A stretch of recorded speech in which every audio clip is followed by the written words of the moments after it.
Chairman, for us, it's done. I shared everything and see ya. Let's go. We were saying how like it takes a team to run calls like this too. Like everybody part in this. Yep. Let's go. Let's.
can't see my worth.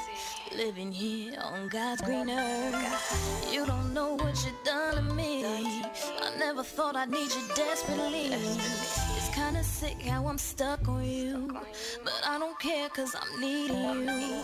And how I feel will remain the same, cause you're my baby.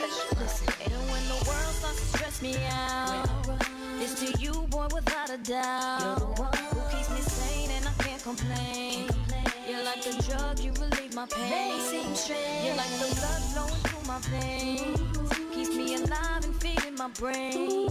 Now this is how another human life could have the power to take over mine. Cause you're mine. Baby, baby, baby, baby, baby. Baby, baby, baby, baby. I love it when I hear your name. Got me saying, baby, baby, baby, baby.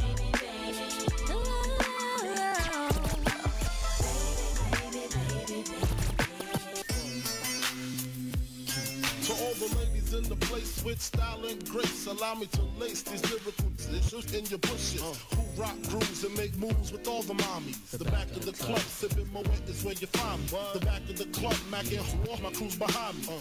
Mad question asking, up passing, music lasting. But I just can't quit because one of these honeys Biggie got to creep with, sleep with, keep the ep a secret. Why not? Why blow up my spot? Cause we both got hot. Now check it. I got more Mac than Craig and in the bed. Believe me, sweetie, I got enough to feed the needy. No need to be greedy. I got mad friends with Benzes. See notes by the layers. True to life players. Jump in the Rover and come over. Tell your friends jump in the GF3. I got the out by the tree. Throw your hands in the air if you's a true player. Honeys getting money, playing fellas like dummies. You got a gun up in your waist, please don't shoot up the place. Cause I see some ladies tonight that should be having my baby. Straight up, honey, really, I'm asking. Most of these fellas think they be macking, but they be acting. Who they attracting with that line? What's your name? What's your sign? Soon as he buy that wine, I just creep up from behind and ask you what your interests are. Who you be with? Things to make you smile. What numbers to dial? You gon' be here for a while. I'm gon' call my crew. You gon' call your crew. We can rendezvous at the bar around 2. Plans to leave, throw the keys to little C's. Pull the truck up front and roll up the next one so we can steam on the way to the telly. Go fill my belly. A T-bone steak, cheese, eggs, and Welch's grape. Conversate for a few, cause in a few we gon' do what we came to do. Ain't that right, boo?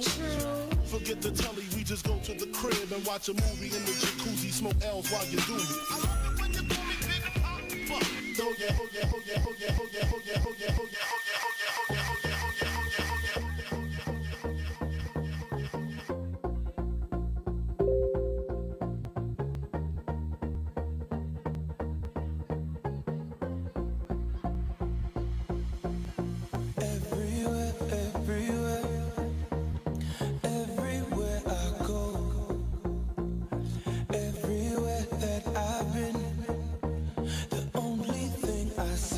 Let's go, fam. Let's blast the link. Today's gonna be amazing. Let's get everybody on.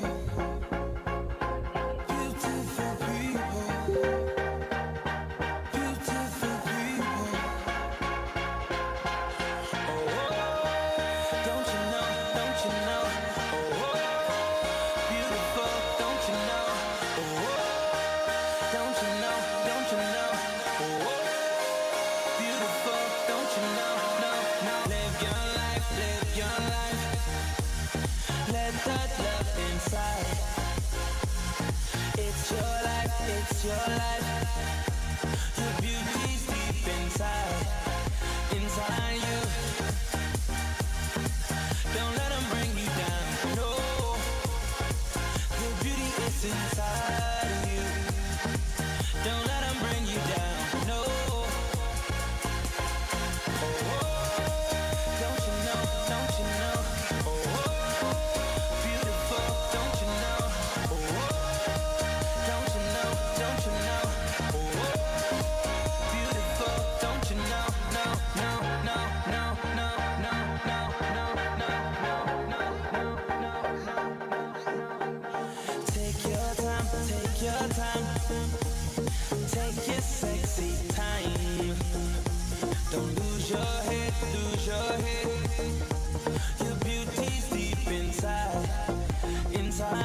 happening?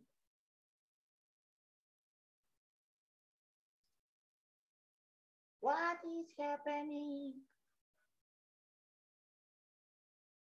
What is happening?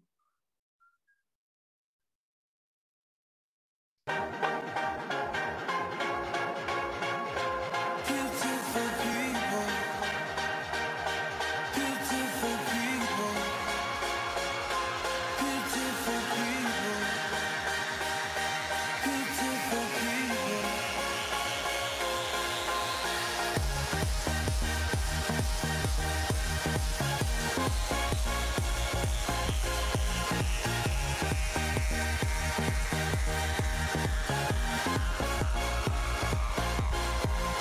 Live your life, live your life. Let that love inside. It's your life, it's your life. Got to live it right. So we back in the club with our bodies rocking from side to side, side, side to side. Thank God the week is done. I feel like a zombie gone back to life, back to life. Hands up, yeah, suddenly we all got our hands up. No control of my body. Ain't I seen you before? I think I remember those eyes, eyes, eyes, eyes, eyes. 'Cause baby tonight, the DJ got us falling in love again. Yeah, baby tonight, the DJ got us falling in love again.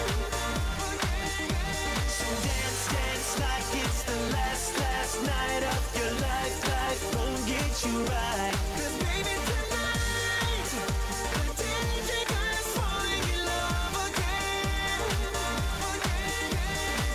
Keep down and drinks like there's no tomorrow. That's just right now, now, now, now, now, now, now.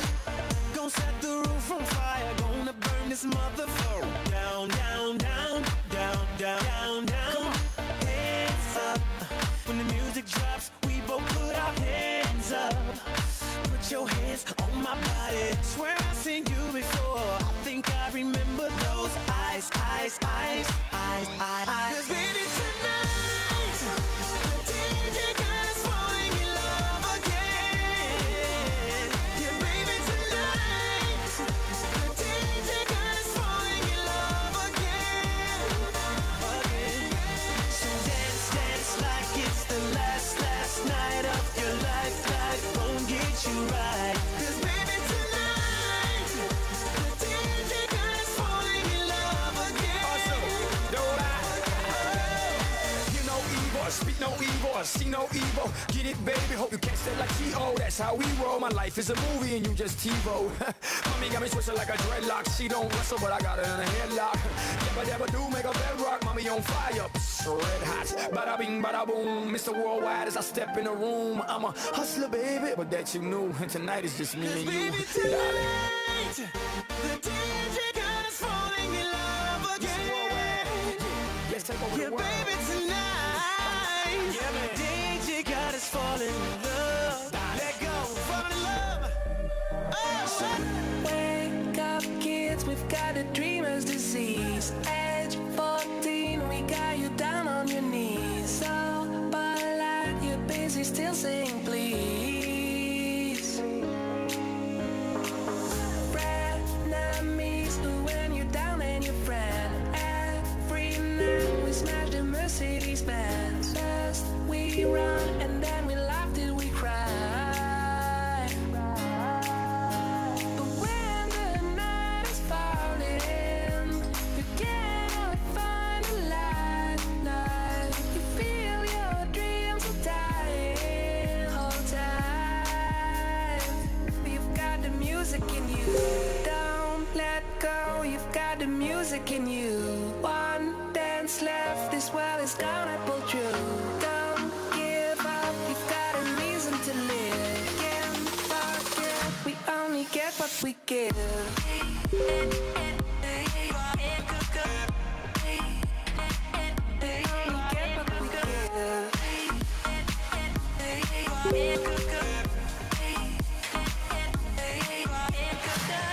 Don't let go.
gotta keep it down. Don't wait around for a signal now. Give me some verb, I ain't talking now. You wanna ride in the 6, you wanna dine in the 6. But when I lean for the kiss, you said I'll probably send you some pics. And I'm like, hell nah, been waiting too long. Hell nah, I want that cruel love. Hell nah, been waiting too long. Hell nah, I want that cruel love. Body on my, losing all my innocence. Yeah, body on my, finding all my innocence. Yeah, body on my, losing all my innocence. Yeah, body on my, finding all my innocence. Yeah, body on my, losing all my innocence. Yeah, body on my, finding all my innocence. Yeah, body on my, losing all my innocence. Yeah, body on my, finding all my innocence. Yeah, on my.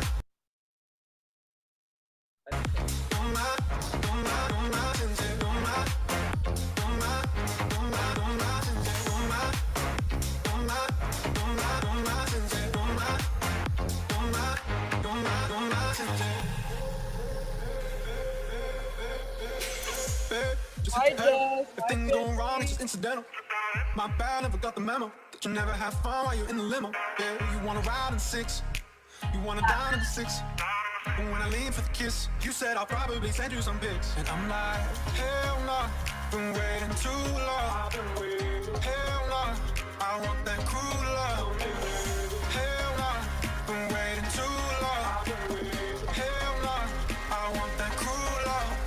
Body on my, losing all my innocence. Yeah, body on my, finding all my innocence. Yeah, body on my, losing all my innocence. Yeah, body on my, finding all my innocence. Yeah, body on my, losing all my innocence. Yeah, body on my, finding all my innocence. Yeah, on my, on my, on my, on my innocence. Yeah, on my, on my, on my, on my innocence. Yeah, on my, on my, on my, on my innocence. Yeah, on my, on my, on my, on my innocence.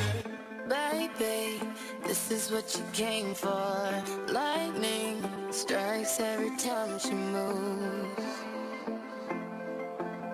and everybody's watching her, but she's looking at you.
This is what you came for, lightning.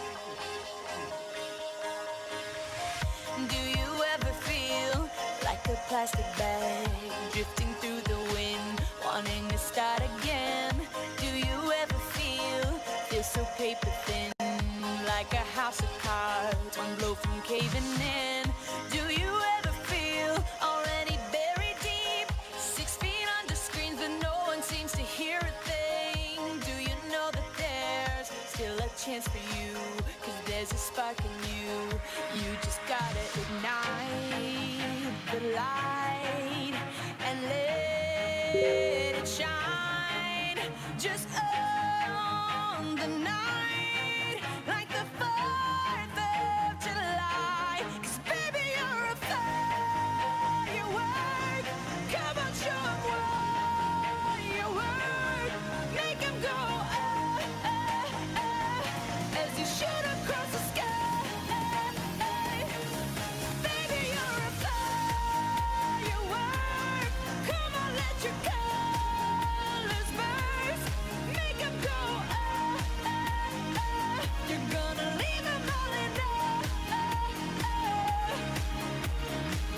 You don't have to feel like a wasted space. You're original, cannot be replaced. If you only knew what the future holds. After a hurricane comes a rainbow. Maybe a reason why all the doors are closed, so you could open one that leads you to the perfect road. Like a lightning bolt, your heart will glow, and when it's time, you know you just gotta ignite the light and let it shine. Just on the night, like the 4th of July. 'Cause baby, you're a firework. Come on, show 'em what you work. Make 'em go, as you shoot across the sky.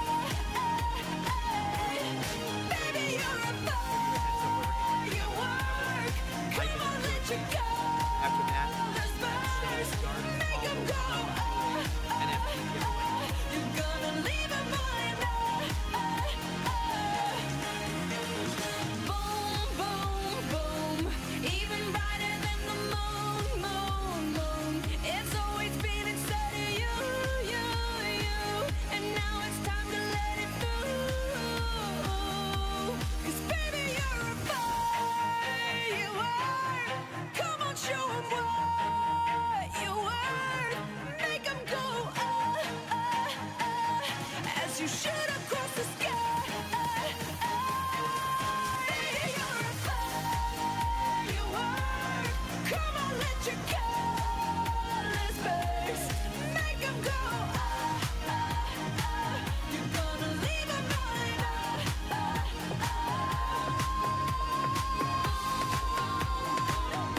even brighter than the moon, moon, moon. Boom, boom, boom, even brighter than the moon, moon, moon. Babe, you make a sound. 2 a.m. love, gotta keep it down. Don't wait around for a signal now. Give me some verb, I ain't putting down. You wanna ride in the 6, you wanna dine in the 6. But when I lean for the kiss, you said I'll probably send you some pics. And I'm like, hell nah, been waiting too long. Hell nah, I want that cruel love. Hell nah, been waiting too long. Hell nah, I want that cruel love.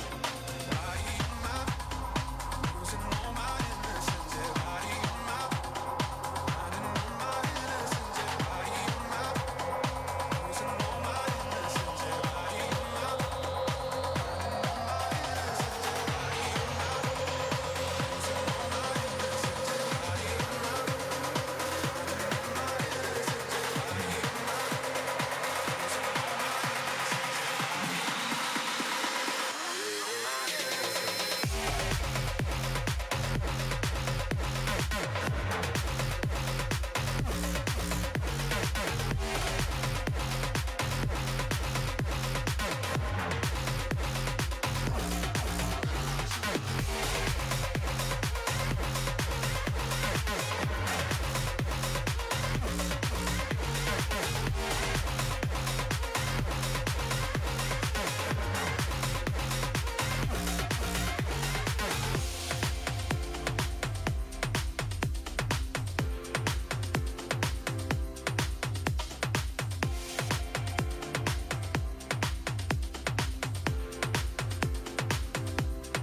makes you blame yourself. You can't be blamed for the way that you feel.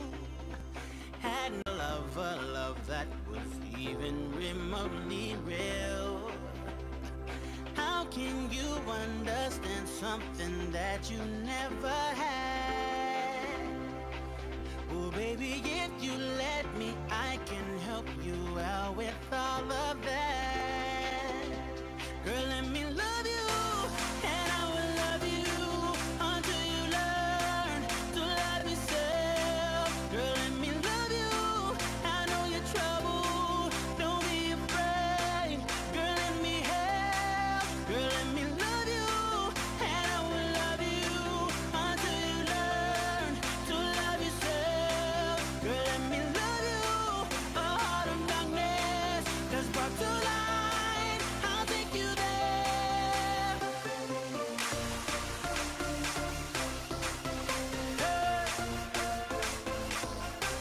Girl, let me love you. Girl, let me love you, baby. Oh, girl, let me love you. Girl, let me love you, baby. Girl, let me love you. Let me love you. Let me love you. Oh, ooh, I can see the pain behind your eyes. It's been there for quite a while. I just wanna be the one to remind you what it is to smile. Yeah, I would like to show you what true love can really do. Girl, let me love you, and I will love you until you learn to love yourself. Girl, let me love you, I know you're trouble, don't be afraid. Girl, let me help. Girl, let me love you, and I will love you until you learn to love yourself. Girl, let me love you, a heart of darkness that's brought to light. I'll take you there. Oh,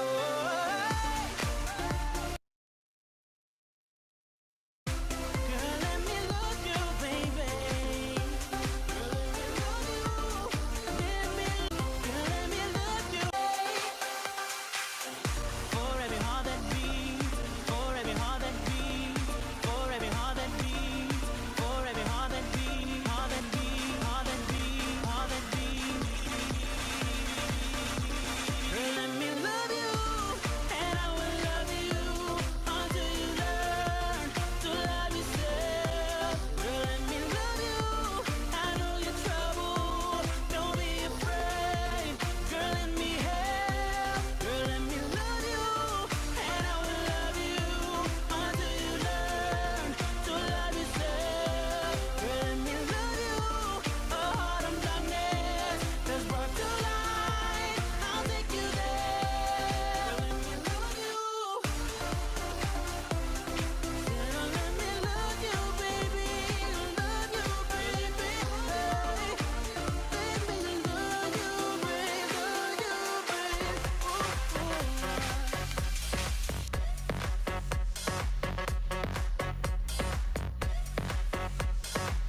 I don't know about you, but I feel good. I don't know about you, but I feel good. I don't know about you, but I feel good. I don't know about you, but I feel good. I don't know about you, but I feel good. I'm 2 + 2, I'm for show. You down, I'm down, let's go. You stop, you drop, baby, then roll. You twerk, you pop, booty so swole. I'd hate me too if I were you. And when it comes to billions, I'll take 2. It's only one life, you don't get 2. So live life, don't let it live you. I got a pocket full of $100 bills. Put on a jacket, cause these diamonds give you chills. 2 shots I'm running, 2 out I'm starting tonight. Okay, believe nation citizens, like an announcement, please. Your attention, please. I have 5 driver's licenses, so 5 state IDs. If you do not have your driver's license,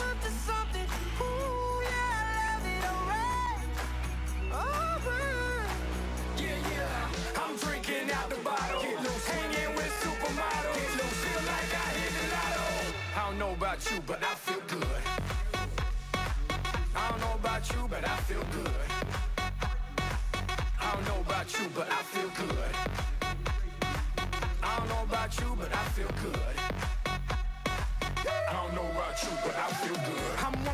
one. I'm too strong. If you ain't about money, then get gone. I wanna wild out all night long. You wanna ride out, then get on. I'd hate me too if I were you. And when it comes to billions, I'll take two. It's only one life you don't get two, so live life, don't let it live you. I got a pocket full of $100 bills. Put on a jacket, cause these diamonds give you chills. 2 shots I'm running, 2 out, I'm starting tonight. I'm starting tonight, yeah. Look in the mirror, I'm like, who the hell is he? So many whips and cribs, I'm losing track of keys. Ooh, up to something, ooh, yeah, I love it, alright. Alright. Leaders Edge Conference here inside the Marriott Marquis Houston.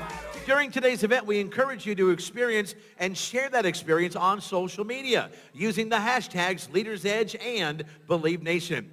And when you have a minute, please swing by the Believe Nation store and our photo booth and capture that experience live with a picture. When you're inside the building, in the ballroom, please, all seating remaining in your assigned sections. That means gold seating. That means VIP and all platinum sitting in your assigned sections. And thank you so much. The use of flash photography during today's event is strictly prohibited. Seating, like I said, is designated by ticket class, so please stay in your assigned ticket sections. No moving of seats or changing of seats. And thank you so much for joining us, and welcome to our final day of our 2022 Leaders Edge Conference here inside the Marriott Marquis Houston. This morning's event will begin in 5 minutes. Thank you.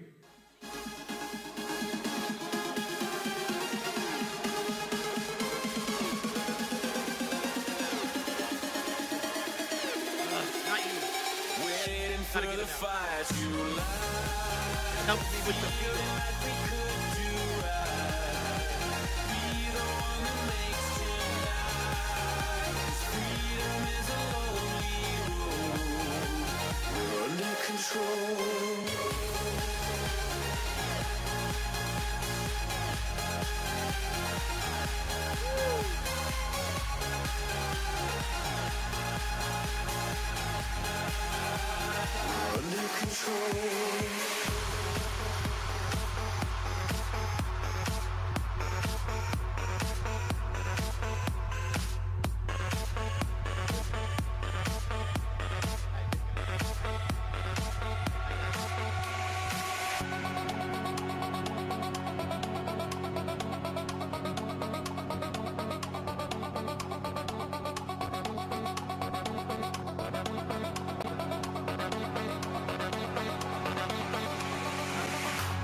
I got to announce you.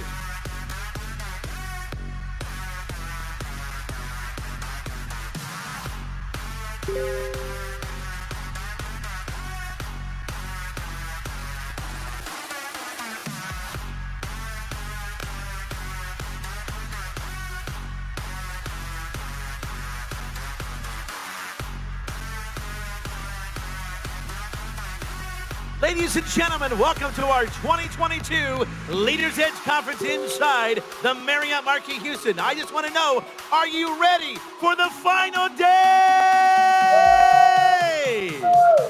Well, if you want to win some free NFTs, help me welcome Believe Nation PR and Marketing Director. Give it up for Mr. Paul Counts. Woo! What is up, everybody? How are you guys doing today? Are you guys ready for some NFTs? Woo! You guys have been blowing up social media. My goodness. Give yourselves a hand. I see Believe Nation everywhere. You guys are absolutely crushing it. So congrats to all you guys there. I was sitting here scrolling on my phone and it was just non-stop. Non-stop. You guys are crushing it with the hashtags. Hashtag Believe Nation. Hashtag Leaders Edge. That's right. Look at you. Front row's got it going on. That's right. That's right. So we are going to do a couple more NFT giveaways. I'm going to randomly scroll. Just tell me when to stop. All right. Stop. Right here. All right. All right. We have got Delbert Paris. Delbert R. Paris in the house. Delbert R. Paris. I'm going to screenshot this. All right. Delbert R. Harris, we've got an NFT for you. All right, I'm going to do a couple more. Let's go back here. Tell me when to stop. All right, we have got Vanilla Drop. Anybody know that? Vanilla Drop? What? Right there. You have won an NFT. Send a message to I Am Believe Nation, please, on Instagram, and follow us at I Am Believe Nation. All right, we're gonna do one more real quick one. Then we're gonna turn it over to Nate. Tell me when to stop. All right, I just stopped on I Don't Believe They're Here, so we're gonna do another one. Believe Nation is trending all over. They were in Vegas when they did that one. All right, one more. All right, we have got Kadeen the Queen. Kadeen the Queen. Hey, where's she at? All right. Send a message to I Am Believe Nation on Instagram. Follow us in there. We'll get you hooked up with your NFT. All right, guys, we're going to go on with day number 3. Who's excited? Woo! Let's go.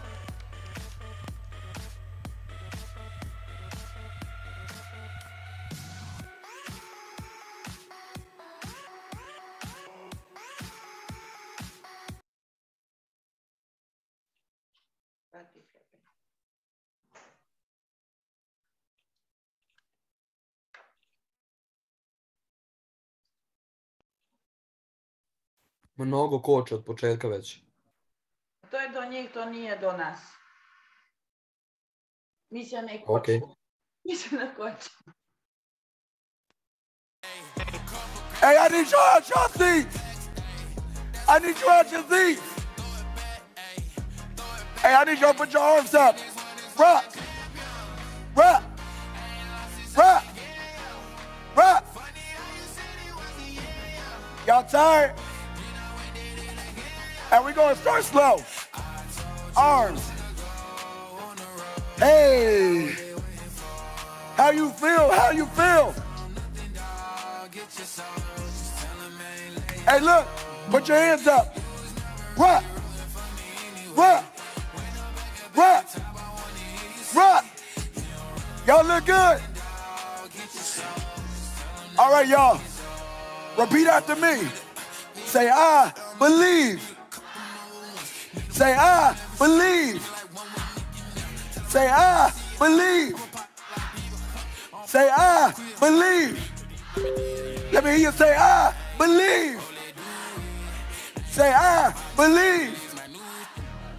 Say, I believe. Hey, put your hands up and rock with us. Go.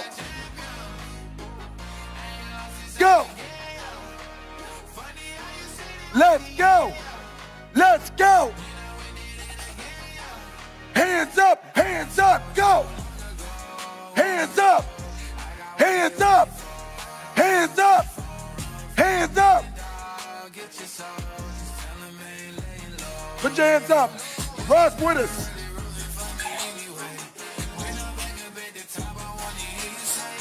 Hey. Believe Nation. Clap your hands.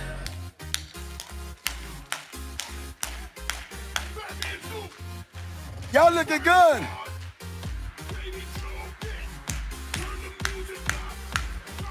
I need you to move with us. Step with us like.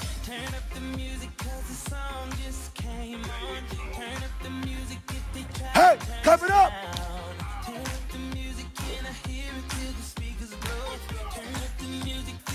Hey, arms out.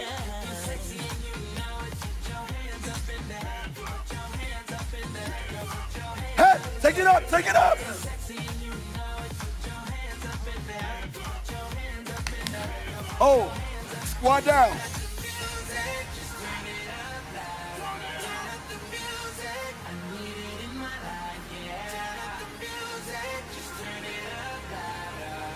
Y'all all right? Two times, go.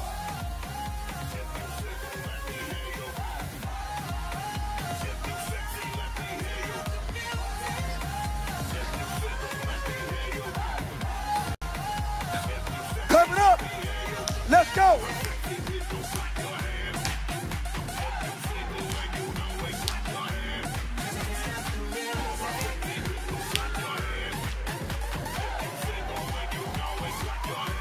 Hold. Step with us. How y'all feeling? Hey.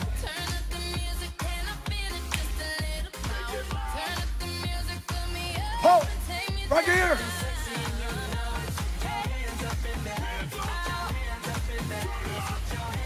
Hands up, hands up. All right, y'all. I need y'all to get low. Hold. Hold. Hold it. Hold it. Hold it. Hold it. Hands up, hands up.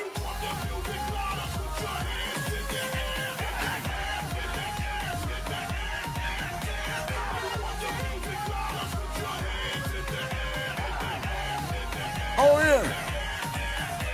Oh.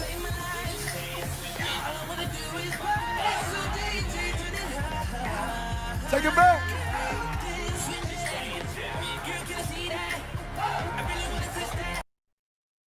Oh, hands up.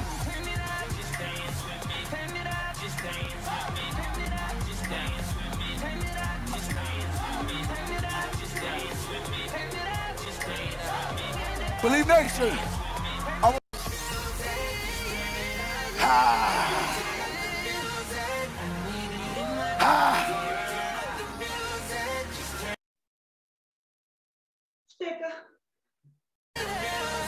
One more. Hands up, go.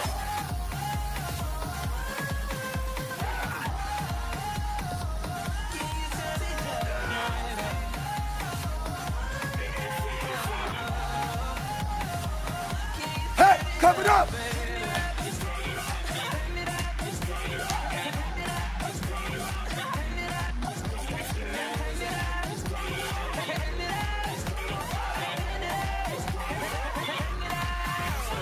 How y'all feeling? Now, if you know this song, I need y'all help just a little bit. Cause I like to move it. Y'all like to move it? We're gonna keep it simple. Now I need to hear y'all say this. We like to. One more time. We like to. Oh, 2 times. Move it. Hey, in the middle.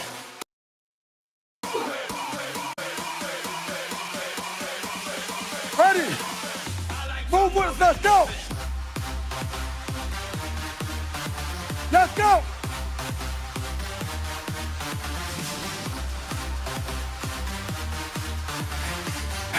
Hey, repeat after me. I am rich. I am wealthy. I am rich.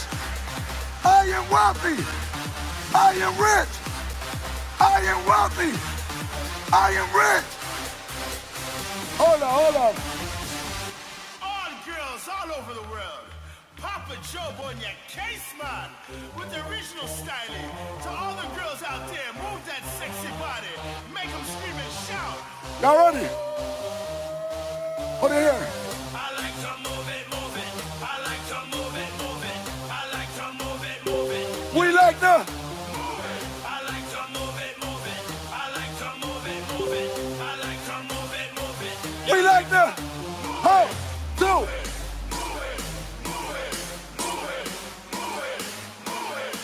In the middle.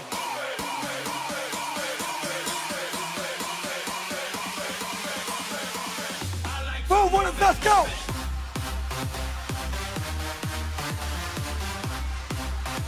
Let's go. Let's go. I didn't hear y'all. Say, I am rich. I am wealthy. I am rich. I am wealthy. I am rich. I am wealthy. Hold on. Believe Nation. I want you to get some in your hand. I want you to get some in your hand. I don't care if it's a notebook.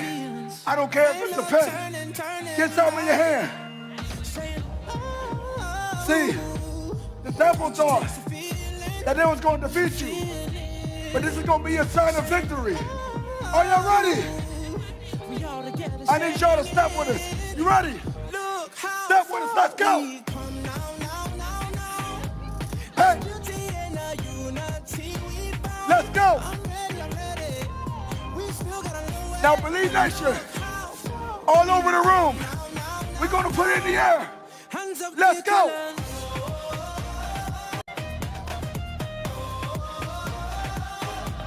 Oh, walk it out. Walk it out. Now listen. Somebody said you wasn't going to be here today. Somebody said you wasn't going to make it. Somebody gave up on you.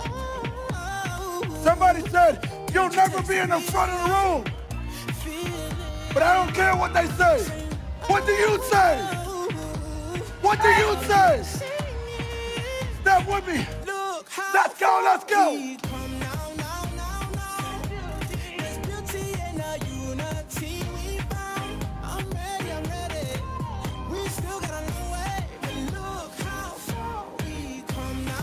Y'all ready?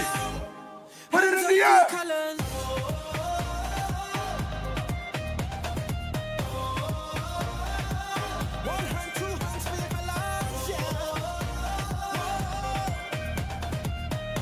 I need y'all right here. Hey, hey.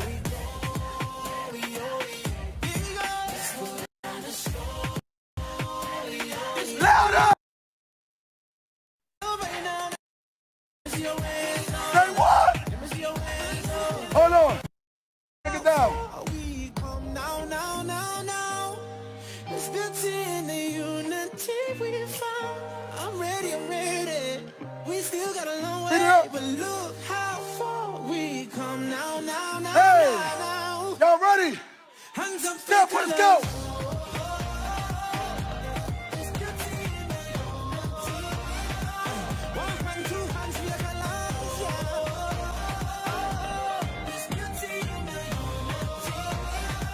Put him in the air.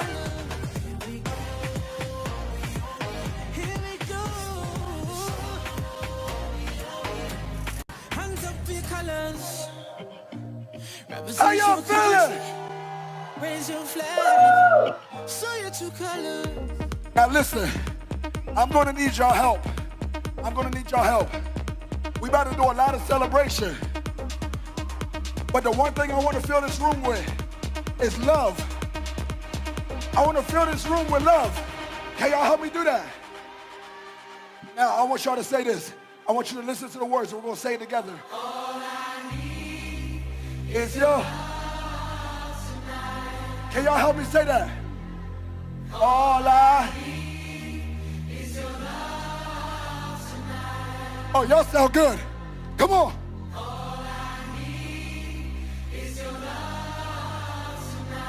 I don't think I hear y'all over here.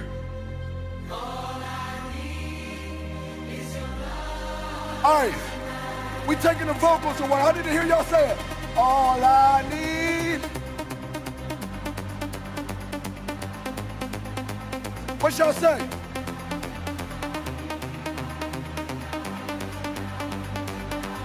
That's how we defeat the enemy. All I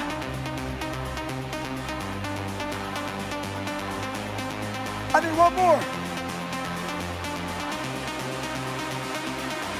Hey, y'all ready to move? Y'all ready?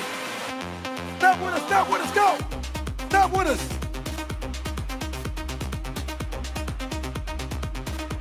Come on.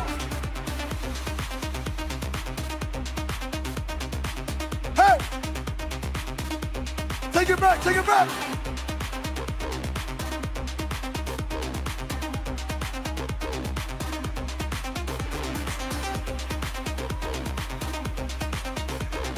I need to hear y'all say it. You ready? All I.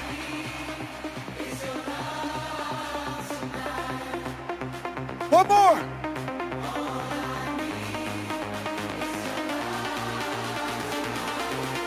Hey, y'all ready? Let me hear you go. Hey, hey. Hey, hey. Say what? Say what?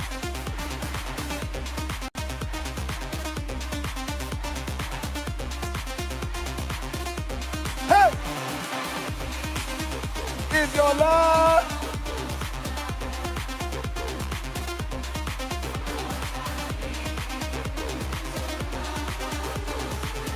I need two more, let me hear it.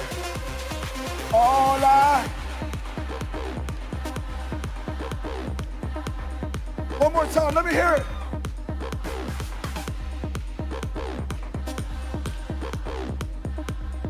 Believe Nation. Now listen, this last song is for you. I don't want you to worry about who's on the left. I don't want you to worry about who's on your right, who's in front of you, who's behind you. But I want you to say, this is my year. Now, y'all said it because I told you to say it. I need you to say it because you believe it. This is my year. This is my year. This is my year. I want you to put your hands up. I want you to close your eyes. And I want you to see your future self. Don't worry about your problems. Don't worry about your situation. But you gotta tell yourself, this is my year. You gotta tell yourself, this is my year. No matter what the bank account looks like, this is my year. Hey, listen, y'all, we about to celebrate.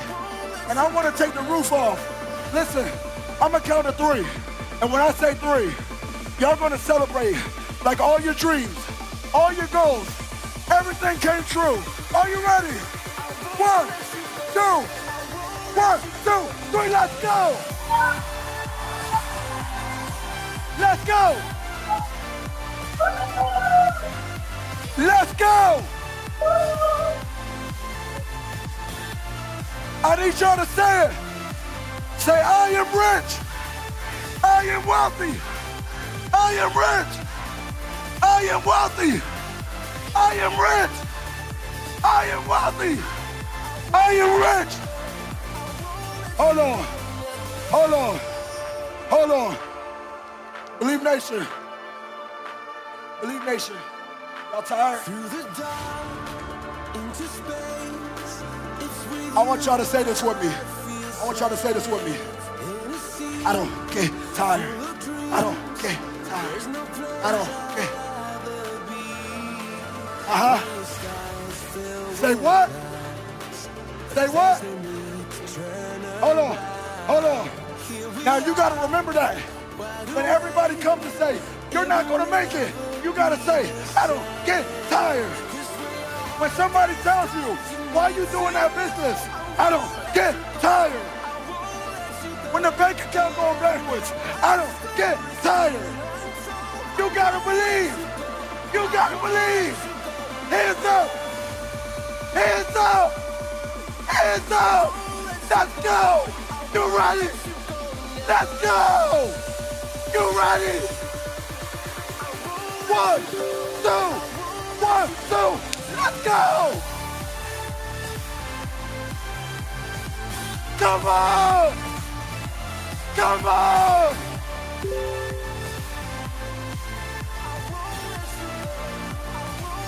Say it. I am rich. I am wealthy. I am rich. I am wealthy. I am rich. I am wealthy. I am you want me? Let's go!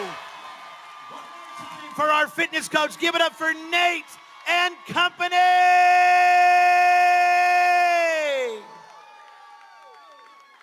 Ladies and gentlemen, he's been keeping us company all weekend long. He's high atop the stage. Make some noise for our DJ, Jay Nice, everybody. Come on. Jay Nice. Give me some tunes, baby. Put your troubles aside.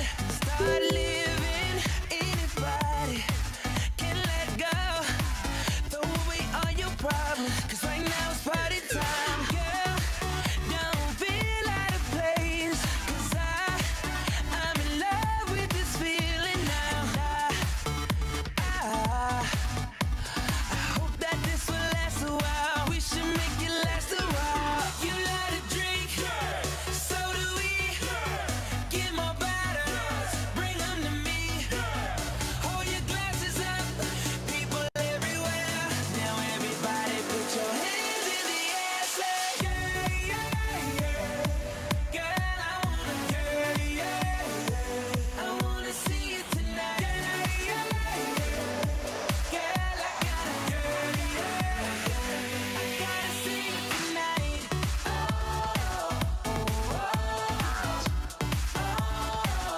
Let me see your hands. If you're ready for our final day, somebody make some noise! Tonight is the night. That's the moment. Can't believe you're so beautiful. Feels like I'm in a dream. Baby, we're going somewhere you never been before. So take my hand and come with me. Girl, don't feel out of place. Cause I'm in love with this feeling now.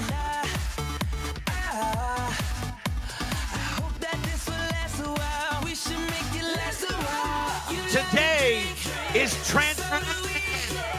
get more Today. bottles, bring them to me. Hold your glasses up, people everywhere. Now everybody put your hands in the air. Say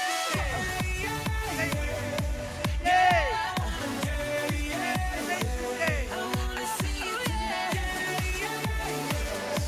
Girl, I gotta Hey, look at your neighbors and say, today is your transformation day. My transformation day is today. Today. Somebody make some noise. All the pretty young things in the party, let me see your hands up. And if they mad and they don't wanna party, tell them shut the f up. So DJ, turn it loud and watch me turn it up.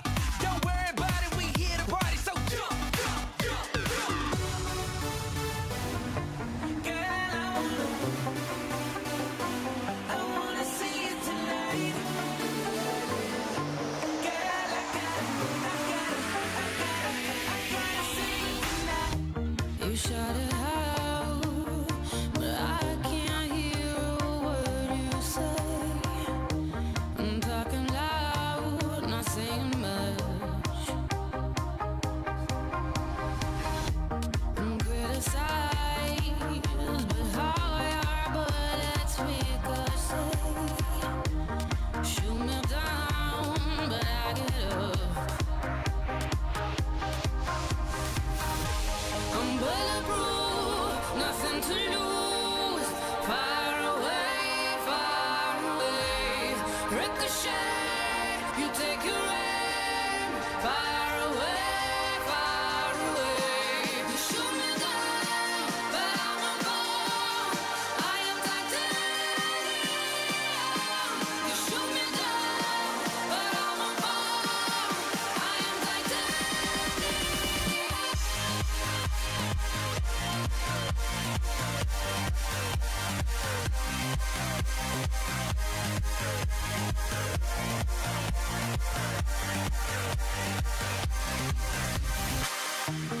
Cut me down, but it's you who have further to fall. Ghost town, haunted love. Raise your voice, sticks and stones may break my bones. Talking loud.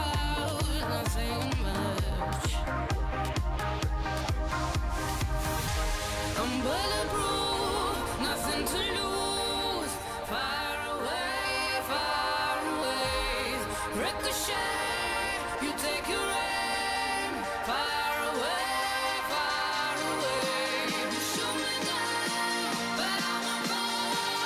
I am titanium. You shoot me down, but I won't fall. I am titanium. Ladies and gentlemen, please turn your attention high atop to the screens above and watch this.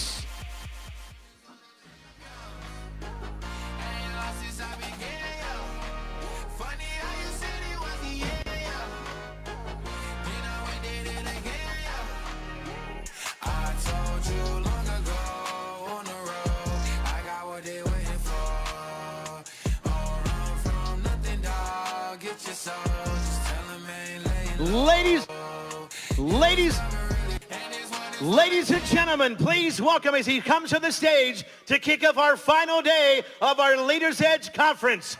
Houston's own, make some noise for best-selling author, entrepreneur, CEO and founder of Believe Nation.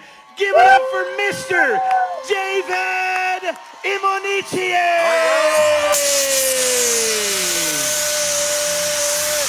Let's go, let's go, let's go, let's go, let's go!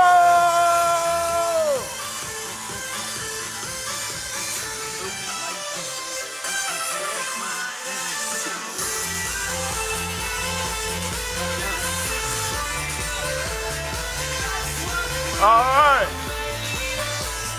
All right, all right. How's everybody doing this morning? You guys excited? You guys excited? Ready to go? You heard our VOG tell you that today is Transformation Day. How many of you are ready to transform?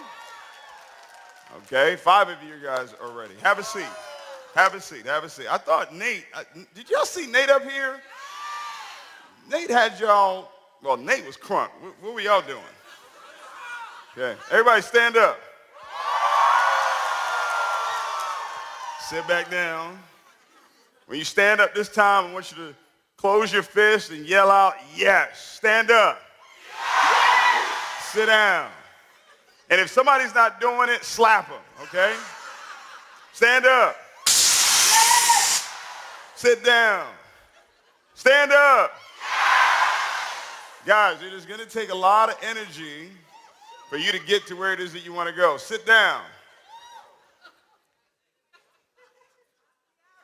Stand up. All right, now this is what I want you to do. Try this. Try and sit down. Go ahead, try. Like really try. Come on, try and sit down. Don't sit, but try. You're not trying, ma'am. You're not trying. Try. Don't sit. You're not trying. For those of you that don't know, this is a squat. You ever hear of it? Squat. Okay. Y'all ain't never. No. Why are you sitting? Don't sit, ma'am. I'm going to have security come get you. Try and sit. Hello? Michelle, try and sit. I'm not playing. And your hands can't be on your knees either. That's cheating. That's cheating. No. Right here. Just try and sit. Come on. You guys talking about you want to become millionaires. You can't even try and sit. Stand up. All right, we got to take this energy up. DJ, I need some music here. Go ahead and turn to your left. Give the person in front of you a great massage. Give them a massage on the shoulder. An incredible massage. Come on, come on. Give them the best massage. And then make the sound that lets them know you love it. Make that moaning sound that you love it. On the shoulders, sir. On the shoulders. Nowhere else. This is a family event. We got kids in here, all right? Go ahead, chop it up, chop it up, chop it up, chop it up, chop it up, chop it up. Yeah, that's good. Y'all getting into it now. Do your best at everything you do. Everything you do, give it your very best. Your very best. Your very best. All right, turn to your right, turn to your right. Give them a massage on the shoulder, the best massage. Make the sound. Let them know that you love it. Give them that moaning sound. I love it. Yeah. Tell them where to touch you. Well, on the shoulder. Chop it up, chop it up, chop it up. Give me the best chop. Give me the best chop. Yeah. Let's go. How many of you ready to achieve your goals this year? How many of you ready? Go ahead and stretch for your goals right now. Go ahead and stretch. See them up there. Go ahead and stretch. You ready? We're about to tear the roof off here. Let's go. 1, 2, 3. Up. Hey. Hey. Hey. Hey. Hey.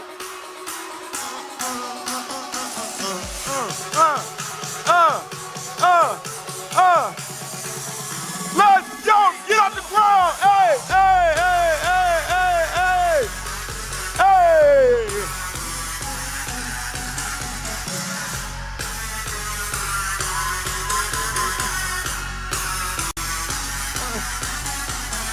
Yeah, I love it. Give yourselves a high five.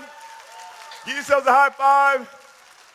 Tell them you did it. You did it. You did it. You did it. And as soon as you give them a high five, pull out your hand sanitizer and wipe your hands. I'm serious. I see some of y'all was like, that's your high five. How the world has changed in 2 years. We can't even high five anymore. All right. How many of you are excited about day 3, Transformation Day? Listen, when I would come to events like this, my goal was to play full out. My goal was to engage. My goal was to learn and grow. But I wanted to prove that the event did what it was supposed to do for me. And the only way that I could really prove that is based on what I did coming out of the event. Does that make sense? Yes. It didn't matter if I came to the event and I was fired up and I was excited and took a lot of notes, and then after the event I hauled off and did nothing. And all that excitement, all that enthusiasm was just wasted. So what I want us to do today, my little talk I'm going to have with you guys, because we have an incredible lineup. We'll start out with Kyle Wilson, guys. I mean, incredible. Let's give him a round of applause. He's going to be up here.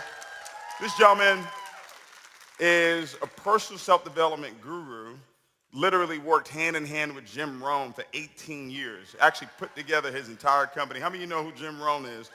This is, think about it, Jim has gone on to be with the Lord, but to have someone that spent 18 years being mentored by him and working with him side by side on this stage, we're bringing the very best of the best to you today. So, you're getting a lot of information, but the biggest thing you've got to do is make a decision leaving out of here that I'm really going to go after it. All of us in here, we're involved in different businesses, different industries, but you're here because you're an entrepreneur. You're here because you want more. You want to be more, you want to do more, you want to be able to give more. Is that correct? Say aye if that's you. And so one of the things that I learned along the way of becoming a winner was I learned the importance of setting goals. Setting goals, ladies and gentlemen, is a habit that successful people have. Unsuccessful people, they have a habit of not setting goals. And I remember learning these 6 steps. I was living with my dad at the time, and I had my bedroom, and I had my twin-size bed, and I had my TV that was the size of my head, literally. And I was always looking for inspiration. I was always looking for something that was going to allow me to believe a little bit more and, allow me to, go for it a little bit more, fight a little bit more. And I ran into a training by Zig Ziglar.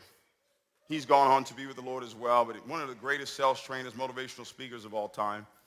And I ran into this training, and it was the 6 steps to setting goals. And I want to share that with you right now, but I want you to implement the 6 steps with your particular goal. Each and every one of you, you should have already come to this event with a goal. And that's what we talked about day one when I had you write it down. I'm so happy and grateful now that I am. That is the goal for 2022. That is what you're going to accomplish. And I want to go over these 6 steps with you because they're very, very critical to you actually accomplishing your goal. I want you guys to understand this. Every goal that I've ever written down, I've accomplished. Every single goal. Yeah, your enthusiasm overwhelms me. Yeah. And you may hear that and you may think, well, how's that really possible? But if you're thinking, how is that really possible, then you didn't hear anything I said day one. Every goal that I've written down, I've accomplished. Yeah. So, you know, and you know what, why don't you say that for yourself? Why don't you say every goal that I've ever written down, I've accomplished. Yeah. Yeah. Watch this. Every goal that I've ever written down is in my past. Every goal I've ever written down is in my present. And every goal I've ever written down is in my future. So tell me, how can I lose? If it's in my future, I win. If it's in my present, I'm winning. And if it's in my past, I won. Come on now.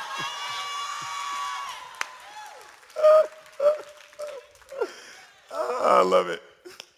Do y'all love this? I really do. Like, what we're doing the first 2 days was to break limitations.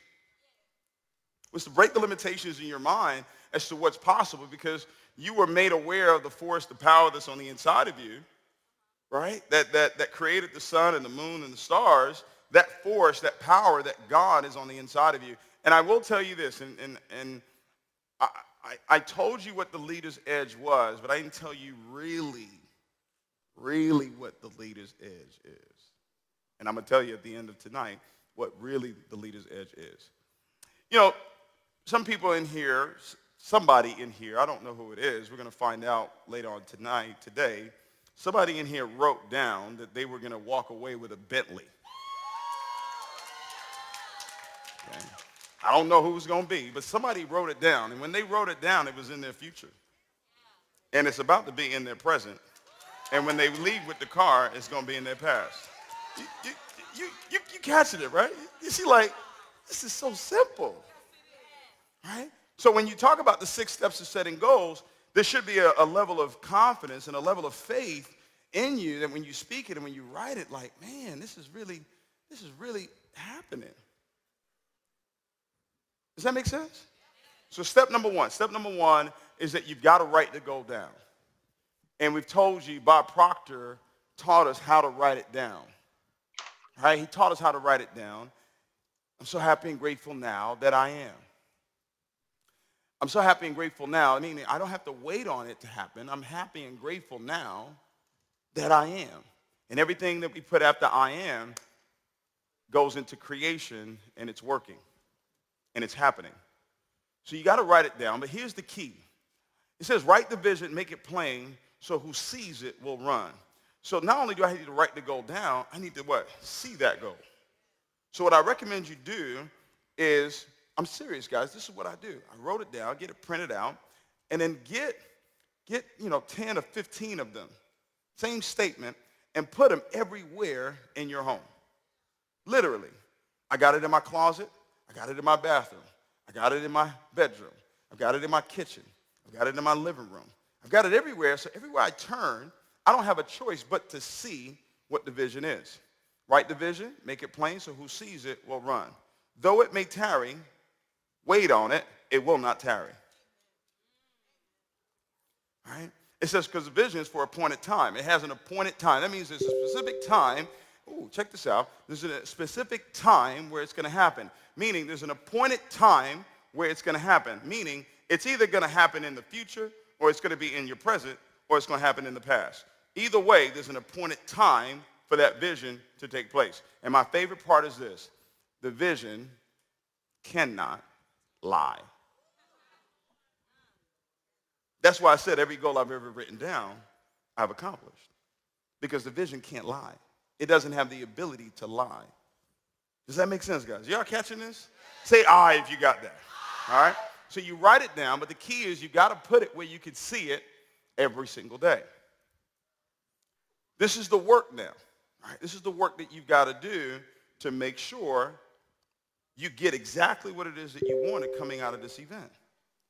Because we want to hear your testimony at the next event. We want to hear how your life is transformed since this event. Does that make sense? We're not doing our job as a whole, not just me, but everybody in this room. We're not doing our job if we're not proving that believing works. We've got to be the proof to the world that what? Believing works, that God works, that God still lives, and he's still working through us.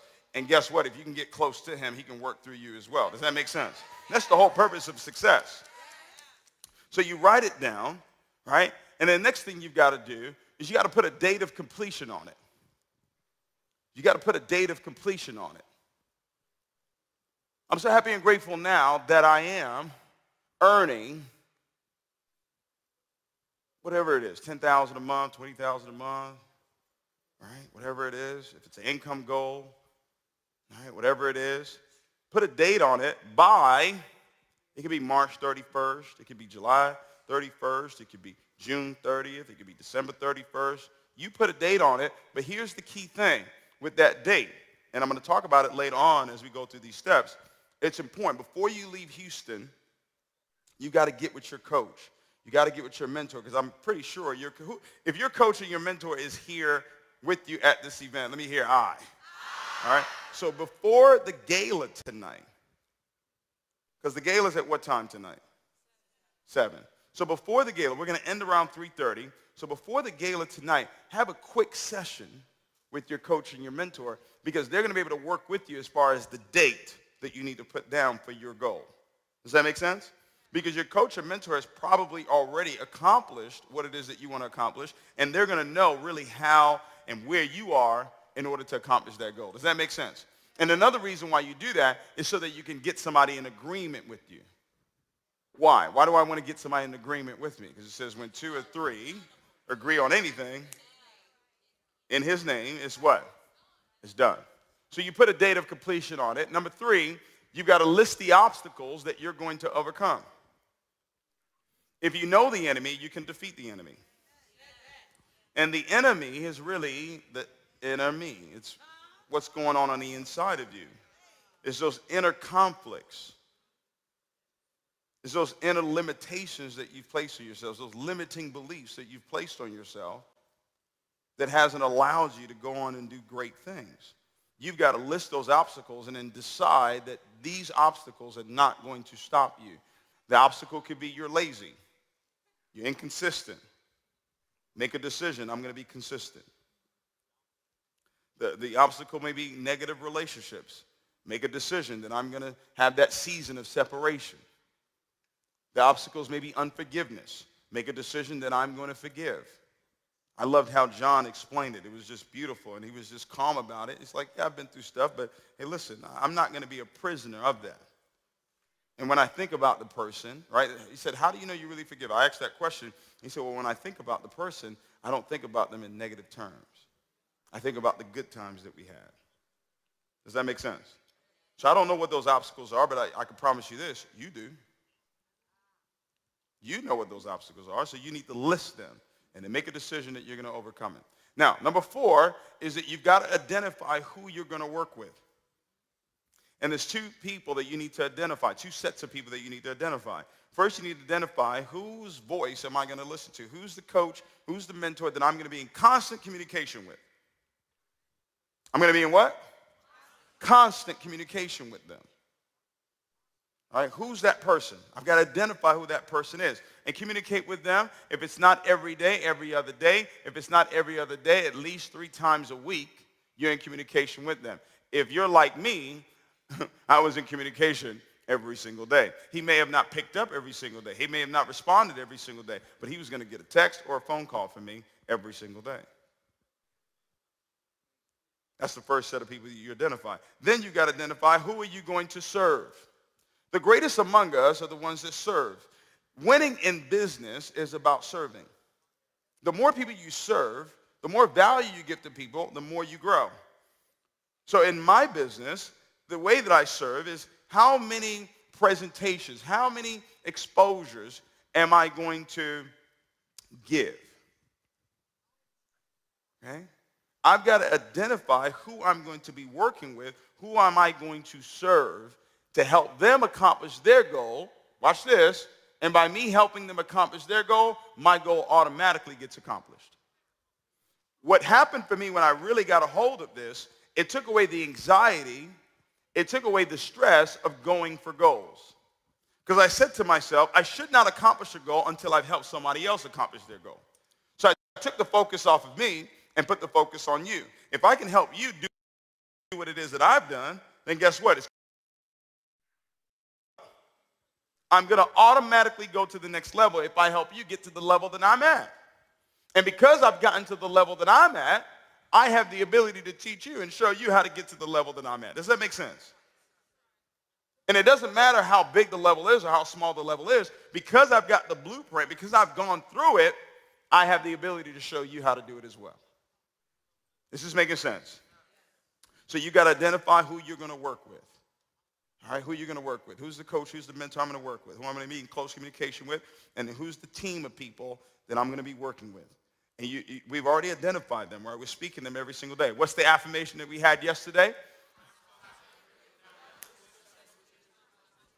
New successful leaders are coming into my business every single day.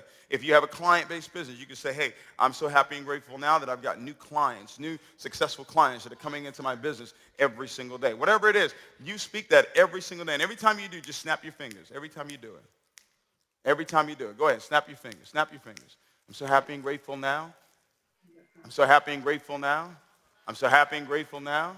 I'm so happy and grateful now that new successful leaders are coming into my business every single day. Every single day. They're coming in. They're coming in. They're coming in. I'm seeing them coming into my business. They're calling me. They're wanting to get involved in business with me. Okay? Now, step 5, and this is where you've got to sit down with that coach and that mentor that you've identified before you leave Houston. It's not going to be a long conversation. It could be 30 minutes, maybe an hour. You shouldn't have any questions, right? Because sometimes questions can be limiting beliefs, right? And the question is, oh, well, how?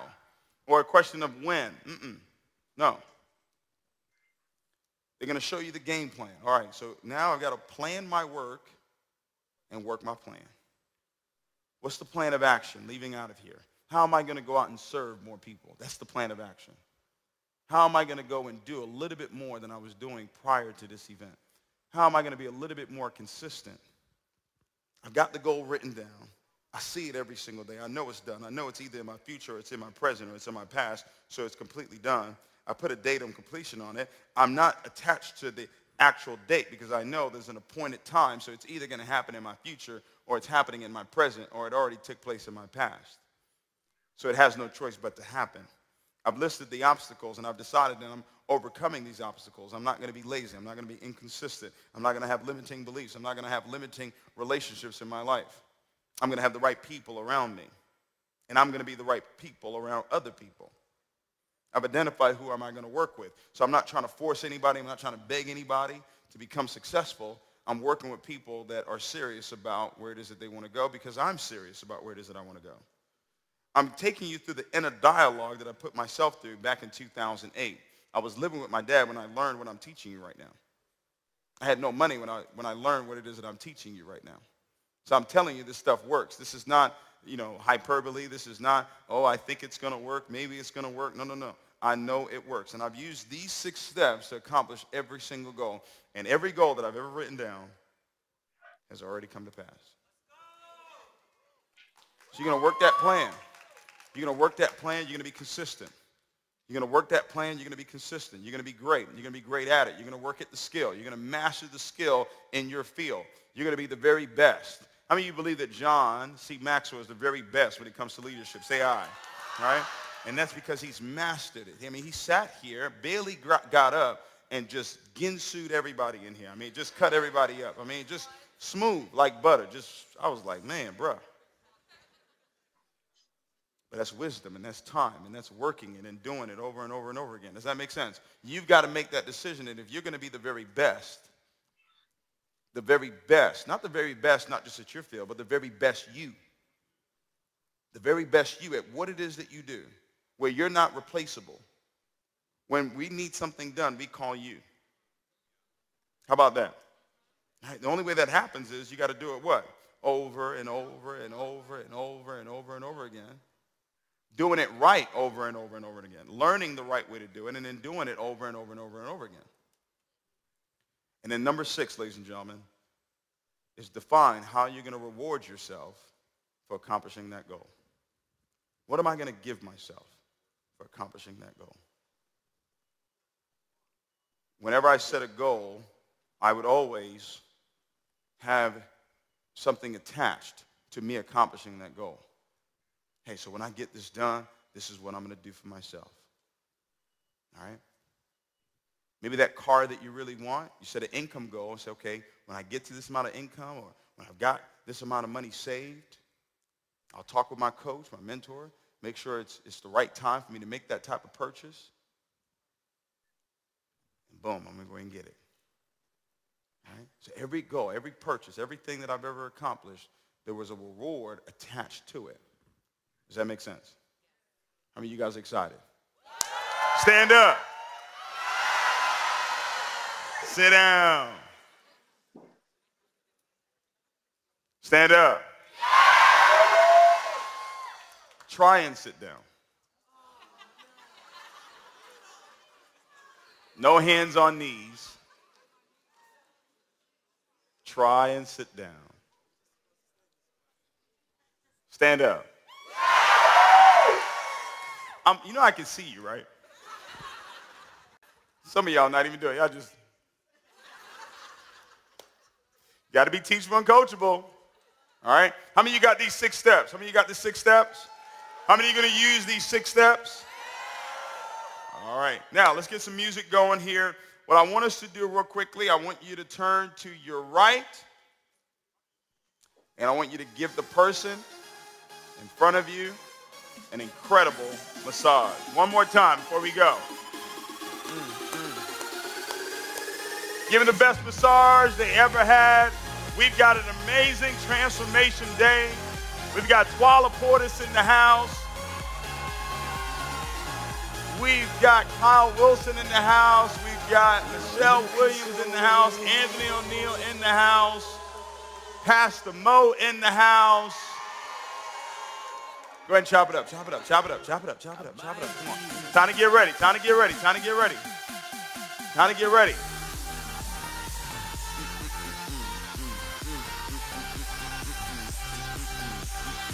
All right, turn to your right, turn to your right, turn to your left, turn to your left.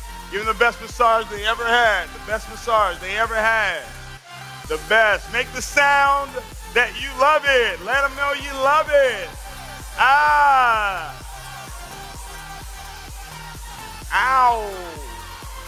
Chop it up, chop it up, chop it up, chop it up, chop it up, chop it up, chop it up.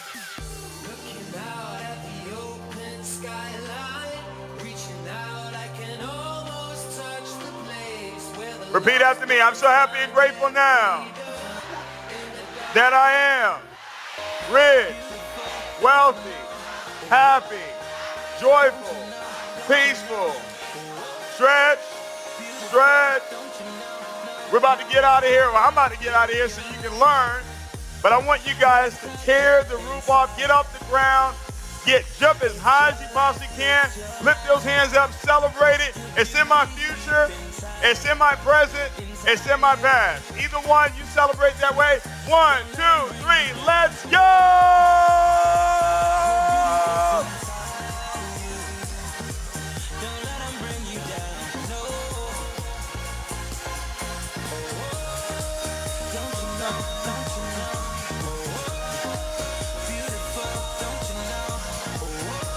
All right, real quickly, you know I love to do this. Pick a partner. Pick a partner. Pick a partner. Pick a partner. Tell them we are lions. Lions always get their goals. All right? Look him in the eye. Look him in the eye. Tell him I own you. Lions in the wild. Tell him I own you. Tell him I own you. We want to see who's going to out-celebrate. Who's going to out-celebrate? You ready? I want you to face him. Look him again. Look him in the eye. Tell him I own you. All right, DJ, you ready? I'm going to count to 3. And I want you to go ballistic. You ready? We got some checks here, so let's see who's gonna make it happen. 1, 2, let's go!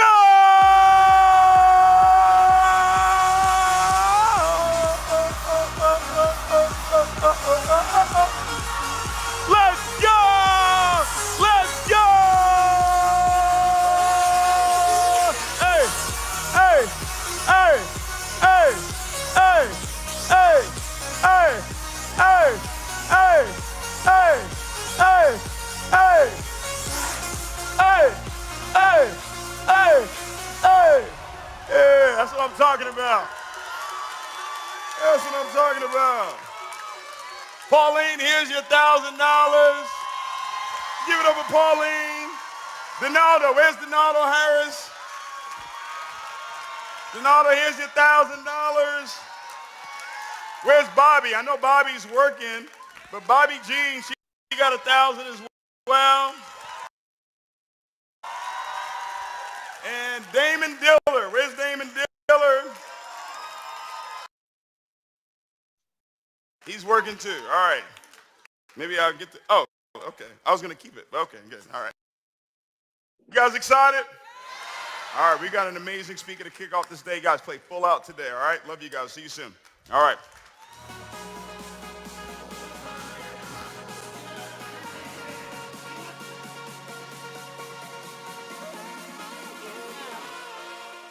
Gentlemen, please turn your attention to the screens high above. First off, I do want to say that, dude, you have been at these major moments in my life. You are responsible for a lot of this trajectory. You were there when I met Jim Rohn. I was there to meet you, and that's how I met Jim, right? And you are also the one that brought me to TSTN, which then ended up leading into Success Magazine.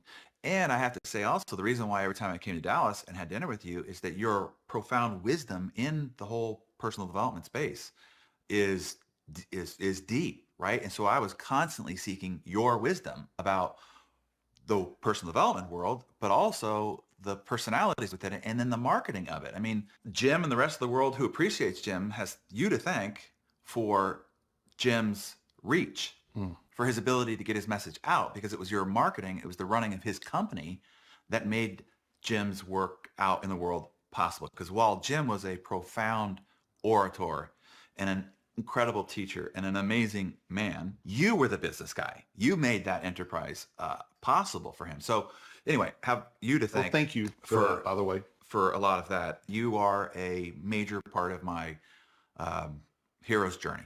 Well, thank you. Yeah, you're an ally on the journey that has had a profound impact on my trajectory. Yeah.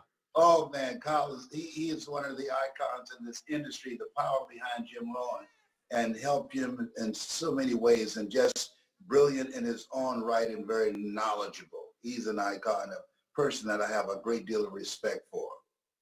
Hi everybody, I'm Mark Victor Hansen, best known probably for Chicken Soup for the Soul or 1 Minute Millionaire, but today I want to talk to you about one of my lifelong friends, and nobody has a lot of those, but you have those that are on your inner circle that you trust, like, respect, and admire, and Kyle Wilson is one of those guys.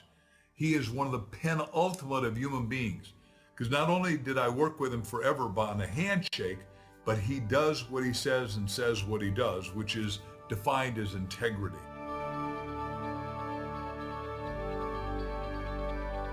And now, please help me welcome our first speaker. Make some noise for Kyle Wilson!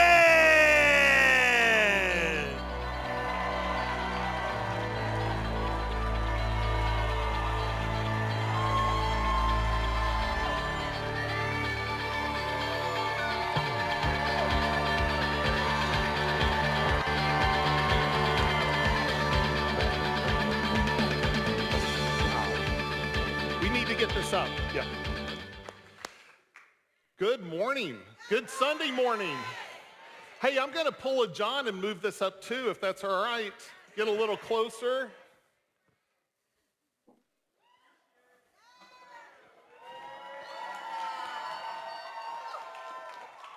Hey, I kind of like green. This is good. Good morning. Wow. All right. Let me get my clicker out. Well, hey, first of all, amazing event.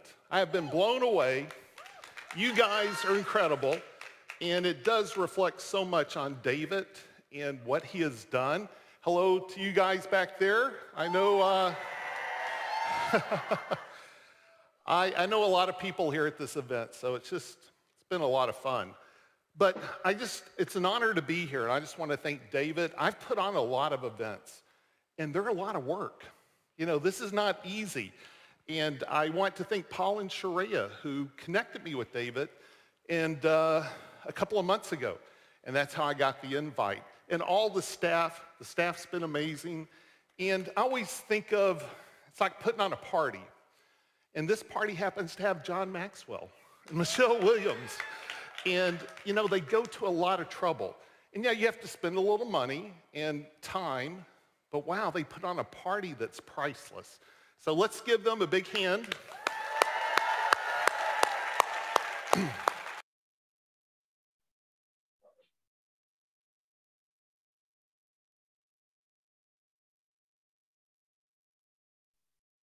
Tićo, nešto se dešava.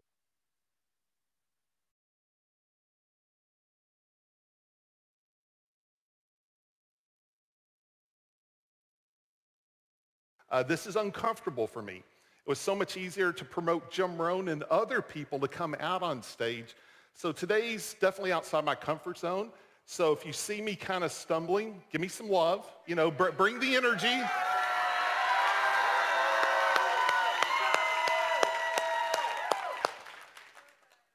I'm an entrepreneur. I'm a marketer. I'm a strategist. I would put on big events and no one even knew I put it on. I did not want to get on the stage. But, you know, when you get the call, you know, and it's from David, and you just got to say yes. So I'm going to do my best today. So I'm going to share some ideas that I think can bring value to you guys. And these are the same things, there we go, that I used to build an 8-figure business. And I've helped other people do it. And it is very principle-based. I do believe in tactics. So some of the successes I've had, you can't do without tactics, but people are so tactic-driven. And what I love about David and the speakers, and if you heard John yesterday, it's very principle-based. And I'm going to be mainly sharing principles because principles are timeless. Principles compound over time. Some of the people I've coached, I coached Darren Hardy for 3 years. Who knows who Darren is? Okay. I'll get to Darren in a little bit. It's one of the lessons I'm going to share. And Brian Tracy, we've worked together since 1991. He's talking about making millions of dollars together. Les Brown. I have a really cool Les Brown story. 1993, Les pulls up in the limo to my office. And he said, "You're the guy that's been booking Jim Rohn for all these events. I want to work together." He said, "What are you doing tonight? I'd like to take you to dinner." Me and my wife, Gladys Knight. Now, some of you might be too young to know who Gladys Knight is. Okay, good.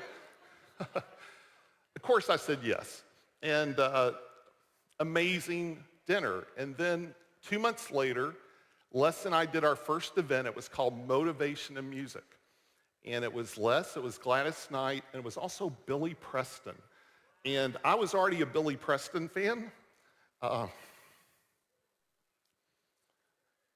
Nothing from nothing.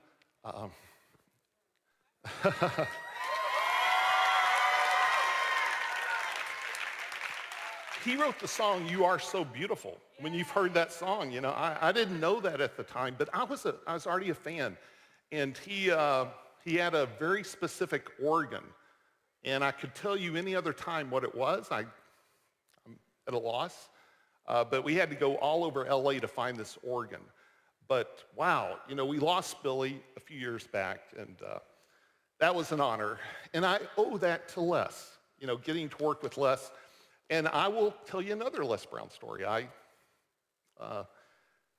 We are separated by 15 years and 1 day. And so when on my birthday last year, I was 60 and he was 75 the next day. And I got the phone call. And so that's special, right? To get the happy birthday phone call from Les. Okay, so let's see if here, Paul, you might help me out and go to the next slide.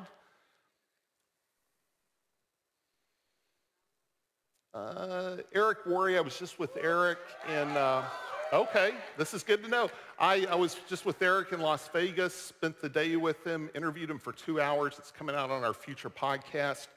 Mark Victor Hansen, I go back all the way to Chicken Soup for the Entrepreneur Soul we did together, and I'll be sharing more about Mark. And this guy, though, this is the guy that changed everything for me.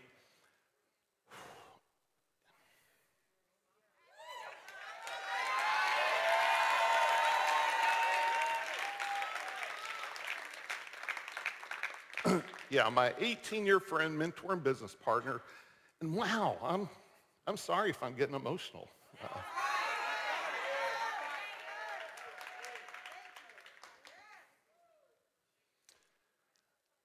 So Paul, Sharia, maybe help me out here as I click forward. There we go. Here's the amazing thing about Jim. So Jim would tell me, he said, I want to be the guy that impacts the few that impact the many. I'm like, well, Jim, let's just go straight to impact the many. And he goes, no, I just love working with those, similar to David, right, that can be future leaders that impact many. And Tony Robbins, you know, if you've ever seen Tony, I went to Tony's 3-day event. Tony drops a lot of names, and I drop a lot of names, so I'm not, no judgment. But you know, there are people he's coached and worked with. But Jim Rohn's the only guy I've ever heard him talk about as a mentor, and he does it over and over again. Of course, Darren Hardy, Les Brown, Hal Elrod, Eric Worre, and David. And I'm going to attempt to say David's name. Imonitie. Okay. Someone said, Kyle, how many languages do you speak? And I said, almost one. I do struggle. I'm good at math, but, you know, English is a challenge, but Imonitie. And that made me and David very kindred. My story, I'll just share with you really briefly to give you some context. I grew up in a small town. I never went to college. I did drugs from 16 to 19. You know, I recently, with my inner circle, shared the depths of some of the things I did. I don't usually talk about it because I don't want to glorify it, but they were kind of shocked when I really went into, you know, where I was. And at age 19,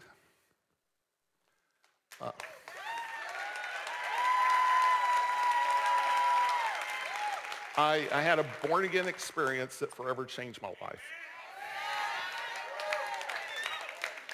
And not long after I started my first little business, I'd always been industrious. I'd always had jobs since 14, but I started a car washing detail shop. And I'd worked at the Ford dealership in high school, so, you know, it was just a little business. And it did pretty well. Next thing you know, I had a service station, and that went pretty well. Then I got the service station on the highway, and 24/7, 10 employees, and I was doing pretty good. Not bad for a guy that had been on drugs and never went to college. And the small town, 11,000 people, Vernon, Texas. And I got what I call a God whisper. And I've heard Oprah talk about the God whisper. I had Kevin Eastman, NBA coach that won a championship with the Knicks, on my podcast talk about the God whisper. I said, you know, that's what I had. And there's a principle called leave the herd. And I'd grown up in this town. My family was from this town. It was comfortable. So the thought of leaving Vernon to go out and do something. I didn't even know what I was going to do, but I felt it so strong. So I sold my business, and I think for nothing at the end of the day. I pretty much gave it away. And I moved to Dallas. I lived with 4 other guys, and I started detailing cars again. Now, how in the world 2 years later I got in the seminar business is a series of serendipitous events that would take way too long to go through each one, but totally undeniable, God fingerprints. And so always encourage you. If you get the God whisper, it's not always loud, but when you get it, it's always going to pay off to listen. I got in the seminar business. I'm kind of ahead of myself. Didn't mean to go this slide quite yet, but it's okay. And in the seminar business, again, even going to this event, he said, I'm looking to hire people, and I just lost my job. And he said, well, here's what you have to do. You have to make 100 cold calls a day. I'm like, well, that's crazy. I don't know if I could do that, but I'm feeling really called to work with this guy. And then he said, you have to learn a presentation to go out and give to like real estate offices and insurance companies and car dealerships. That sounded pretty ominous, and the thought of getting up and speaking terrified me. I'm still uncomfortable doing it, but I felt I was in this bubble. And so I said, I'll do it. And after about 1.5 years, I was the top sales guy in the whole country. And it's only because I did the deal. I did what was, Jim Rohn said success is easy, but it's also easy not to. So he gave me a formula that would work. So I'm now the top guy, but there was a problem. I wasn't making any money. They had a broken model. And so I learned the skills. I heard David once say, what's more valuable, making a $10,000 sale or getting the skill that it took to make a $10,000 sale, right? So it's the skill that I got from those 2 years. But I realized I have to go out on my own. And I wasn't philosophically aligned. There were just a lot of different things. So I made the decision to go out on my own. And I'll tell you a little bit later some of the challenges related to that. Again, some more miracles, I call them. And as John Maxwell talked yesterday about failures, boy, I have so many. And I want to make sure and share the hardship and the challenges as I'm going through this. But I did my first event by myself. I had to put together a team. I did it in Atlanta, Georgia, with these 2 guys, Brian Tracy and Og Mandino. And that was 1991. Who knows who Og is? I already heard you applaud for Brian. Yeah. The greatest salesman in the world, the greatest miracle. And I had 1,300 people. And so, wow, I turned the corner. I could pay my bills. Then I went to Chicago, and now I did Brian. No, actually, I did Jim Rohn and Og in Chicago. Then I went to Washington, D.C., did the same.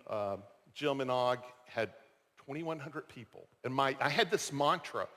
I could be at the movies, wherever I was when I was still working for the old company. It's like, how do I get 2,000 people in a room? How do I get 2,000 people in a room? Everywhere I went, it's like, how do I get 2,000 people in the room?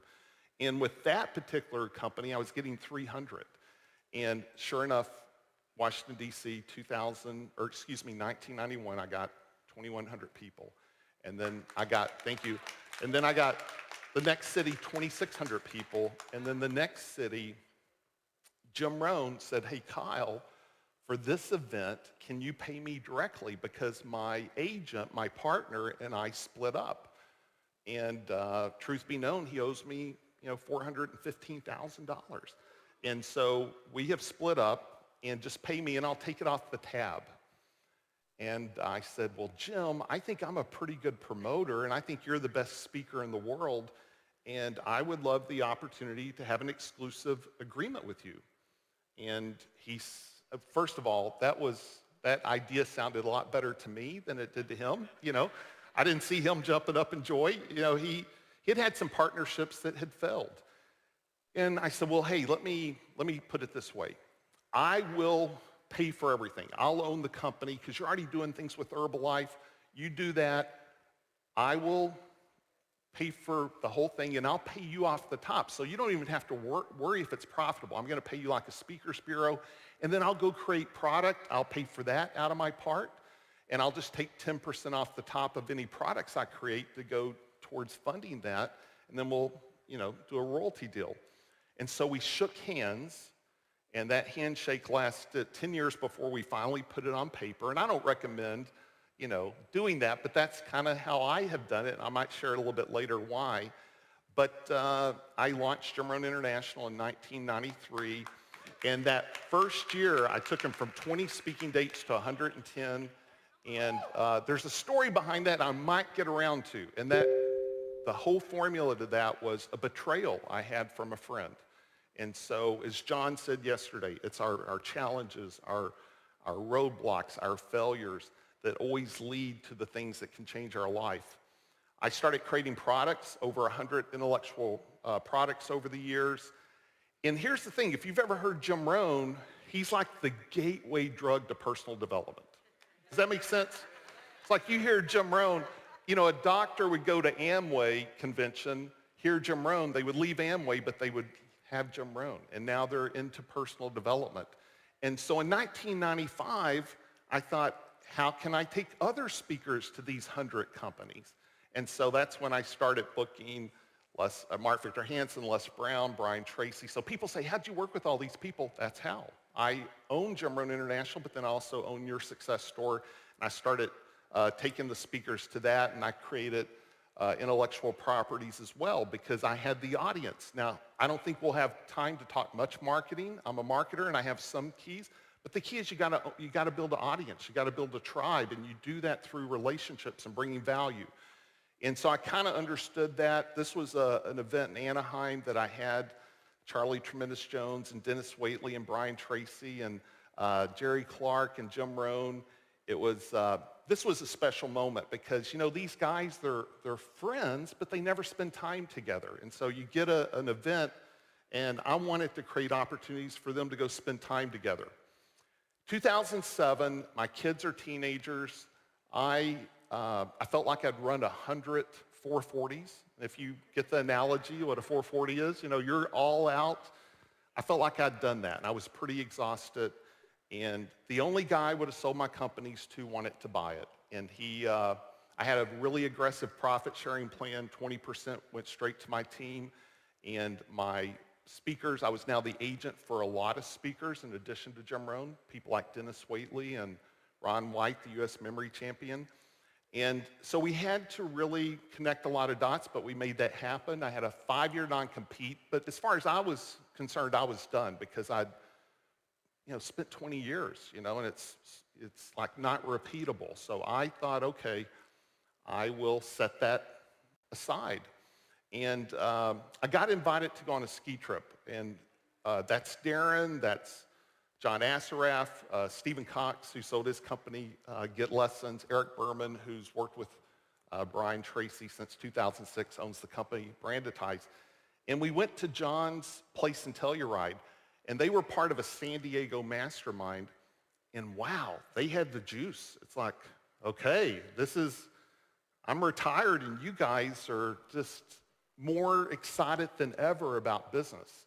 And I said, wow, I missed that. They said, you should start your own mastermind.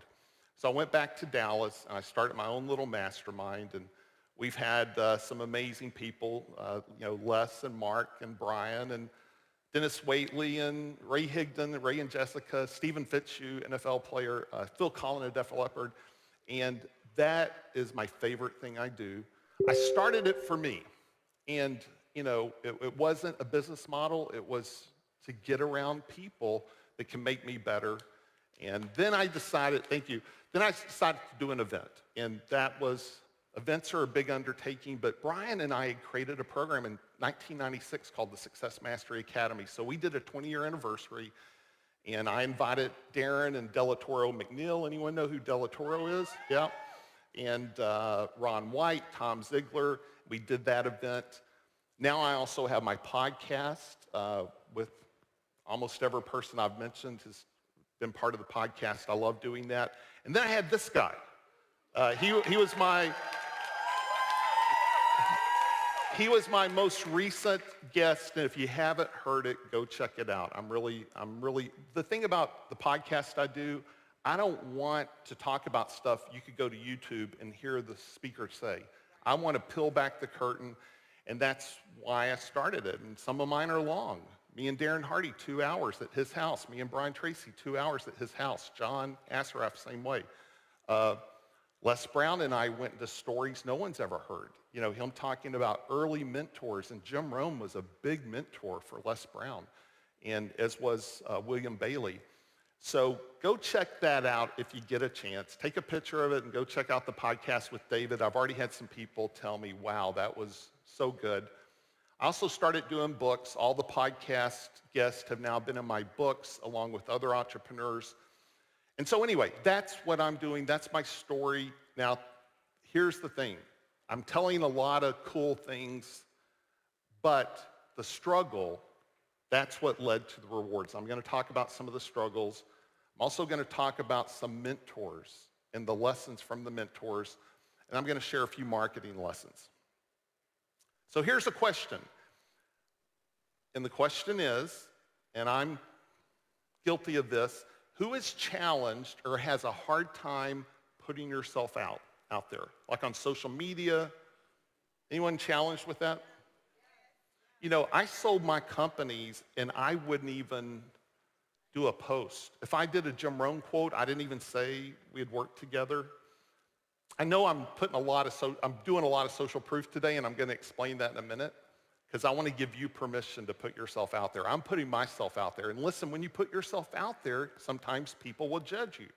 They'll say, wow, who she thinks she is, or who's he trying to be? And that's a fact. I'm sorry, I'm not going to say that won't happen, because that does happen.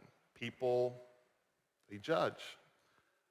And I had to get over that. I had to get over my high school friends, because I did play the game for a while. I was Kyle that got lucky, and I didn't want to brag, and I diminished myself. And by diminishing myself, I wasn't able to impact other people. So here's my question for you, and this is what changed my life 5 years ago, and a lot of people I work with, is I say, here's the question: how much influence do you want to have? That's all it gets down to, because at the end of the day, it's our ego that doesn't allow us to put ourselves out there. We don't want to be judged.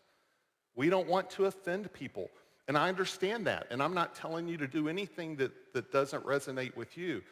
But the bigger question is, how much influence do you want to have? And so today, and the other part of that's be authentic. Like, it's so easy to go copy someone else, but I look at it as like you're a lighthouse. And you're putting your light out. And some people don't even see it. That's okay. Some people see it and they keep going the other way, and that's okay. Some people see it, though, and start coming towards you. But to do that, you have to put the light out. And you've got to be yourself, and you got to run your race. And so today I'm sharing my story. I'm giving myself permission to tell my true story. And I want you to own your own story. I'm trying to model that it's okay to tell our story, because our story is going to resonate with certain people, right? I meet a Les Brown fan and someone's like, oh my God, okay, and now we have a connection, or a Jim Rohn fan. And so tell your story, and some will get it, some won't. Okay, so here's the lesson. It's something I say every time, and this applies to every single person in the room. There's something you want to do where you're probably feeling like you're starting at zero. You want to do what David has done in his business, or you want to do what John Maxwell has done with his books, or you want to do what Jim Rohn did with his speaking. Well, guess what? They all started at zero. I've heard David tell his stories. I've heard David tell his failures before he ever had a success. So the bottom line is, we're all at zero in some area, and that's okay. That's just part of the deal. But everyone starts at zero. Now, when's the best time to plant a tree? That's right, 20 years ago. But the second best time is today. So whatever it is that you want to do, there's someone out doing what you're doing that started at zero. Get really connected to what that is. I'm going to give you a challenge at the end of my talk about really getting clarity about what it is you're called to do. I mentioned Jim Rohn. Jim Rohn changed my life. I can't share all the lessons. I can't share all the stories, but I'm going to share a couple that impacted my life greatly. And here's the first one. He taught me that success is predictable. It's like he used nature a lot. He used farming a lot. If you go plant a tomato seed at the right time, at the right place, and you water it and take good care of it, odds are in 6 weeks, what? You're going to have some tomatoes. Now, not 100% of the time. You know, sometimes there's a storm. Sometimes life happens. It's not guaranteed, but it's about as close as you could get. And once I realized that, I love that John said yesterday that shortcuts, get rich quick, is the longest distance between 2 points. And it's so true. You know, once I got off of trying to get there faster, quicker, easier, that's not part of the foundational principled way of doing something. I mean, it's hard to get tomatoes faster than 6 weeks, right? It's just, you're not going to get pecans off the pecan tree faster than 5 years. But if you want pecans, there is a process. And Jim taught me that, and I really bought into that. And I bought into that in the seminar business. So that was a huge life-changing principle. Now here's the other one. This probably had the biggest business impact. Jim said, it's his formula for success. If you want to be successful, learn to bring value to the marketplace. Now, he didn't say become a good networker. Some people are great networkers, and that's good. But more important is bring value. He said, if you really want to be then wealthy, learn to be valuable to valuable people. And, you know, I said Jim and I had a handshake for 10 years. Why? Because he brought so much value, and I brought so much value, and we connected in the value bringing, right? So you can have a handshake if you are committed to bringing value, because who would want to walk away from that? Now, if they do, that's good for you. The sooner that happens, the better, right? And I'll talk a little bit about that in a minute. About 5 years ago, when I came out of retirement, I'm a big believer in building the audience, so I started a newsletter, building a list, and I did this thing called 52 Lessons I Learned from Jim Rohn and other legends I promoted, and I would do a weekly lesson. And here's a couple of them. And so like I mentioned, Brian and I go way back. I was just with him in San Diego recently, and in 1991, I flew out to San Diego. I spent the afternoon with Brian. We were doing events. And he said, Kyle, you know, you're still a young guy. He said, here's something I have witnessed. The majority of people, it's like when they're starting a business, it's like getting an airplane going. Now, airplanes are heavy, right? And to get an airplane going from zero anywhere is going to take tremendous amounts of fuel and energy. And you kind of get it going, and you go 5 miles an hour, 10, 15, 20, and eventually you can get up to 50 miles an hour, but it's still on the ground. Now, he said if you get the plane off the ground, if you break 50 and you get up to 100, you're now in the air, and by the time you get to 30,000 feet in the air, you're going 300 miles an hour with less fuel. Does that make sense? He said, Kyle, I challenge you. Take 2 to 3 years and pay the price. He said most people get the plane going and then they give up because it never gets off the ground. But if you pay the price and get the plane off the ground, you'll benefit the rest of your life. And I'm so thankful Brian shared that with me. And I did pay the price. And, you know, as a father, you know, I'll talk in a minute about hard no's. I had a lot of hard no's. I didn't travel near as much as people think I did because I wanted to be at home with my family. But it's up to you to decide what that is. No one can decide for you what's important for you to give up.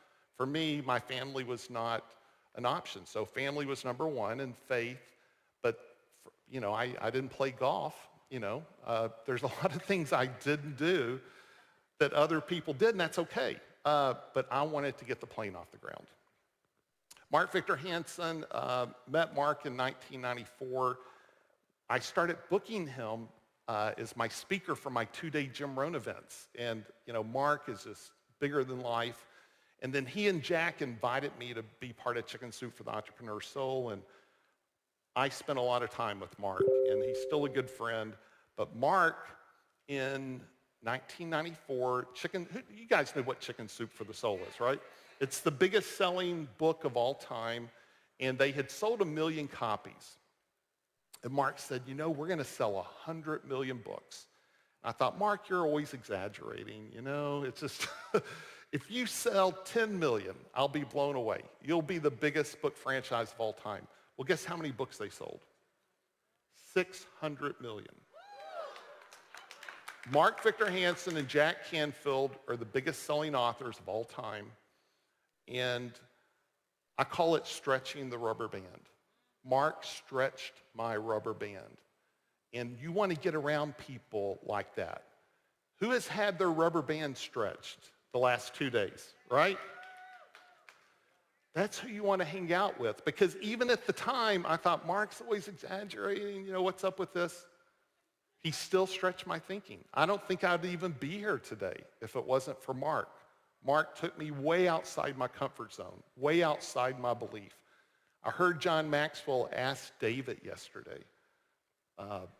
Backstage, I was privileged enough to sit back there, and he said, what's your gift? He said, belief in people. And you want people that believe something bigger than yourself. And Mark helped stretch my rubber band. So be the type of person that stretches the rubber band and get around people that stretch your rubber band.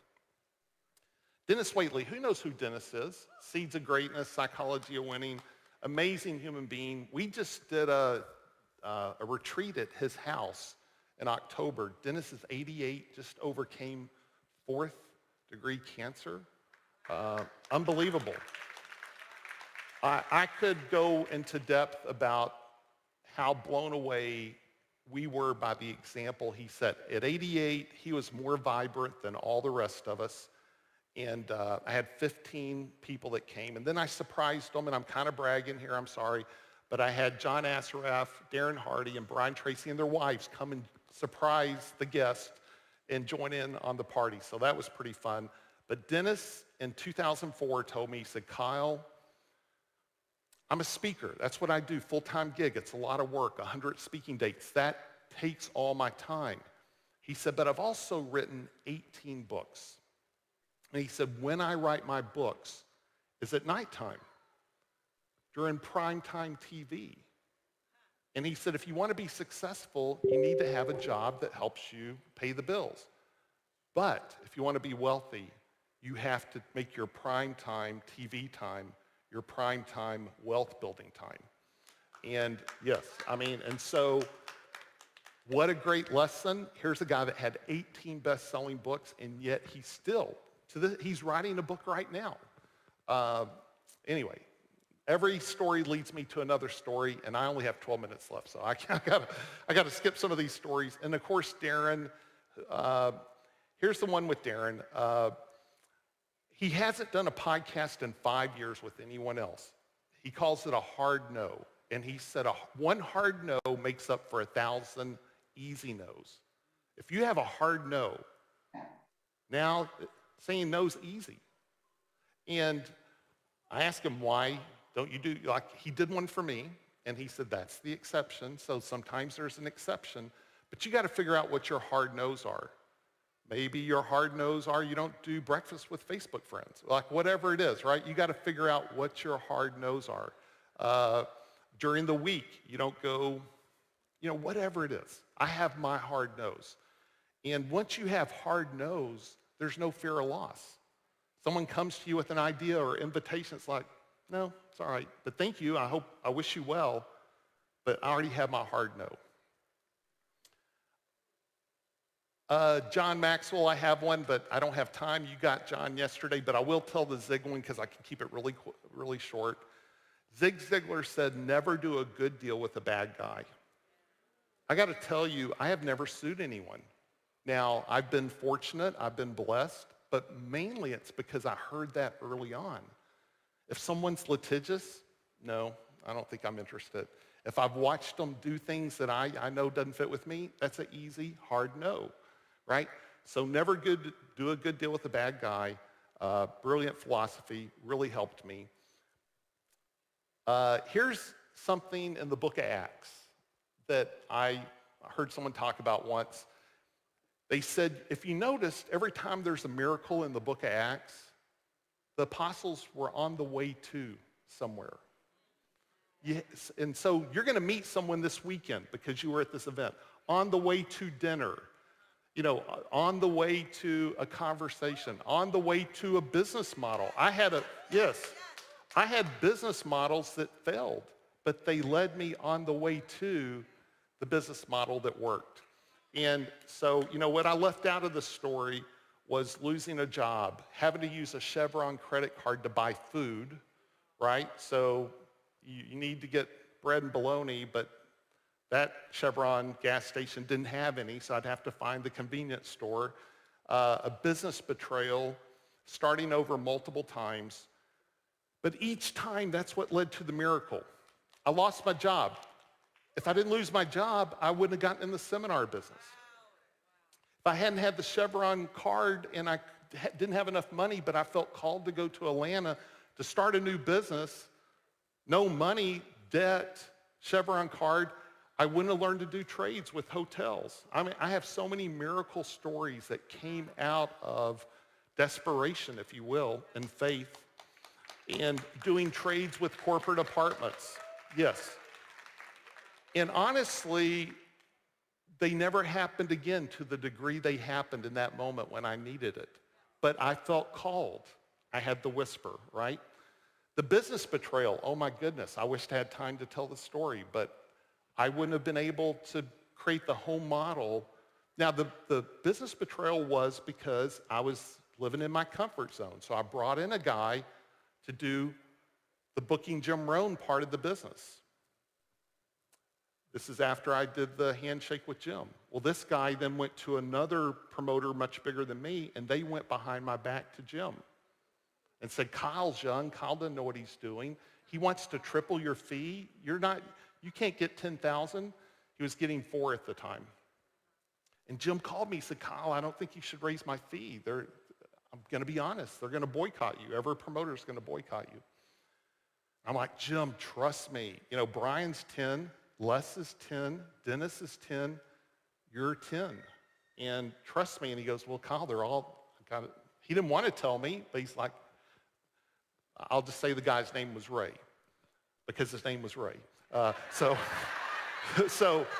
he's like, Ray, and they're going to go a different direction. And I was in shock. But I was so, I don't know, it was a God download. I flew to San Diego, met with Brian Tracy. We filmed videos, had Jim come in. We filmed videos. I went and created this plan to go into all the cities, the promoters that were going to boycott me in, and take Jim Rohn and Brian Tracy and charge $99. Now, they were charging $250 for Brian, but Brian agreed to do it. And so I called him. I said, listen, I'm going to come in and kick your ass, or you can have an exclusive with Jim Rohn, and I'll give you an 18-month window. Within a month, I had him booked at 100 dates. And that was, I had delegated that. And the truth is, I had relegated that. I'd relegated that to another person that I almost was giving them a free ride, if you will. Like I made it so easy, and I was making them a partner. Thank God they betrayed me, right? Anyway, I've started over so many times, but that's how I found the internet. I was the first guy to build a 1 million+ email list. And that came from, don't have time. Well, the seminar business really changed. All the big events took out all the small promoters, and next thing you know, Herbalife is not happy that Kyle's booking Jim 100 times a year, and they want to book him 100 times a year. And he was with them before me, and so I got down to where I could book him 10 times a year in 1999. Now, if I could book him 100 times a year, would I have found the internet? Probably not. I would have just said, what's it? but it forced me to become really good at it. And I started my Jim Rohn newsletter in 1999, Messages from the Masters, Quotes from the Masters, Slide Edge newsletter, built a 1 million+ list, and built a whole new business and model off of that, out of having to say, having to take challenges, right? Okay, Jim Rohn would quote the Bible, if you search, you will find, but he would also say, rarely will a good idea interrupt you. You have to go searching, so be open to opportunities. Wow, we learn by doing. Who understands that? You're gonna learn by doing. You can read books, go to seminars, this is awesome, but you gotta go do. I didn't know anything about being an agent or speaking to cold audiences or doing pre-manager meetings or getting referrals or testimonials or building a team, publishing, any of that. But I learned by doing. And if you're hungry and if you have the passion, if you have the desire, and you got to pick what's important to you. I think I lost the signal. Here we go. Now, I am going to skip, take a screenshot at least of this because I have 5 minutes and I'm going to skip these 7 marketing principles. But marketing is connecting the dots. It's not about being manipulative or clever. It's connecting your products and services in the most efficient, effective way with the prospect. And I could say more. I mentioned tactics and principles. Marketing is about being strategic. What one thing could you do to knock down all the dominoes? I believe people are doing way too much stuff. Cut most of it out. Find the 1 or 2 things that can make the biggest difference. Testimonials. Here's a question. Where do you live? Where do I live? You want me to give you my address? KyleWilson.com. That's where I live. I live on Instagram, Kyle Wilson Jim Rohn. Where do you guys live? You live on your website. People can find you 24/7. You live on Instagram, on Facebook, on LinkedIn. Make sure your website and your social presence, people can find you and engage with you. I have to skip all this. I can't skip this. This was a God download, the Jim Rohn quote book. Who's ever seen one of these? This was a God download in 1993. I took all of Jim's quotes, put a little to and from, became a viral marketing tool. Eric Worre told me, he said, I bought 200,000 of those to give away. And I moved 6 million of these. And that was a God download. Here's a good one. Empower your fans to become advocates. I didn't move 6 million. My advocates bought 10, 100, 1,000 at a time and gave them away. Also did one for Zig. Who has ever seen that building your network marketing business? That was a God download. That took 4 years to create that. David and I talked about it on the podcast. I did it without Jim knowing. He would have vetoed it because of Herbalife. So sometimes you just got to go do things and they thank you later because that reached millions of people. I'm going to skip all this and get down to, okay, so I talk about the books. So every book I do, like Success Habits of Super Achievers with Darren Hardy, Les Brown, Brian Tracy, Mark Victor Hansen, Todd Stoudemire, this long list of people. I'm going to give everyone all the digital copies of the books if you want them. So So send an email to info@kylewilson.com. Just put books. If you do it today, I'll know you came from this event. If you want to tell me how much you love David or love Jim Rohn, put that in there too, but don't let that delay you from sending it. I'm also going to include a bunch of interviews, the one I did with Darren Hardy and Les Brown and multiple others. My pleasure, my pleasure. I'm proud of the books, I'm proud of the stories. So info@kylewilson.com. I'm also going to have a package of books that you can buy and 100% goes to the foundation. And what it really is, it's this book.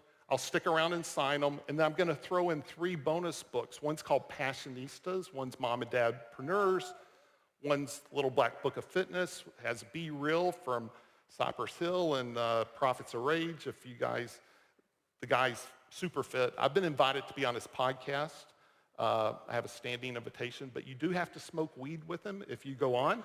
And so It's a compliment that he invited me. I haven't accepted it yet. But here's the deal. You get Success Habits. I'm going to throw in these 3 bonus books, $20. It all goes to the foundation. But I'm going to match your $20 with $100. So I think there's 50 of these at the bookstore. It's $20 for the 4 books. I'll sign the Success Habits. I'll match it with $100 per package. And here's why. I believe in what you guys.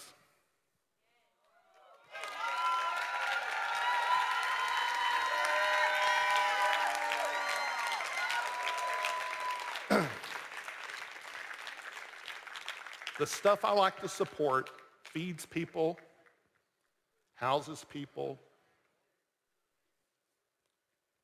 clothes people.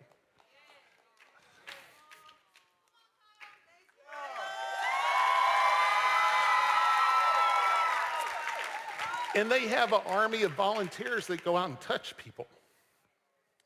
So I'm happy to support that and match your contribution. And every book I do, 100% goes, the 100% of the launch goes to a charity. And I'm excited. I got to mention this.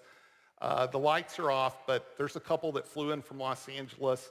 Pastor Donald Rucker and his wife, Ethel Rucker, who were, wow.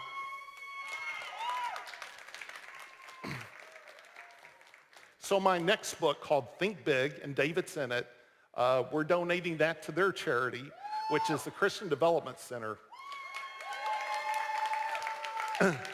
Take a picture of this, and then I'm going to say goodbye. This is the 3-year centering question that I want all of you to do. It's, what do I want to be, and what do I want to be known for as a recognized expert in 3 years? And when you ask yourself that question every day, it helps you walk away from the things that aren't necessarily what you want to build around. It's a powerful question, and I don't have time to tell this story, but Jim Rohn passed away December of 2009. He wrote this in my journal in February 2009, my most prized possession. Friendship is wealth. You make me a rich man. Thank you for your friendship and partnership all these years. Love and respect, Jim Rohn. And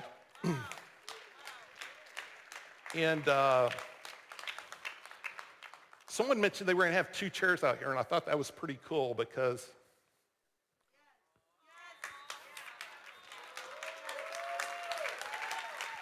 I've had a co-pilot, and so if you haven't heard Jim, go check him out. He's an amazing human being. I'll try and talk. Here's my website. If you're on Instagram, that's my favorite, and I could go into why, but would love you to find what I'm doing on Instagram. Thank you so much for your time. You guys have been amazing. Thank you. Thank you. Thank you. Wilson. Thank you. Ladies and gentlemen, we hope you're enjoying this year's Leaders Edge Conference here inside the Marriott Marquis, Houston. At this time, please turn your attention to the screens high above the stage.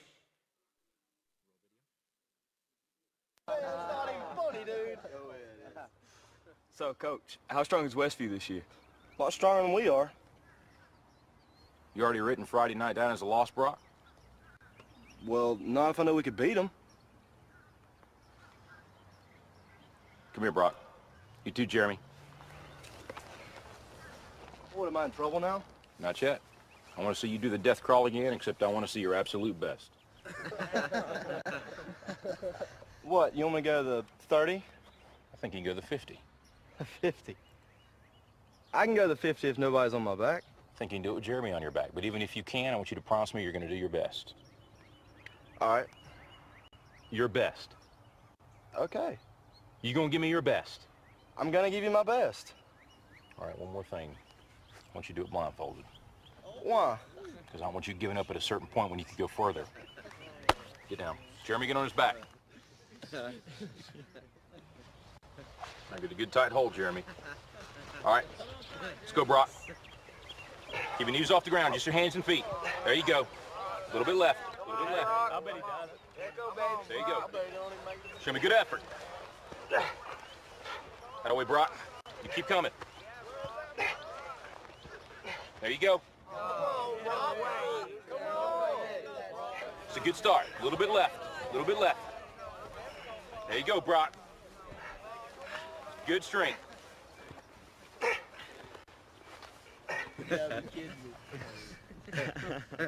That's it, Brock. That's it. Not at the 20 yet? Forget the 20. You give me your best. You keep going. That's it. No, don't stop, Brock. You got more in you than that. I ain't done.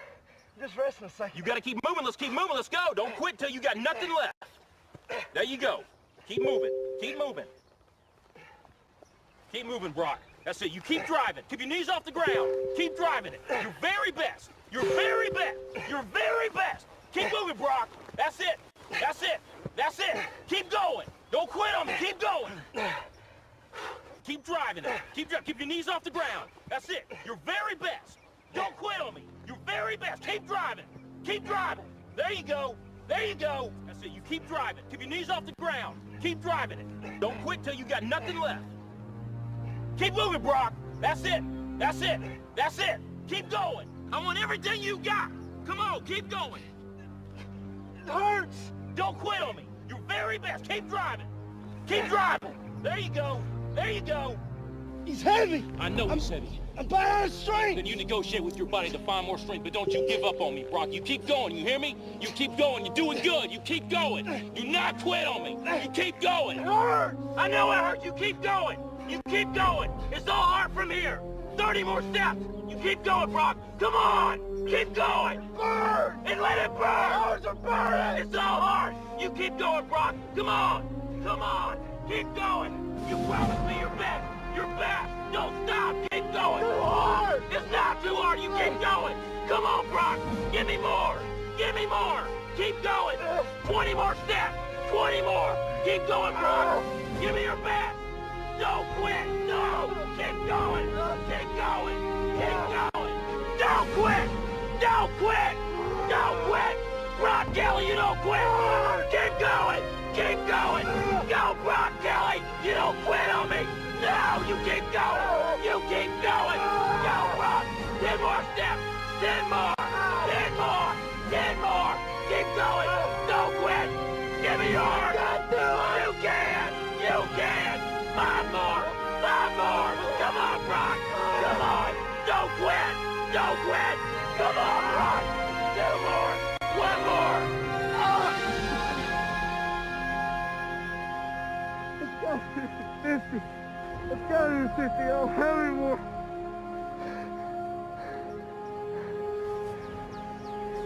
Look up, Brock. You're in the end zone.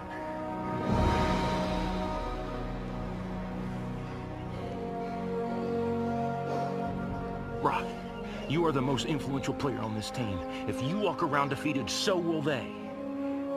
Don't tell me you can't give me more than what I've been seeing. You just carried a 140-pound man across this whole field on your arms.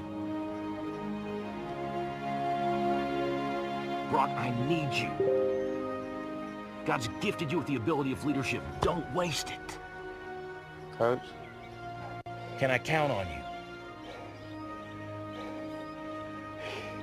Yes.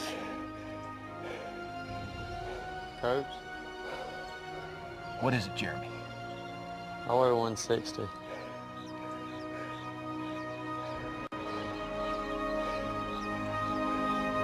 And now, it's time to bring up one of the ladies to the stage. Ladies, make some noise! Our next speaker is CEO and founder of More Freedom Today. She's an author, speaker, and top network marketing earner all the way from Houston, Texas. Make some noise for Miss Twyler Portis! I don't know what you're going through, but we stopped by to tell you that what's in front of you is bigger than what's behind you. Your destiny, your promise, your future. You might as well shout before you get it, because God sent me here to tell you that what he has for you is gonna be big. Yes! Yes! Yes! That yes. It's my season. Yes! It's my season. Yes! You ought to declare yes. that over your own Come life. On, yes! Say, I believe. Yes! that Yes. it's my time. Yes. Come on. It's Yes. my time. Yes. Yes. And I Come can on. feel Yes. it. Yes. Yes. Say breakthroughs Yes. in the room. Yes. Yes. Come on. It's yours Yes. if you want it. Yes. Anticipate. Yes. Come on. Yes. Yes. God's getting ready Yes. to move. Yes. To your dream. Yes. Yes. Listen, you ought to declare Yes. this over your Come own on. life. Yes. Say it. Yes. God. Yes. He's working. Yes. A miracle. Yes. Yes. Just for me. Yes. Come on. Yes. And it's gonna be. Yes. Come on. Yes. Yes. Yes. Listen, I Come don't know on. about Yes. you, but I'm excited about Yes. my future. Why? Yes. It's gonna be Yes. me. Yes. Yes. Yes. Yes. I'm running into Yes. destiny. Yes. Shouting into my promise. Yes. Why? Yes. God's gonna. Yes. Yes. Yes. Yes. Yes. I won't have Yes. no- Back here. Yes. I can't hear you. Come on. Yes. Yes. Yes. God is Come gonna blow on. your Yes. mind. Yes. All right. Thank you so much, DJ. Yes. Yes. Come on. Yes. Yes. Bring the music down, DJ. Come on. Yes. Yes. Yes. Yes. Yes. Yes. Yes. Yes. Yes. What are you saying yes to? Come on. Yes. Yes. Yes. Yes. Yes. Yes. Yes. Yes. You guys got it? All right. That's what I'm talking about. Yes. That's what I'm talking about. How y'all doing this morning? Y'all ready? I feel it. I feel it right here. Every one of you said yes to your dreams. You said yes to your goals. You said yes to your commitment. You said yes to your family. You said yes to your financial stability. You said yes to all those things. And guys, sometimes you got to get up and just say yes. Just say yes. Get in the mirror and say yes. How did you feel? How did you feel? Right? How did you feel? Y'all take your seats. Take your seats.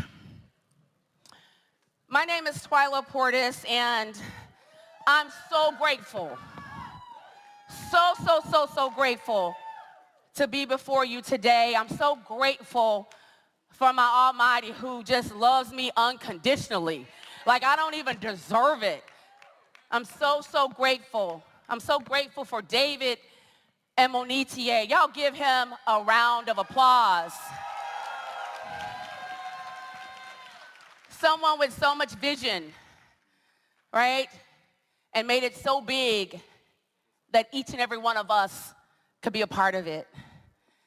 And so I'm so thankful for him and everything that he represents, his love, his kindness, right? And just allowing me to be before you guys today. And so I'm going to talk to you today about the 4 spiritual laws. Let me see, where is there we go. The 4 spiritual laws of prosperity. The 4 spiritual laws of prosperity.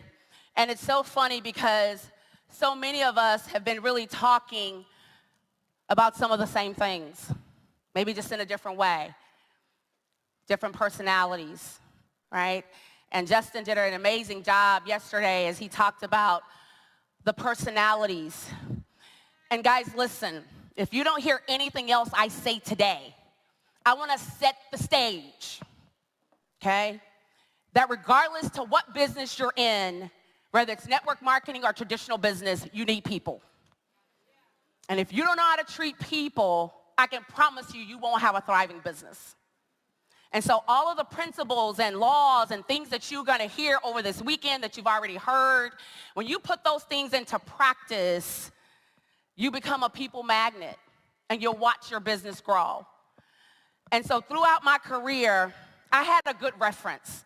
I was very blessed to have my mom and dad, you know, my grandmother, who I spent a lot of time with. So I was in the 4th grade when I moved to Houston, but I would go back to Louisiana every summer and spend time with her. And she was just such an amazing woman that showed so much kindness and love. Like we went, coming home from school, she was a head cook at the school that I went to. And coming home from school, we stopped at everybody's house to bring food, right? I watched her go to the hospital and just show love and kindness. And my mom and dad were the exact same way. And so you might say, well, Tyler, you know, you had a good reference. I didn't have a mom or I didn't have a dad. But guys, there's too many resources that we have for you to have the excuses, right? Kindness is easy. Love is easy. The only way that it's difficult is that you made a decision to make it difficult. But once you make a decision that you're gonna show love and kindness, it's easy, okay? It's easy. And so when I came across these spiritual laws, and I was already implementing them, however, not to the degree in which I could do more, right? I could always better my best. How many of you believe that? How many of you can better your best? Okay, so like 10 of you. The rest of you are already at your best, right? How many of you can better your best? Okay, so I'm talking to the right crowd, David. They're ready to learn. All right, so we're going to talk about the 4 spiritual laws of prosperity. And the very first law we're going to talk about is tithing. Okay? We're going to talk about tithing. And some of you are saying, well, you know, I tithe. I give. I help my family. I do all that. That's not tithing, okay? It's not tithing. You know, I give to the person at the light and, you know,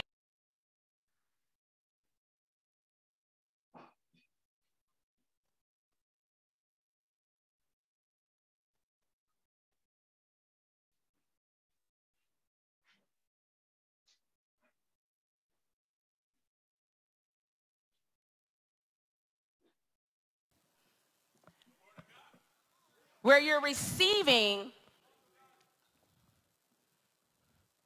your blessings from God, the word of God. Somebody just mentioned that, right? And if you don't have a church home, then maybe you're watching church on TV. Maybe there is a spiritual organization that maybe you're scrolling on Instagram and you're watching a pastor.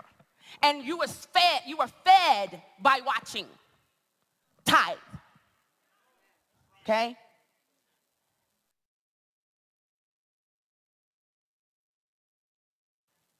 To your success. And it's one of the laws that people have the most problem doing because of fear.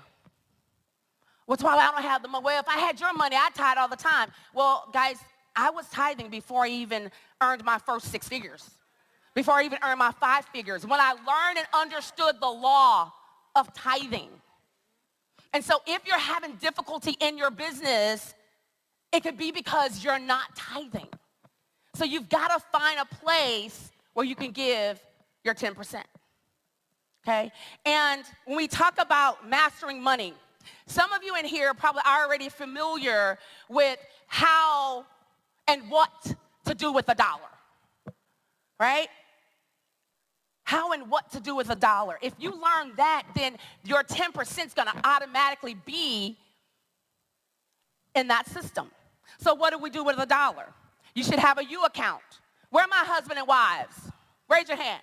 So when you get yourself a U account, you're not going to argue about money anymore. It's coming into the house, and so you're gonna know that, okay, so it's 20% for me to live on, 10% for me to what? Give, tithe. I have another percent that I'm saving, and then there's an investment account, and there's also what? A tax account, hello, and a U account. So whatever guys, listen, I was married for 26 years. And what saved my marriage was me having a U account. Because when our money came in weekly, we knew what percentage was going in that U account, and I could blow it up in 1 week, or I could save it for weeks, go and buy whatever purse, shoes, whatever I wanted to do. And I didn't have to hide my bags coming in the house. How many of y'all still hiding your bags coming in the house? Oh, see some hands. So when you master your money and your 10% is there for you to give, it's easy, right? It's easy. And so if you haven't started tithing, and I know there's many of you who aren't. I'm not going to ask you to stand. I'm not going to ask you to raise your hand. And I'm not going to even judge you. You don't know what you don't know. And if I tell you that when you begin to tithe, you're going to begin to see success happen in your life and in your business. You guys follow me? Okay, is that making sense? All right. So, one of my favorite scriptures, and whatsoever he asks in my name, that I will do, that the Father may be glorified in the Son. John 14:13. What is that saying? Well, all it's saying is that whatever it is that you want, and if you ask in his name, you're going to get it.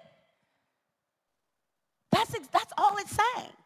But how many of you are asking? Maybe you're asking your boyfriend, or your husband, or your mom, or your dad, or your upline, or your downline, or your sideline. But you ain't asked God. Hello? You haven't asked God. So therefore, you don't have what it is that you want. And so, guys, you've got to put things in perspective. And so, here's what I want you to understand.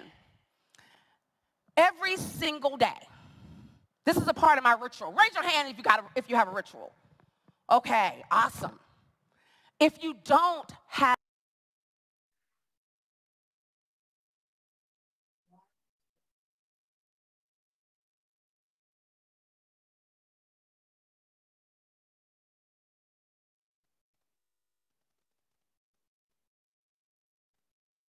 do not let the day close without a good deed. Every day. And I've done it so much to now I don't even have to think about it. What's a good deed? Giving somebody a smile. Some of you don't even smile. And you're wondering why you're not attracting anybody. Right? Saying hello to someone in the elevator. How many of you used the elevator today and you got on, you pressed the button and turned your back?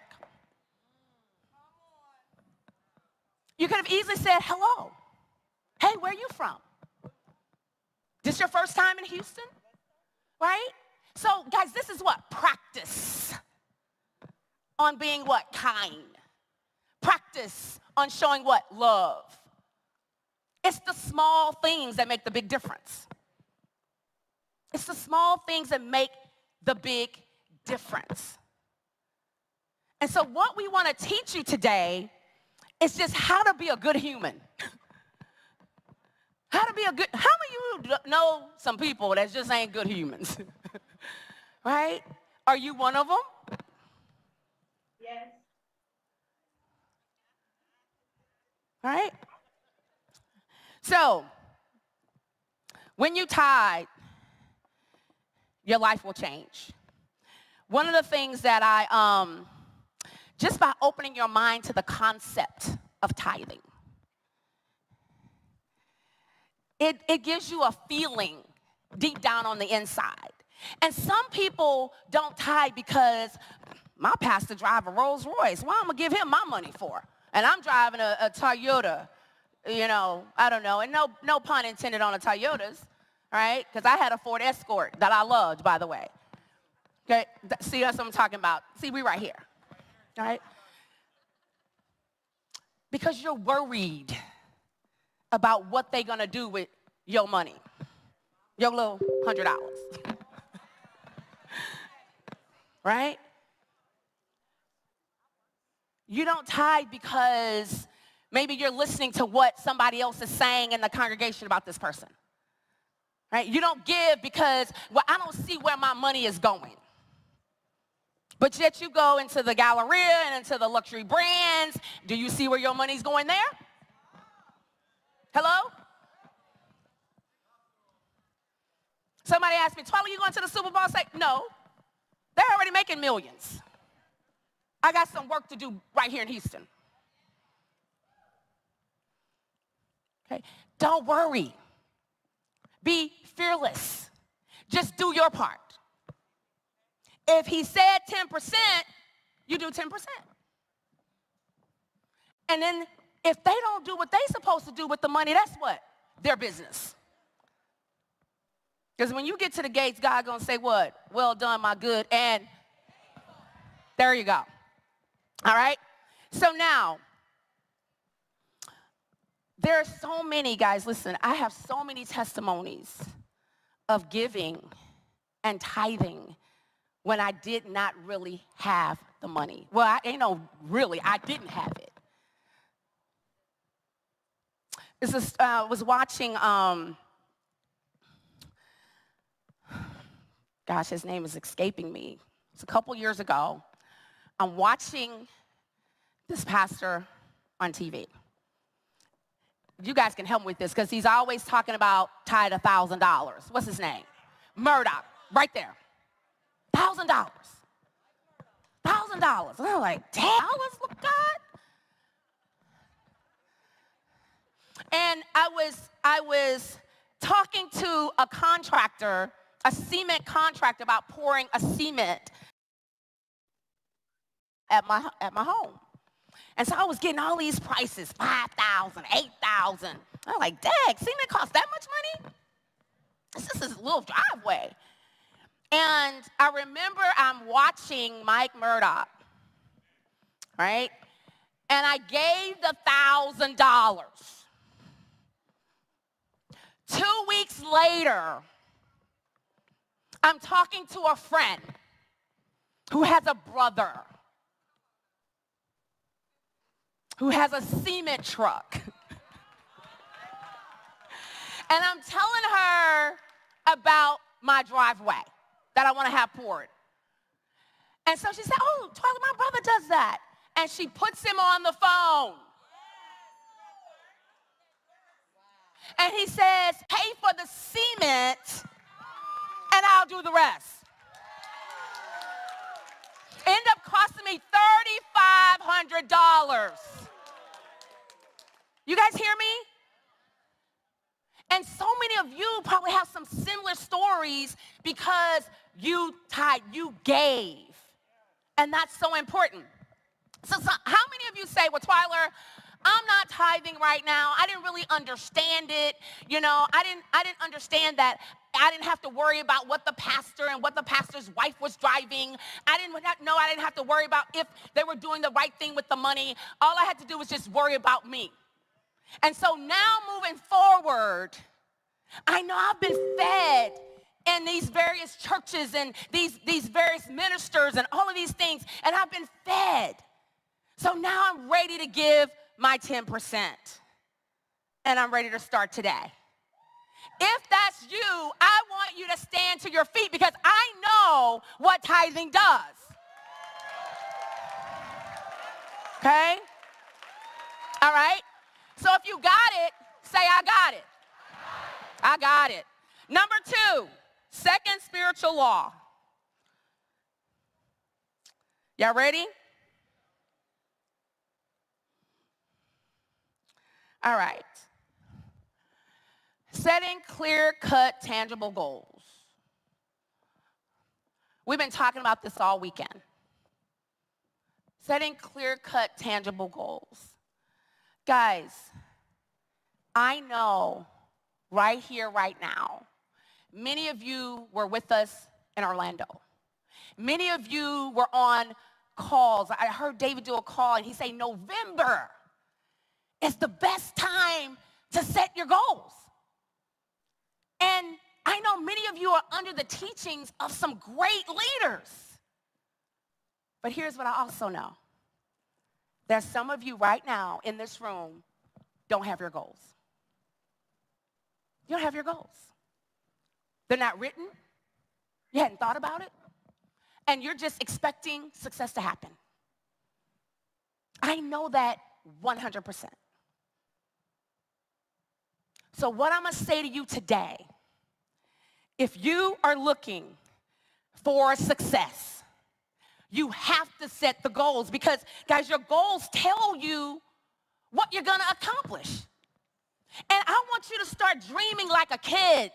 See, some of you hadn't set goals because life have kicked you around, beat you up, have told you you can't do it. You've been in relationships that's been faulty and telling you who you are and all of this stuff, and you're not listening to what God says you are because you're with this man, hello, ladies, that's been telling you all this garbage. Men, you're with these women who won't support you, who's telling you what you ought to do, like they the man of the house. Yeah. Yeah, ladies. Submit. Listen to me. Submit. Oh, Twala, well, I'm going to submit to him, and he ain't doing nothing. Why you with him? Why are you with a man that you can't submit to because he ain't doing nothing? That means you ain't nothing either. Yeah, I said that. And guess what? Guess what? Say what? I meant it. Because listen, you cannot get to where you want to go with someone that's unequally yoked from you. And so go ahead right now and tell him or her. Listen, David, I'm in trouble. Some people gonna go home.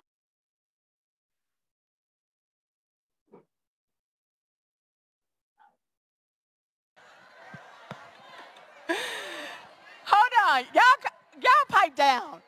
Pipe down. I can tell some of y'all in some bad relationships because y'all loud right now. Listen, in all seriousness, you got to take your goals serious. And you got to take your life serious. And whatever it is, see, if you had your goals written, you'd already know the type of woman or man that you should be with. You know what I'm saying? Like, seriously.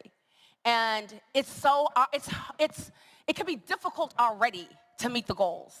But then to have someone who's, as soon as you build yourself, you come to this event, you build yourself up. You get home, they tear you back down. You're gonna build, you get up. So you have to decide what's important. And I promise you, when you have a breakup, you're gonna live. How do I know? How do I know? Because I had one. Okay? Your goals are super important for your success, right? So, when you, in order to harness your new wealth and good fortune, you must set goals. You must set goals. Please do not leave this event without having your goals written.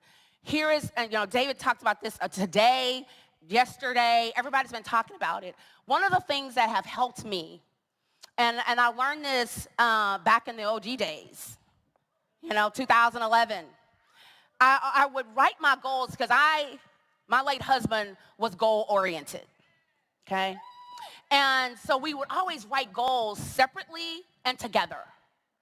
But what I learned in the OG days is get an index card. How many know what I'm talking about? Get an index card and write your goals on the index card, okay? Write them on an index card. There you go. And you're going to put them in different places. One of the best places for my index cards to have my goals on there is in my nightstand. I used to leave them on my nightstand on top, and my housekeeper kept moving them. So I put it inside of my drawer.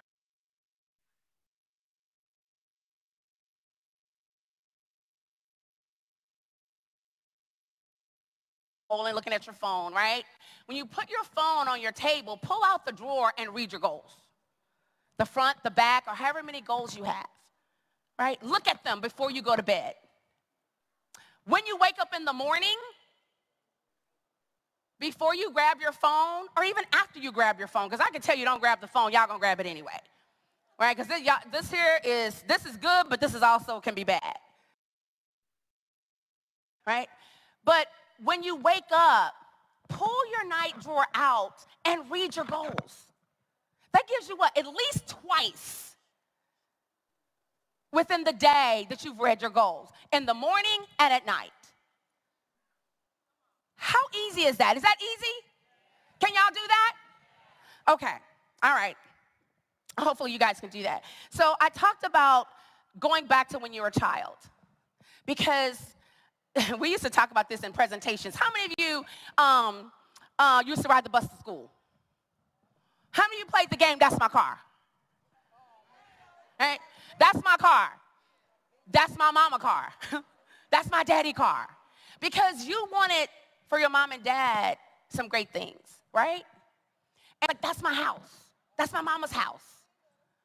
And so you had all these big dreams and all these big goals. Am I right about that? So when you are setting your goals, I want you to go back to that child. Don't worry about how much money you make. Don't worry about, ramifications and oh, this is restricted or this is COVID. Don't worry about any of that. Write your goals as if you could not fail.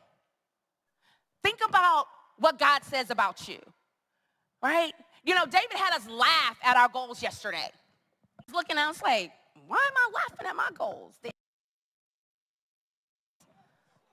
Right? But nothing is too big.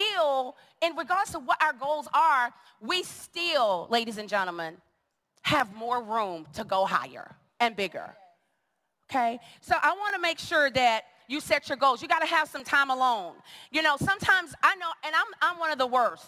I'm so busy, right? I'm helping this person and doing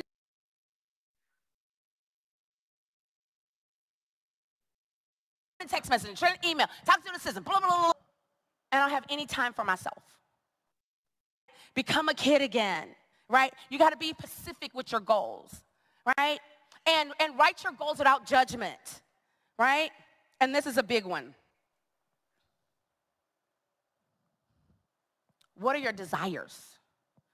Because sometimes I've talked to people and it's like, well, I really have a hard time even knowing what I really want. Guys, if that's you, you got to really pull back or peel back some layers. What are your desires? And we learned an exercise yesterday. Go look at it. Go sit in it. Go smell it. Go touch it, right? So all of those things are going to help you set clear-cut, tangible goals. And then put a time frame to it. I just launched a new company that I really know nothing about. It's a record label. Why did I do that? Right? Because it really wasn't my goal, but it was my son's goal. And because I'm connected to him and he's connected to me, and everything I've done over these last 25 years has been for my only son. Right? All that getting up his basketball games and all that stuff was for him. And I call him my miracle child because it took so many tries of miscarriages. And that's why the lady that spoke the other day, I'm like, I know where you were. And when I finally had him, was able to carry him full term, I was like, hey, this is my miracle boy. And so all of the work you're doing every day, and you're doing it for your kids, right? And they're watching you. And we heard it's not what's taught, it's what's caught. They're watching you. Watching you in worry. They're watching you in scarcity. They're watching you gossip. They're watching your low vibration. They're watching all of that. And then we wonder why our kids grow up and they have the same characteristics. Pull up your pants and strap on your boots and stop whining and complaining. We have so much. We have so much.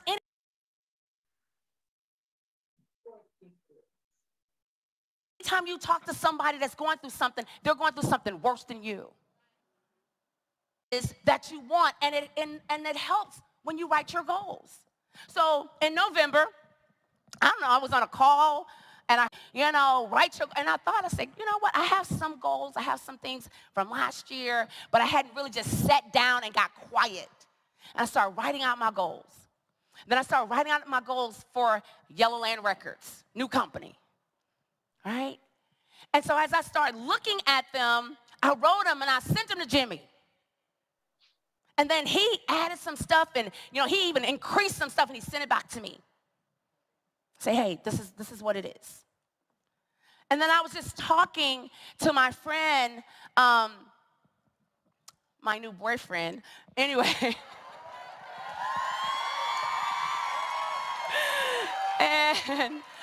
and he said, some of these you've already accomplished. We're in the first quarter. But if I hadn't written them down, think we would have accomplished them already? No. So your goals are super, super important. And you guys have heard this over and over. And you know what? Even though you've heard it so many times, some of you still haven't done it. Right? David gave you some steps. And obviously I had some goal setting steps here. But I want you to marinate on what he gave you. Okay? Marinate on those steps that he gave you in order to accomplish. Let's talk about the next one. I don't know how much time I have. Where's my clock? Where's my clock, y'all? Oh, I see it. Ooh. Okay, forgiveness. Just a big one.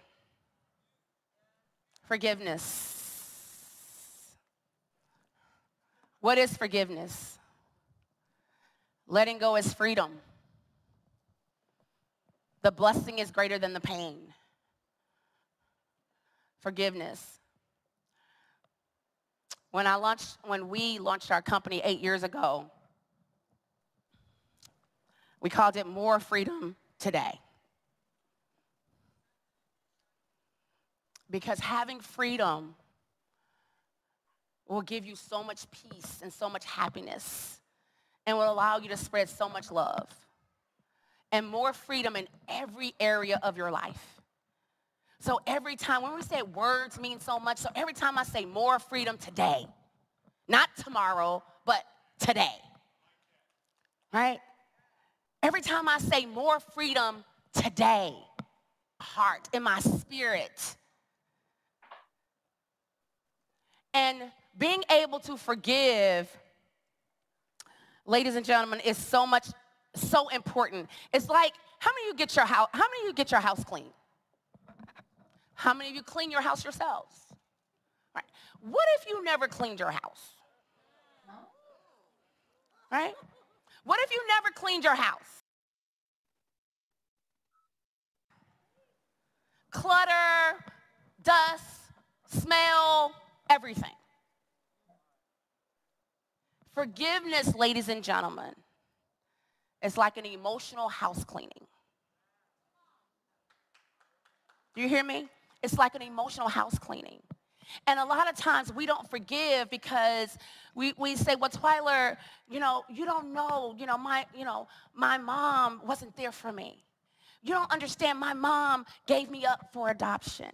You don't understand that, my dad never came to see me. You don't understand I have my luggage, my bag. My dad said he would come to get me, and he never showed up.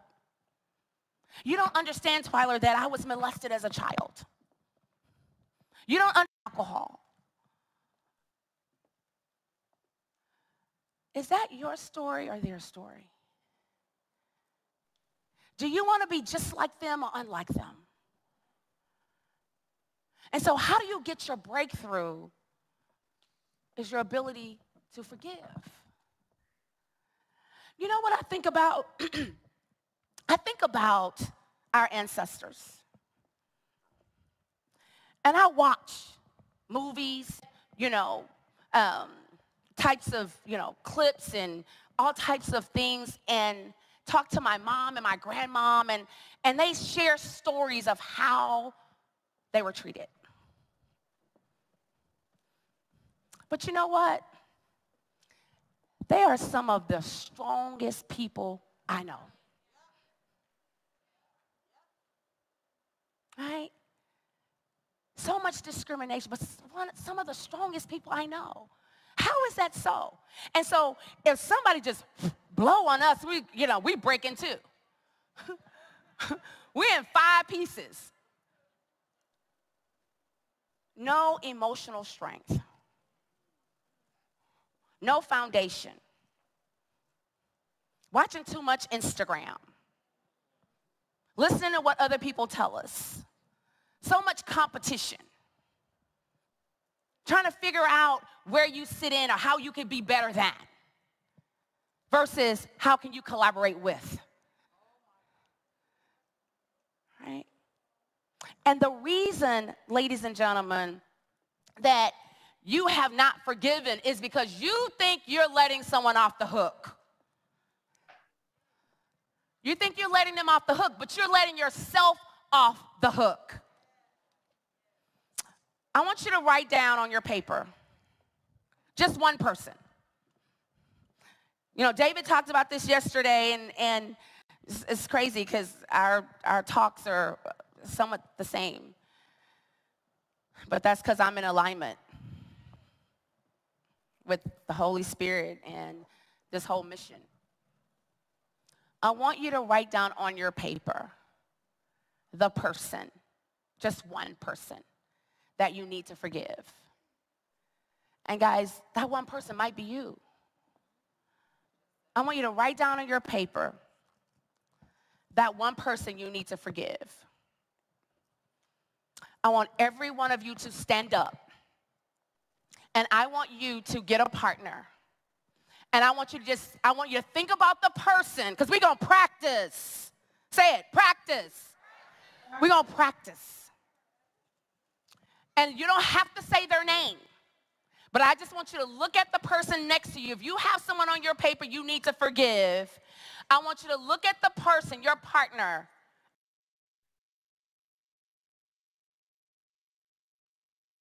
I'm going to let everybody that has someone to forgive stand up. And, okay.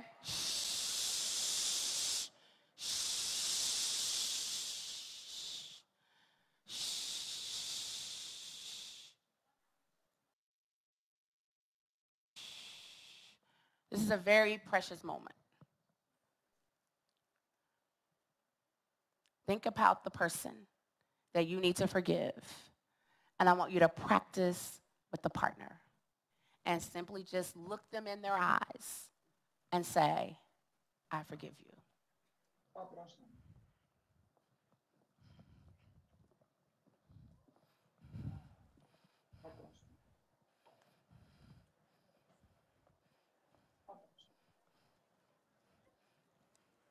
All right, when you've done the exercise, you can have a seat.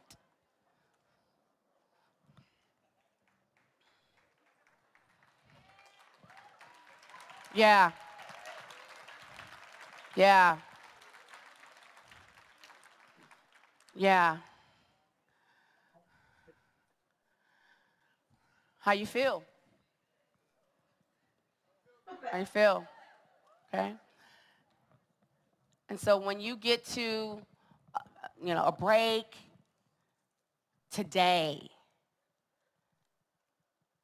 I want you to reach out to the person and let them know, I forgive you. And if it's you, guys, listen. When my husband passed away, I was battling with forgiving myself because I'm like, how did I not know? How did I not see? What did I miss? Because he just passed away in his sleep. Like, what did I miss 5 days after our 2 goddaughters had passed away in a car crash? And I'm like, what did I miss? And I start telling myself, he died of a broken heart. And how many of you know that was super painful?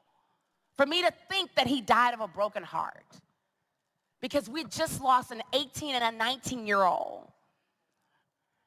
And then 5 days later, when we got the call and I got there first, and when he walked in, I could just see the agony and the pain in his face. And then over the course of the days, I'm like, what did I miss? Did I even tell him, I love you? Did I tell him how grateful I was for him? And for a long time, I didn't forgive myself. So I felt like I missed something. And so you may be dealing with something as well. Shaking his head. It's like, yeah, Twyler, that's me. That's me. But here is what I want all of you to know, that you're not alone. You're not alone. And being here, spending your money, your time, your effort to get here helps you to move through life. Guys, life is supposed to be incredible, right? Life is supposed to be what? Incredible. Have life. You have life. What are you going to do with it? Are you going to walk around sad, moping, unforgiving, suffering? No. No, but you have to work. You have to work. And when you put your daily rituals, guys, it helps you to live in the body that you want to really live in. Forgiveness. Super, super important. One of the most important spiritual laws that you could ever think of. And it doesn't matter what has happened. You got to let it go. You got to forgive. In this career of network marketing, I love network marketing.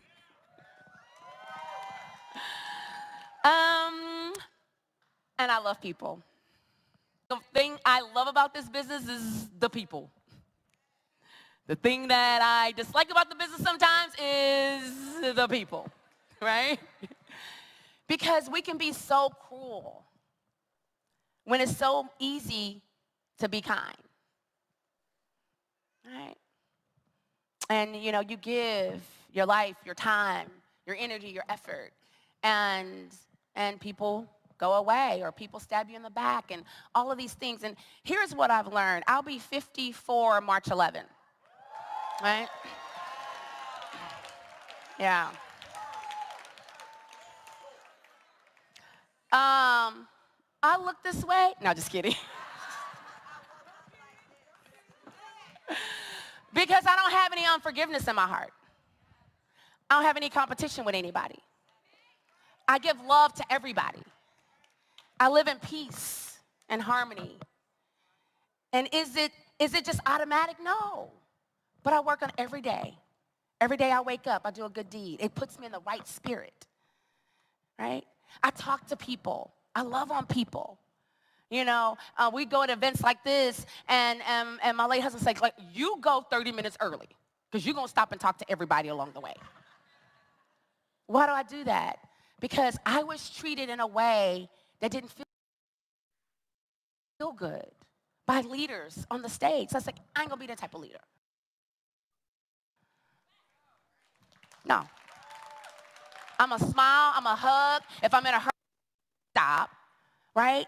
But you will still feel my what? Spirit. My spirit of love. You hear me? Okay? And so when, in business, there's going to be things that happen. And we've heard this weekend. There's going to be things that happen. But sometimes it don't happen to you, it happened for you. See, when I first started my career, there was a lady on stage. She was good. And I was sitting in the audience like, man, that's what I want to do. I want to be able to encourage and inspire and teach just like that. And I watched her. And when I finally got the chance to meet her, she was rude, disrespectful, because I wasn't a top earner yet. And so I used that. It could have flatlined me, right? Because sometimes as leaders, we have so much power and so much influence that we can say stuff to people and they believe it. So that's why you got to be careful. This is the leader's edge. Leaders, you've got to be careful, right? Stretch them, but don't break them. And I said, at that moment, I said, man, felt bad that day. But as I look back, it didn't happen to me. It happened what? For me. Because I'm doing the exact same thing she's doing, just better. Hello. All right? In a better spirit. Not that I'm better than her, but in a better spirit. So things that happen to you, guys, you got to remember, it doesn't happen, to you, but it happened for you. I got to hurry up. Okay. So the last spiritual law, seeking, discovering, and following your purpose. Sometimes we have a difficult time following our purpose. The thing that helped me to know what my purpose was is the thing that I do that makes me the most happy and over for free. Over and over for free. And what I've learned, guys, is that I just really love people. And over the years, it's just become more and more prevalent. It's become more and more fulfilling. It's become a more and more burning desire to just really just love on people, all people. Right? Before I thought my purpose was just to inspire and encourage people in my business. But then I realized there's so many people outside of my business. And, in Orlando, I didn't get to have the full benefit of the event.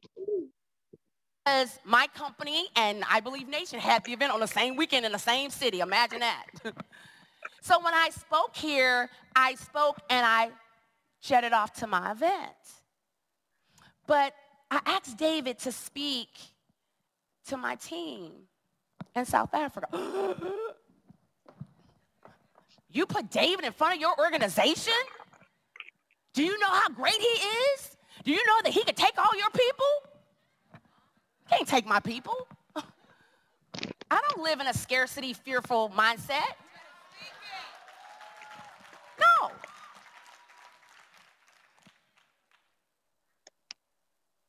And he said something on that call, and he talked about future and the meaning. That changed my life. Changed my life. I've been talking about that every chance I've gotten. And I was thinking at that moment, I would love to be coached and mentored by him. Up close, if you know what I mean. Because I've been mentored and coached by him, by Jim Rohn, by, John C. Maxwell, all of these incredible people, but never up close. Through their audios and videos and books and CDs, which has been amazing. Okay? It's been absolutely amazing. But guess what I did? I wrote it down. I'm so happy and grateful now that I'm being coached by David and Imonitie. I wrote it down because I've never been in his organization to get his coaching. Right? And he had been giving his coaching to his team. And then he launched I Believe Nation, where we can get him if we want him, if we come to these events. Right? So yesterday, when they launched the Inner Circle, Twyla Portis, right? 8-figure earner, multiple 8-figure earner. What? Because see, I don't have no pride or ego. I mean, I'm already earning, 7-figure. The goal that I wrote down in November was answered yesterday. Hello? And so when they say, meet me over there, I got out of my seat and I went over there. I said, ooh, it's a lot of people over here. And this is humbling. You're standing in line, waiting for it. Right? And so then the little person standing on this shoulder, the she-go, said, go back to your seat. You just text David and, he'll put you, he'll send you the link. Or text, you know, one of his assistants, Quinn or Bobby or somebody, they'll send it to you. So I walked back to my seat, listening to who? The She-Go. And I sat there, but who I am, for real, when I don't worry about what other people think, made me get up. That's the real Twyla over here. And I got up, when I went over there, they were gone, and so I text Bobby and say, where did they go? And she said, they're in a room around the corner. So I walked in the room, screenshot the barcode, paid my money, showed Cassandra, said, I'm in. Done. Right? So sometimes, guys, you hearing something that you know, that's speaking to you, but is it the voice of the Holy Spirit or is it the voice of the she-go or ego? So you're seeking and discovering and following your purpose. Oh, I'm out of time. One last thing I'll say. Stanicia said something to me last night. And she said, Twyla, you have a different type of love for people.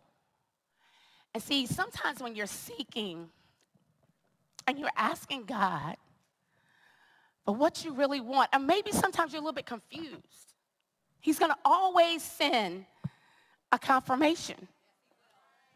He's going to send a confirmation. And when last night, you know, we decided to go to the party at the last minute. We had on our warm-ups, and, you know, we wasn't really dressed for the masquerade occasion, but, you know, it's like, well, you know, David and they'd probably be okay. But we jumped in the car, and while we were waiting on the car to come through valet, she said, don't change. There are people like us, leaders, who really, we don't need anybody dictating and telling us because we're leaders. But we just need the love. We need the love. And when it's all said and done, the greatest of all is love. So as you go out, continue to love on your partner, love on your friends, love on your neighbors, love on your team, right? And don't worry about, you know, who's looking and who's watching. Just do what you're supposed to do because it's the right thing to do, right? It's the right thing to do. I love you. God loves you so much more. We're going to see each and every one of you at the very top. Let's go. One more time for Miss Twyla Portis. But we stopped by to tell you that what's in front of you is bigger than what's behind you. Your destiny, your promise. And now, ladies and gentlemen, please turn your attention to the screen high above. That what he has for you is gonna be big. That it's my season. That it's my season. You ought to declare that over your own life. Say, I believe. I believe. That it's my time. That it's my time. It's my time. It's my time. And I can feel it. I can feel it. Say breakthroughs in the room. Breakthroughs in the room. It's yours if you want it. Anticipating. God's getting ready to move. God's getting ready to move. Listen, you ought to declare this over your own life. Say it. God, he's working a miracle just for me. And it's gonna be.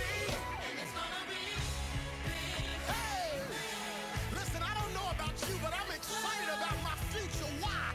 It's gonna be big, yeah. And it's gonna be big. I'm running into destiny, shouting into my promise. Why? God's gonna open the windows of heaven. Pour me out.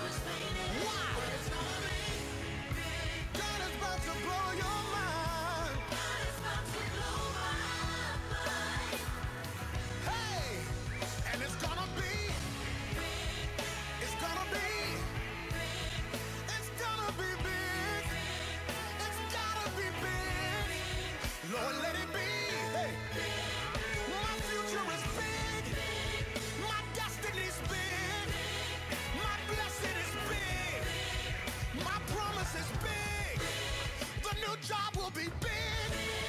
My future is big. Lord, let it be big. And it's gonna be.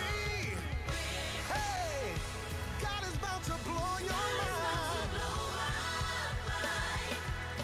God's gonna open the windows of heaven. He's gonna pour me out a blessing. I won't have room. Won't be wrong to contain it. Won't even try to explain it. Why? But it's gonna be big. God's about to blow your mind. God is about to blow my mind. God bless you. It's gonna be. It's gonna be big. Let's go. I don't know what you're going through, but we stopped by to tell you that what's in front of you is bigger than what's behind you. Your destiny, your promise, your future. You might as well shout before you get it, because God sent me here to tell you that what he has for you is gonna be big.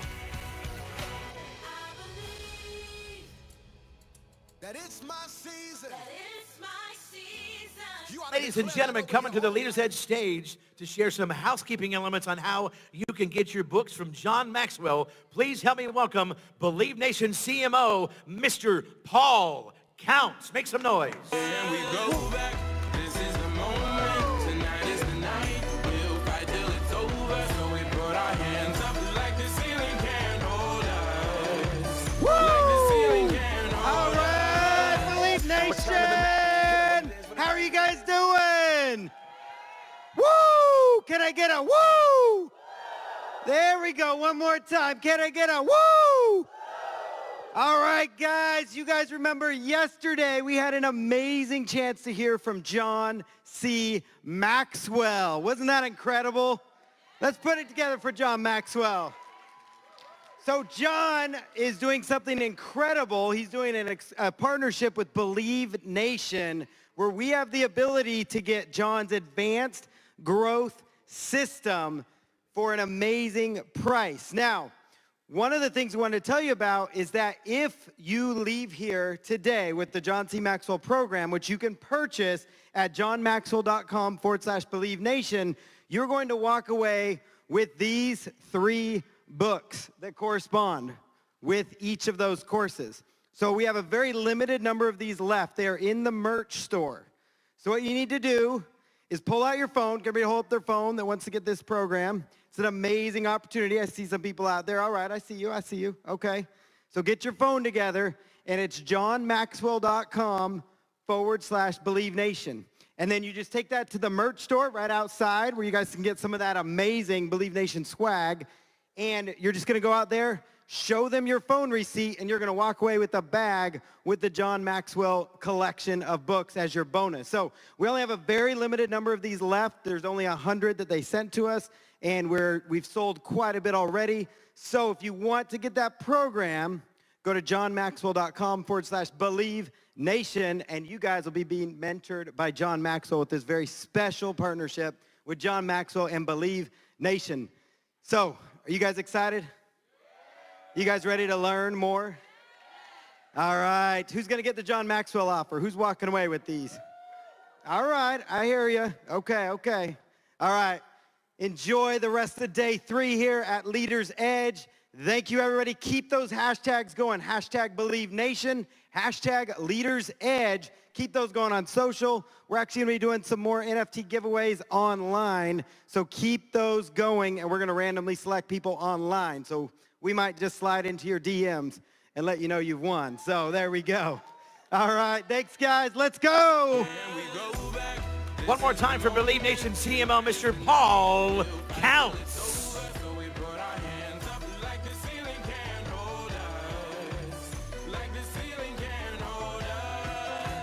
Return to the Mac, get up what it is, what it does, what it is, what it isn't. Looking for a better way to get up out of bed instead of getting on the internet and checking a new hit. Me get up, first shot, come strut walking. A little bit of humble, a little bit of cautious. Somewhere between like Rocky and Cosby's for the game. Nope, y'all can't copy yet. Glad moonwalking, and this here is our party. My posse's been on Broadway, and we did it all way. Chrome music, I shed my skin and put my bones into everything I record to it. And yeah, I'm on. Let that stage light go and shine on down. Got that Bob Barker suit game and Plinko in my style. Money, stay on my craft and stick around for those pounds. But I do that to pass the torch and put on Ladies and gentlemen, please welcome to our Leaders Edge stage, New York Times best-selling author and speaker. Let's hear it. Welcome, Mr. Anthony O'Neill.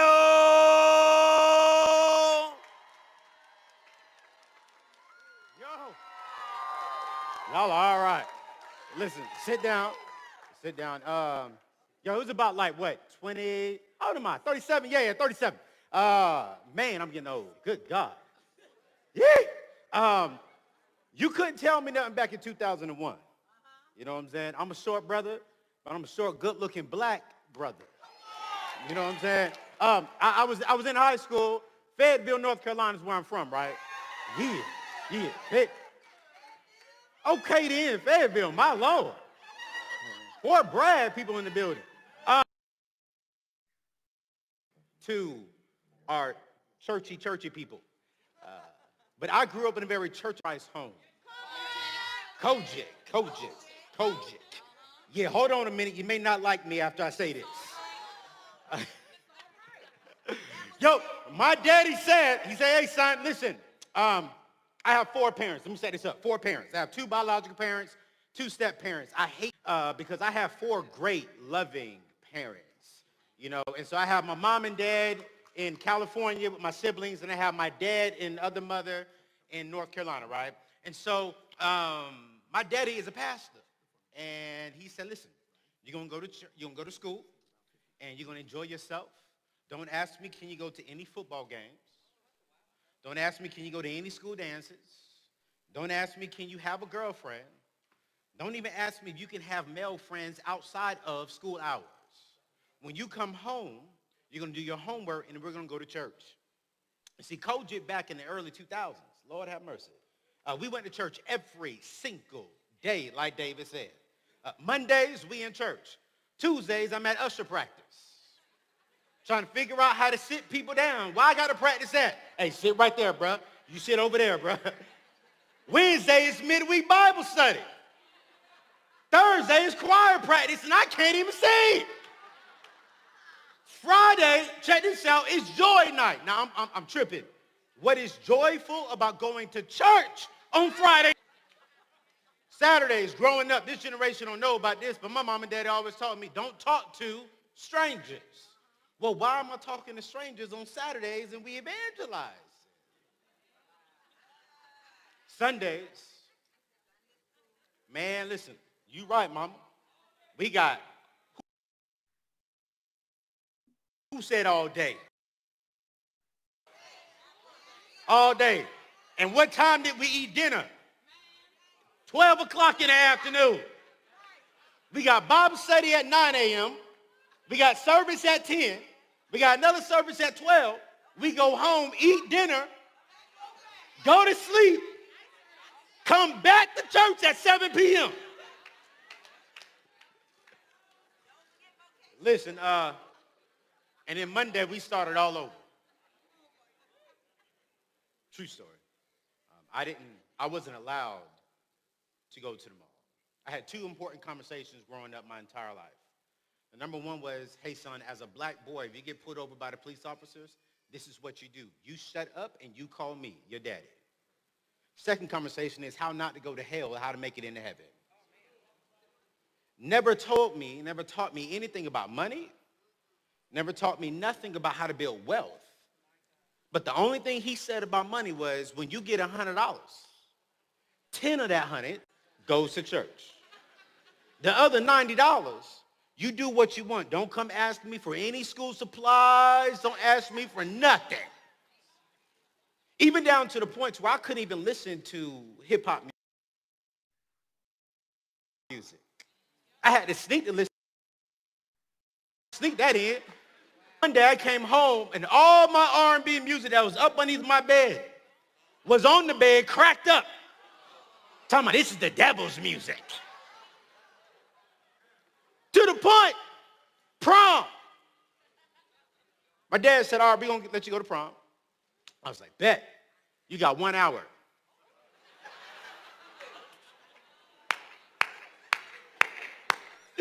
Prom started at 7. Y'all know when prom started at 7, you don't get there till about 8:30, 9 o'clock. 7 o'clock come around, I'm at prom, getting the picture, 2 dances. My daddy's sitting outside, time to go. It's 8 o'clock. So I'm leaving when everybody else come in. So I graduated high school. I graduated high school knowing the word of God like the back of my hands. And don't get it twisted, I am a God.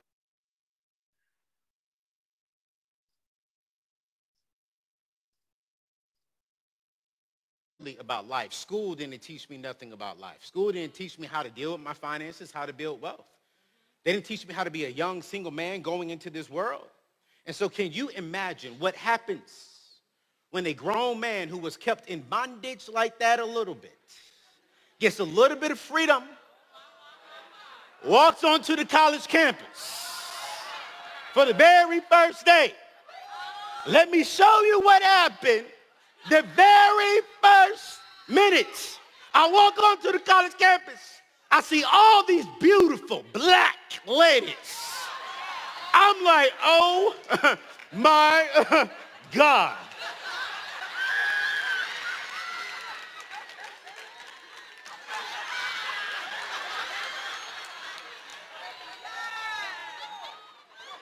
I look up top, I'm saying, God, thank God I am free at last. Thank God I am free. Lady walks by and I reach my hand out. I say, hey girl, how you doing? She looked at me, she said, hey Papi. I said, girl, don't call me Papi. You call me Papi again, I'm gonna show you what Papi can do. I'm gonna go to God on Sunday and apologize for being Papi. She said, what's your name? I said, it's Anthony. She said, ooh, Antonio. I said,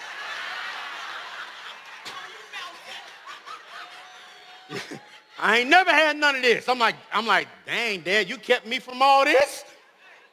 She looked at me and she said, where you from? From North Carolina. And she was like, I can tell her. You can tell. Why you can tell? She said, because you got on Timberlands. You go to Payless. I was like, I thought Payless was what's up. You got on some Levi jeans.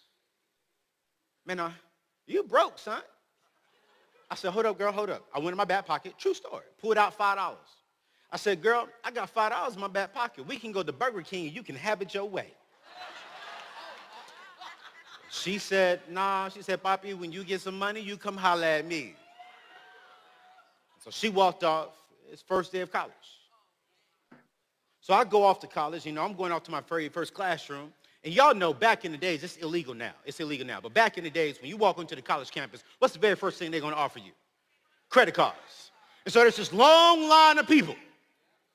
And they get you by not telling you the truth, but by leading you in because they know you broke. So this guy jumps out and he says, hey, son, if you fill out this credit card application, I'm going to give you 2 free large pizzas and 1 free T-shirt. And I said, I'm broke. I'm hungry. I'll fill out 5 of them if you give me 10 pieces and like 5 shirts. He said, nah, you fill out 1, I'll give you 4 and 2. I said, bet. I fill it out. I go back home. This is a month. I have the realest black mother there is on the planet Earth. Yeah, some of y'all mothers in here, don't get offended when I say this. But what happens when I go home? One of the things that bothers me about my mama is she's nosy. So my mail comes to the house. I walk inside the door. She meets me at the front door with my mail and hands me my mail. And guess what? It's already open. My mom has the nerve to then ask me, well, son, what is it? I'm like, well, Mom, you tell me. You already opened up my mail. And she said, poor baby, you just don't get it, do you? And my daddy's sitting back just looking at me. He ain't saying nothing. He wise. She said, any mail that come up in this house, it can be Oprah's, it can be the president's. It's my mail. If that's my address, it's my mail. So I pulled out my back wallet and I'm like, okay, Mom, hold up. I said, man, my ID says Anthony Bernard O'Neill Jr. She says, I know, I named you. I said, my date of birth is July 1st, 1984. I'm a grown man. She said, and what that got to do with me, son? I said, Ma, let me help you understand something. You are a mother to a grown man, so mind your business. Yeah.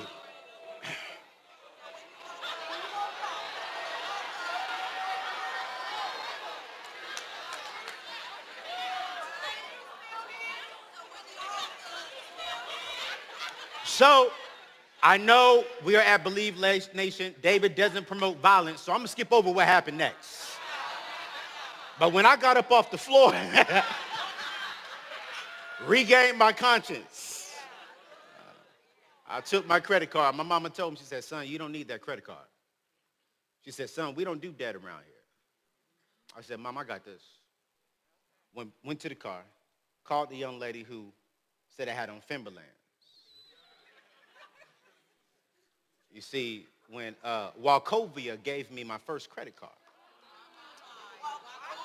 AKA Wachovia for y'all younger generation, that's BB&T. Gave me my first credit card. It was $500. You couldn't tell me nothing. I was rich, bro. I got the credit card. It was maxed out within 13 hours.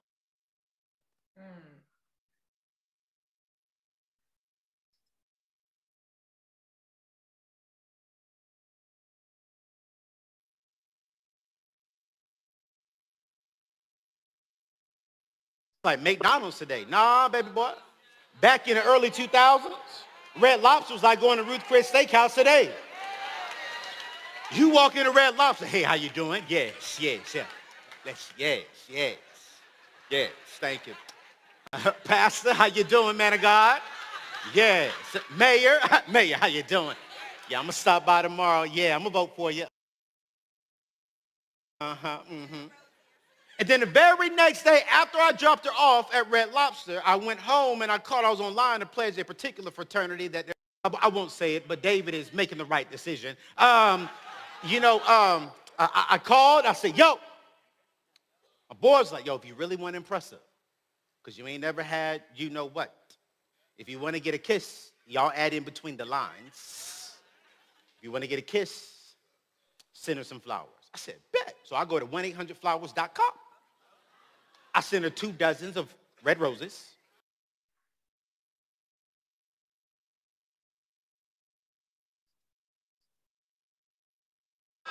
Sent her some balloons. She gets the roses at her job. And she said, ooh, Anthony. I said, there it is. She said, Papi. I said, there it is. She said, am I going to see you tonight? I had to kind of calm down. I was like, yeah, you going to see me. You going to see me. Hang up the phone. My boy said, all right, don't go over there empty-handed. I was like, empty-handed? I done sent her roses. I done took her to Red Lobster. It's just time for the kiss. You want the kiss for sure? I was like, absolutely. I'm like, where's my big brother been all my life? He was like, go to Dillard's. When you go to Dillard's, go get her that purse. I said, Dooney and Burt's. I said, cool, bet. So I go over to Dillard's. I go in the mall. And I walk in there and say, yeah, I need a Dooney and Burt's purse. She was like, well, what kind do you want? I said, just bring me back something that's nice. Well, I only had $200 left. Dooney and Burt's back in them days was like, yeah, it was something. So I bought her, I couldn't even afford the purse. I got her the little wallet. $200. Get back. God bless you. Y'all read in between the lines.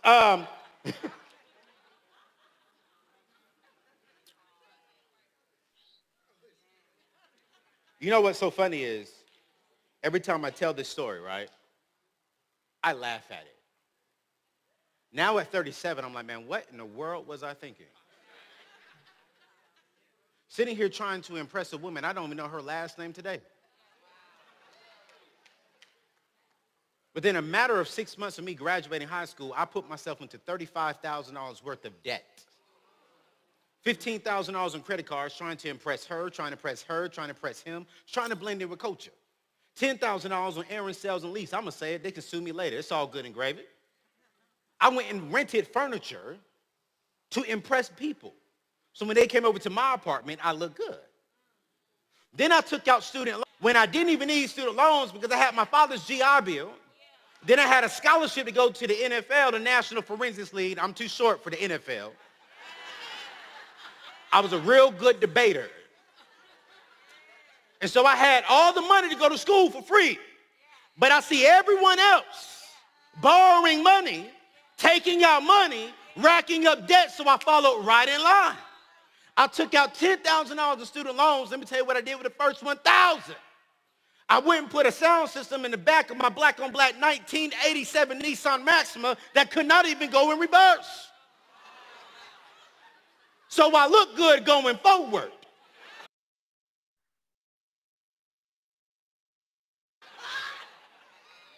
But going in reverse, I feel like preaching. God told me, he said, listen, the reason why your car didn't go in reverse because you were already going in reverse. He said, how often are people thinking they're moving forward, but in all actuality, you're going backwards?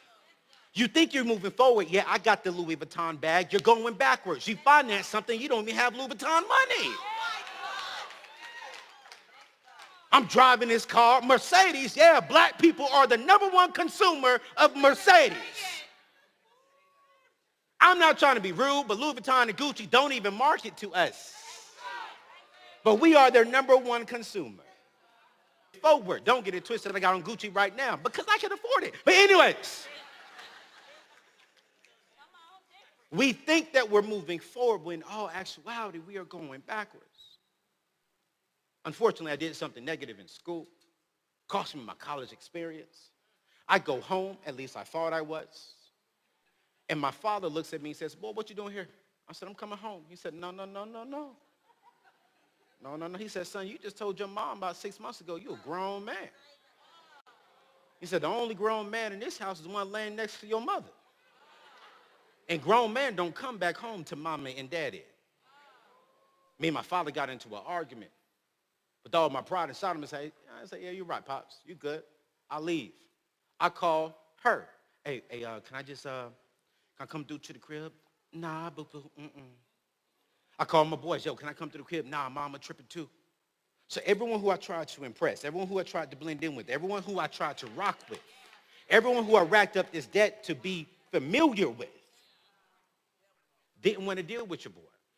So at 19 years old, I'm homeless, sleeping in the back of my car in Oceanside, California, off of Highway 76 at a Walmart parking lot. 19, $35,000 in debt. I'm contemplating suicide. I'm contemplating, like, is God even real? Like, why would you let me be here? I'm blaming everyone else but who? Myself.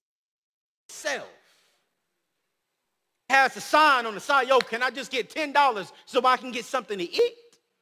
And looking at me, so he just want to buy drugs. Don't give him no money. No, baby, no, you don't want to do that. I'm being judged, and I'm blaming everyone else. I'm blaming my friends. I'm blaming my parents. I'm blaming God. I'm blaming everyone else but myself. And I remember going to the mall, and I met this young lady. She didn't know who I was. And she's like, hey, you should come by. A lot of our friends will go to the drive-thru theater, and we're going to go out there and watch Bad Boys. And I was like, cool. It was Saturday. Monday through Friday, I took a shower in the YMCA or the Boys and Girls Club. Saturdays and Sundays, I was just funky. But I didn't want to go watch this movie and be funky. So I go to the back of my car. I get the Dawn dish detergent. Not Dove. Dawn. I grab the bucket. I go to the side of Walmart. I fill it with water. I put a little bit of Dawn inside of it. And I get in the back of my car. And I'm not trying to gross y'all out. I'm just giving you the actual visual images so you can understand why I'm on this stage. I was naked physically, washing myself. And I was naked, looking at myself in the rear view mirror, naked physically with soap suds of Dawn from my neck all the way down. And when I looked in the mirror, God said I had to strip you naked spiritually and physically so I can switch you around. It's like, yo, that woman at that time, I don't remember her name because I didn't make it to her that night. Because God had to deal with me. And he said, the caliber of your future is determined by the choices you make right now. And he said, and I'm sorry that your parents didn't give you the financial wisdom that you needed, but I'm going to give it to you now. And he said, if you can come back closer to me, I will get you to where you want to be. I was like, well, you ain't got to tell me twice, God, because I don't want to be here sleeping in the back of my car. And neither side of my family rich, but they're far from broke. They're wealthy because they got you in their life, and I need that back for myself. And I did just that night. Went back home, told my dad, I'm not a grown man. I'm a young man who's willing to learn how to become a grown.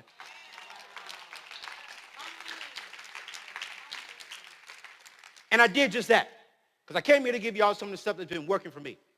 I went back in, and I said, Dad, I'm ready. And my dad gave me a Dave Ramsey budget form. I don't know if y'all know Dave, but Dave is my guy.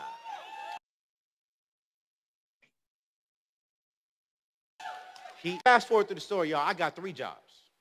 I went and worked for a collection agency. Lord have mercy. Jeez, 8 to 5, they collecting on Wachovia. I'm screaming because I'm like, oh, please don't let my name come up next. Hey, I'm calling from such and such. You owe such and such $3,000.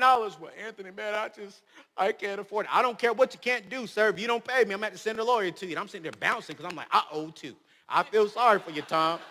But I got to get your money so I can pay them back my money.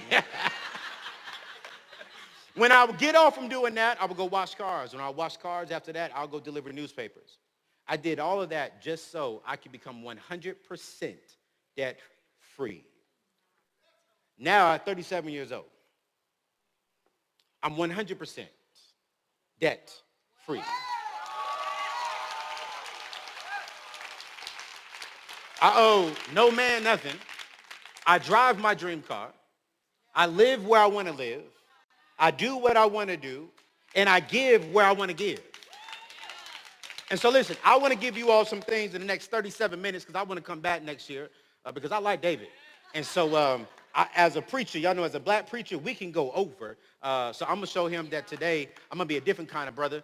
So I'm going to get up out of here and I'm going to get me something to eat because I'm hungry. 37 minutes. Hey, Biggie did a song a few years ago. Few. Mo Money. There's 2 people I want to holler at when I get in heaven. 2 people.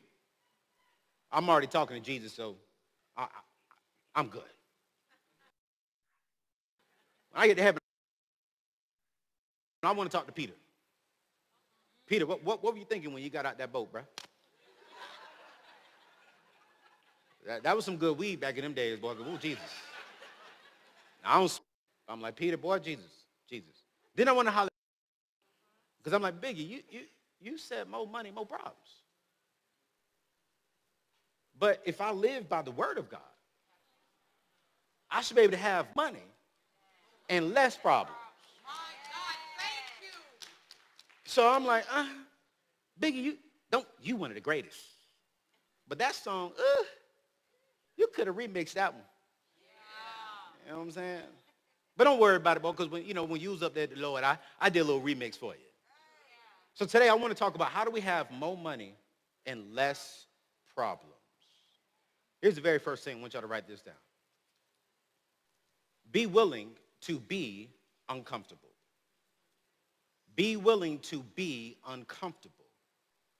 I'll say that one more time because I don't like slides. I move too much. I jump too much. I scream too much. Just follow me. Be willing to be uncomfortable. It was my junior year of high school. And my teacher brings us a pot. She brings us some water. She brings us a top. And she brings us a frog.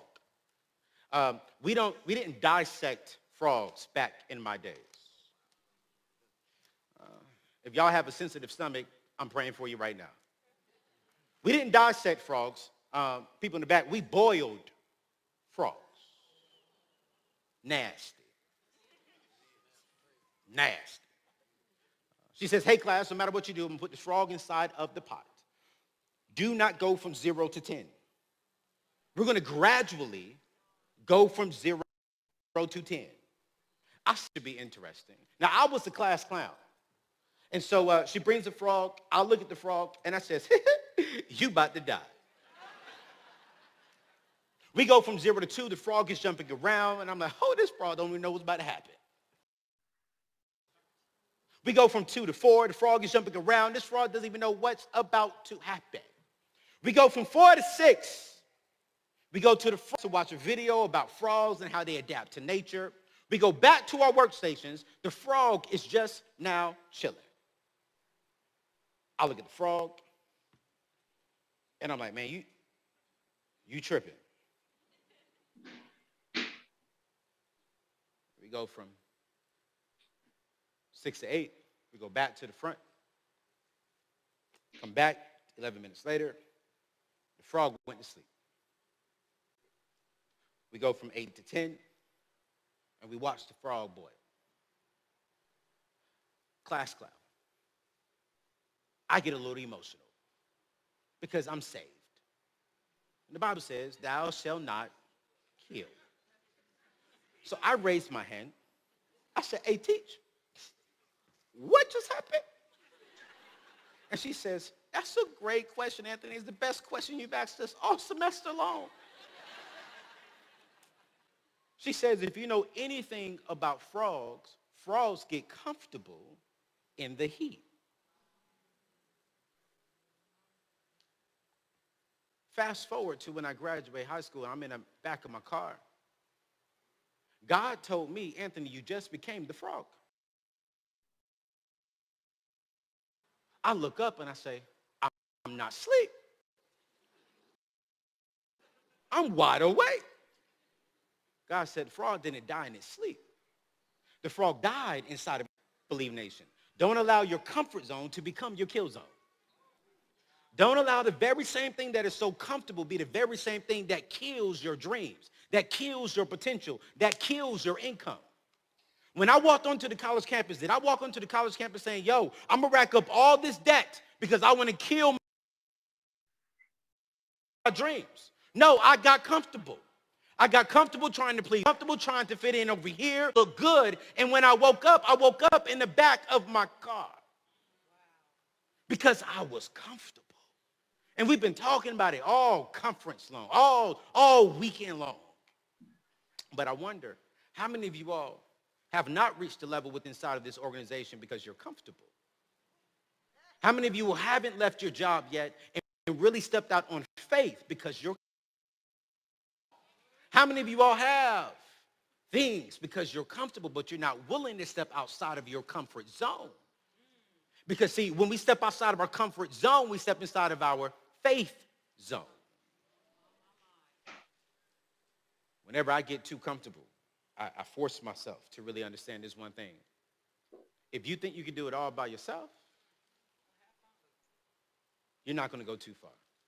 If you need God in it, you're going to go much further. See, a lot of people look at me and they say, well, Anthony, you teach this no debt stuff, and you're always talking about this. What about OPM, using other people's money and da-da-da-da? I'm saying, that's cool, that's great. I love that. Cool, do you. Me, I'm comfortable being uncomfortable, being on another side. I have no problem sitting here saying to a room full of people saying, I don't do that. I have no problem being by myself. You know why? Because this is the lane God has me in. And I think for us, what we tend to do, what is everyone else doing? And we get in line with what everyone else is doing. And what happens? We become the followers. I need like 5 people back there to come up the stairs and come up here like real quick. So 5 people come up the stairs. I said 5. Don't run now. I just need 5. Y'all know how to count. 5. Yeah, just need 5. Boy, y'all running. Y'all ready up in here, boy. I'm trying to tell you. How you even get up here? I mean, bruh, God.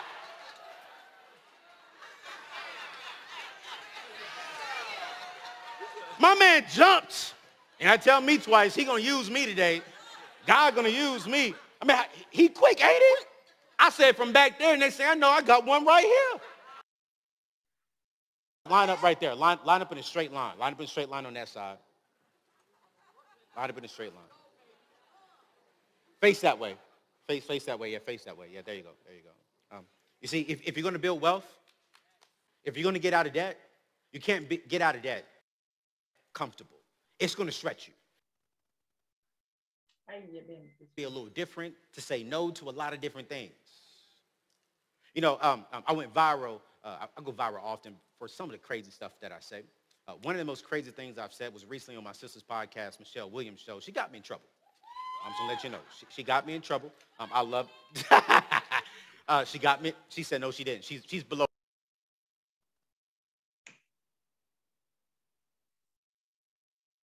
I just say this ain't no flex, right? I got money. And the reason why I have money, because I know how to steward it well. The reason why I have money and I will continue to have money is because I know how to say no. I will not spend no more than $100 on the first date. I'm sorry. I told a young lady, she called me, took her to the date. She was like, cool, great, this is nice. It's really nice. Thank you. I expected more.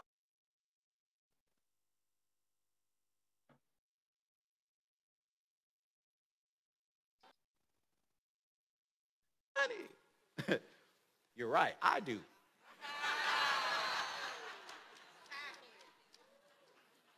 What they got to do with you? I don't know you yet.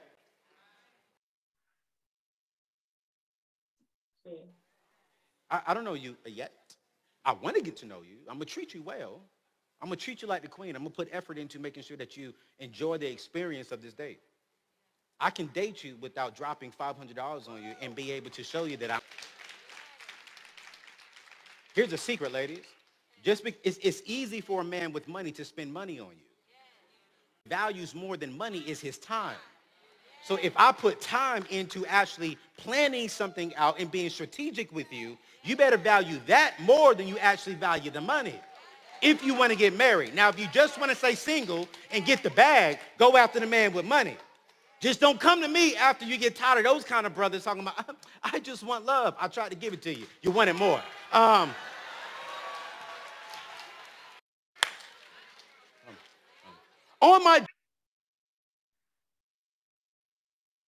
On my journey getting out of debt, I realized that there is going to be a time to where I have to be uncomfortable and I got to step out of the norm.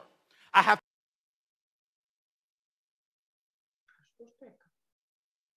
to be uncomfortable. On the plane, I am getting off the plane and there's this long line to go outside for some odd reason. I don't know. There was 2 sliding doors. One door right there in front of the young guy with the gray shirt and another sliding door. Didn't even have a out of order sign on it. Door had no out of order sign. So I come off the plane. What do I see? I'm like, oh, let me just fall in line. Everyone says you gotta have at least 4 trade lines to be successful. Everyone says, yo, you gotta use other people's money if you want to be wealthy. Everyone says it's okay to have debt. Everyone says, yo, if you can't afford it, look like you can afford it. Everyone says if you can't afford the Louis Vuitton purse, go get the fake one from New York. Everyone says if you can't afford the real weave, go buy the fake weave from homegirl around the corner. Everyone says fake it until you make it. So I just fall in line. And I'm in line, and I'm following what everyone else is doing. As God is saying, this is not the route that I have for you. I'm not saying debt is a sin, but that's just not the route that I want you to do. I want you to represent something different.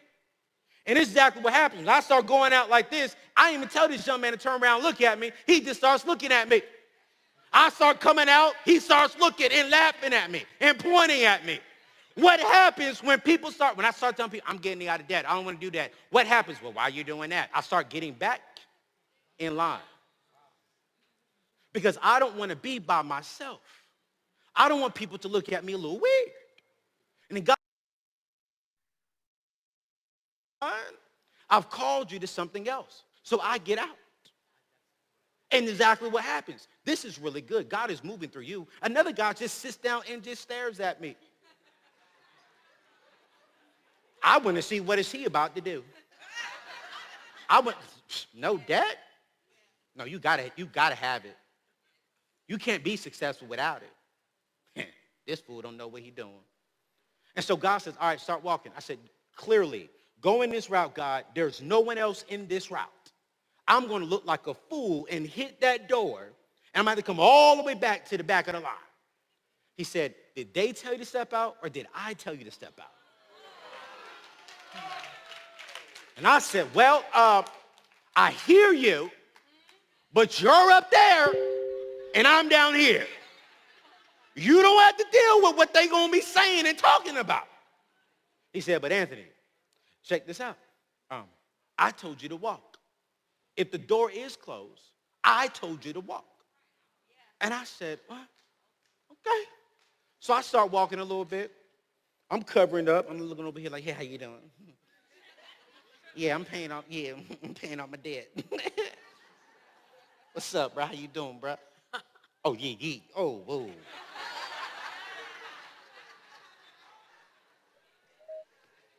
Nah, God, this ain't the route for me. I ain't about to be dealing with all these people looking at me up and down like I'm crazy. God said, step back out. He said, when you walk, don't even look at them. He said, put on that walk, put on that talk, and just trust me. I said, well, you want me to walk fast? He said, I want you to walk like I told you to walk. I said, I got you. Do what you need to do to get to where you're going. Don't look at them. Don't worry about them. Don't even say hello to them. If they look at you, if they roll your eyes at you, think about me. I said, but God, that door is closed. He said, walk. I said, God, I'm going to walk.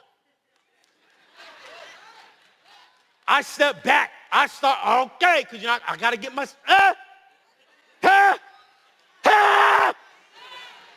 okay.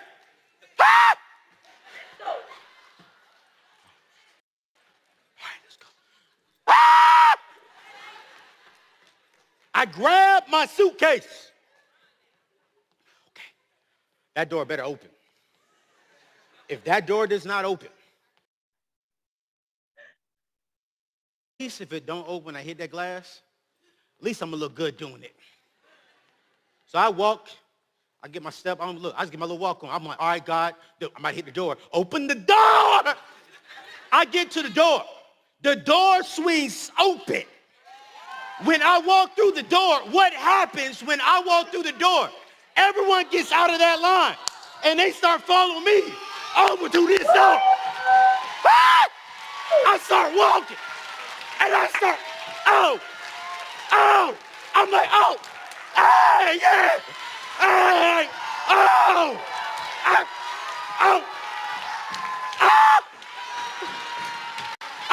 wait. So when they start walking, 5 more people walk with me. They were like, hey, how y'all doing? 4 people start following them. And I'm like, oh, okay, this is nice. I said, okay, God, what are we doing? God said, I called you out. I called you out so you can set other people free.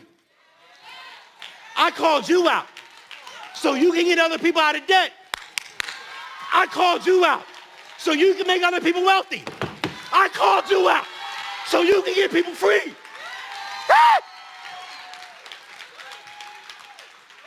Everyone says, and stupid. If I'm dumb and if I'm stupid, I love it.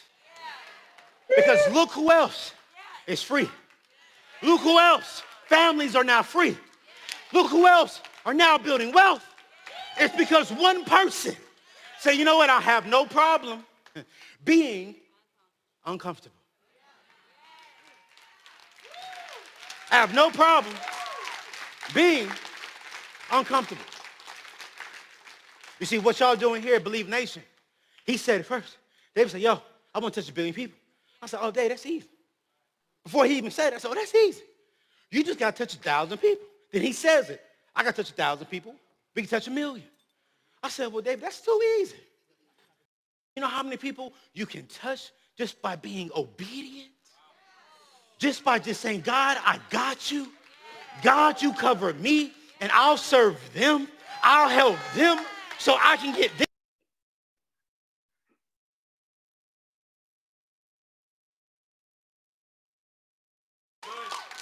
family. Because you got into this organization, you're building wealth. Now you're helping people get out of debt. You're helping people build wealth for their families. When I got out of my comfort zone, right? And I said, God, I'm going to do this thing. Everyone's like, man, no, Anthony, it doesn't work. I was like, what do you mean it doesn't work? Oh, you got to have a credit card. Cool, great, cool. Go ahead and do it. Go ahead and do it. Go ahead.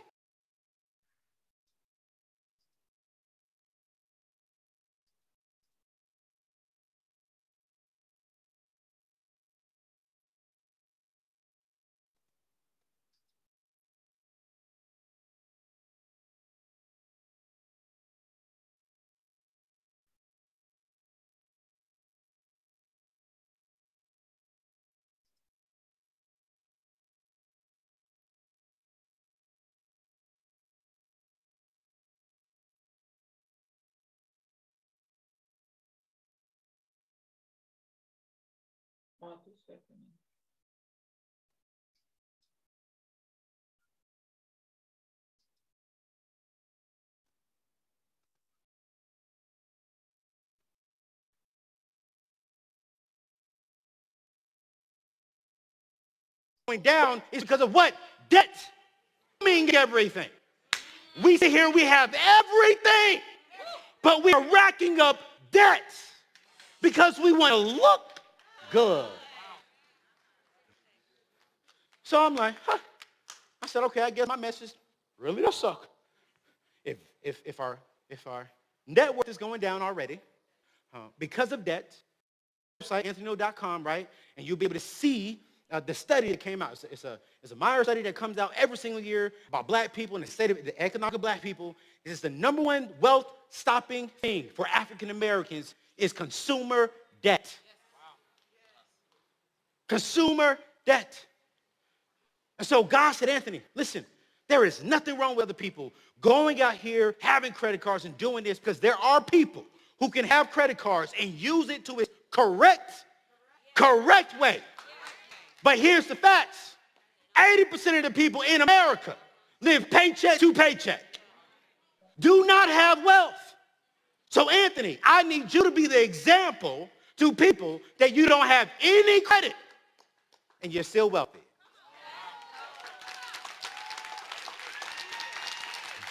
So what I did, y'all be seated. I got 20 more minutes. So what I did, go ahead. Yeah, y'all good. Y'all clap for them, y'all. Yeah.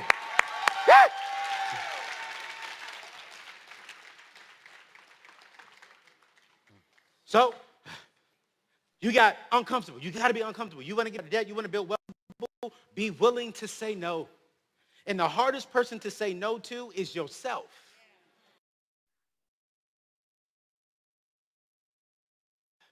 Money for the last 8 years. 8 years. 8 years. And God never released me to go buy my dream car. I was making the money.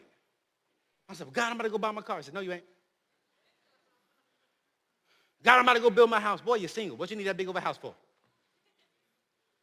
God, I'm about to go do it. I'm about to go do it. Remember one time I walked into the dealership to buy my first dream car. I got in there and God said, I told you no. He said, the dumbest thing you can do, see, me and God talk real. I'm being real with you. He was like, the dumbest thing you can do is be disobedient.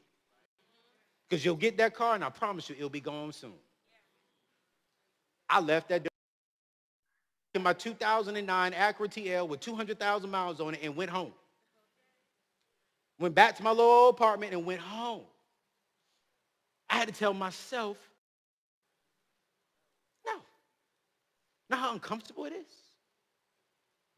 You know how uncomfortable it is? I'm gonna be real with you. I'm being vulnerable. Okay? Between Michelle Williams and between Sarah Jakes, these two ladies got me just being vulnerable. I'm like, what in the world, sisters? Y'all stop asking me to be on y'all show. I ain't trying to show this side. You know the quickest thing for me, you know why some of us spend a lot of money, ladies?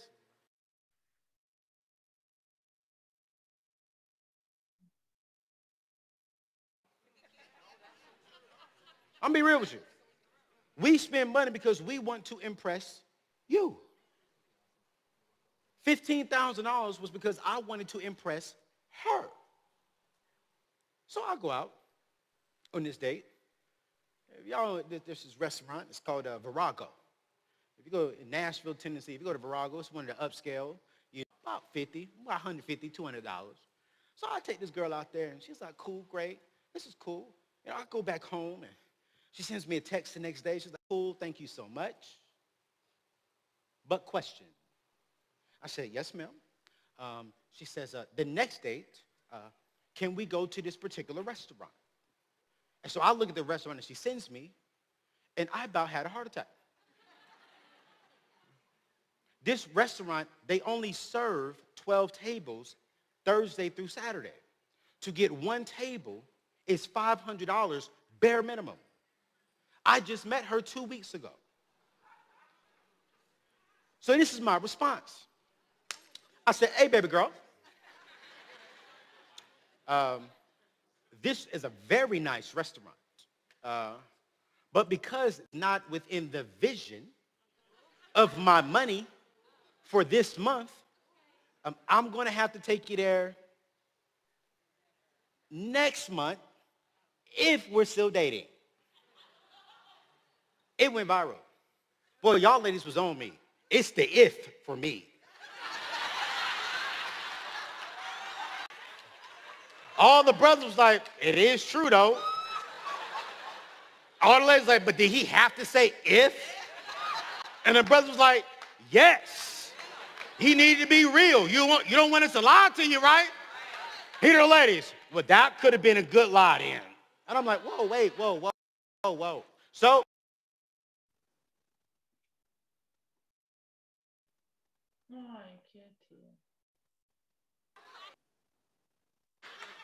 and I said, well, okay, that's what we're going to do. 6 months pass.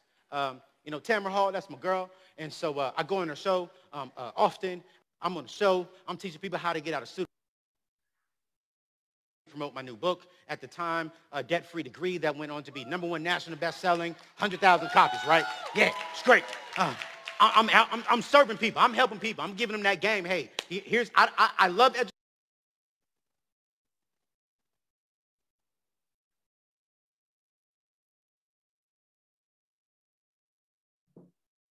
Book. Student loans, hate it. Education, love it. Student loans, hate it. Education, love it. And so I'm on there, I'm teaching it, I get off the stage.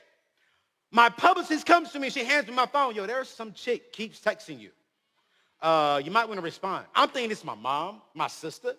Nah, it's the young lady. Cameron Hall show. I was wondering what's up with that second date. Yo, listen, it's the Lord. But there is if ratchet and save was in the same word. The text. And listen, satchet. I like you, mama, satchet. I read the text. I'm looking at my publicist. I'm just typing whatever so she can see the ...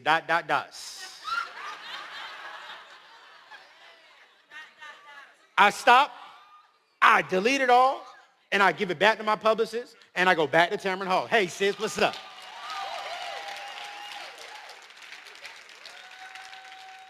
When it comes to money, we've been talking about this all weekend. This is really a God thing because no one's really coming up here giving y'all new stuff. It's the same stuff with different perspectives. Here's the thing. You got to have a vision for your life and for your money. You see, whatever your vision is for your life, make sure that it is congruent with the vision for your money. The vision for your money is a very unpopular word called a budget. Budget. I sure am on the budget. Whenever I hear people say, oh, budget is for broke people, I laugh at them because you're broke. I've never heard any of my millionaire friends say they don't have a budget because you can't be a true lasting millionaire without knowing where your money is going. Now, David said earlier, I was like, oh, David, clean that up, please, a little bit. He was like, yo, you don't want to go shopping. You want to go buy things. That's a whole nother level. But some of us are in the area of you cannot go buy things. You still are window shopping. But be proud window shopping. Walk around. Do your thing. I love it. Take a picture of the Bentley. Take a picture of the Louis Vuitton bag. Don't even get the fake one. Why you got to fake it? Go get what you can afford. You see, the ingredients from building true wealth is not about having a lot of money.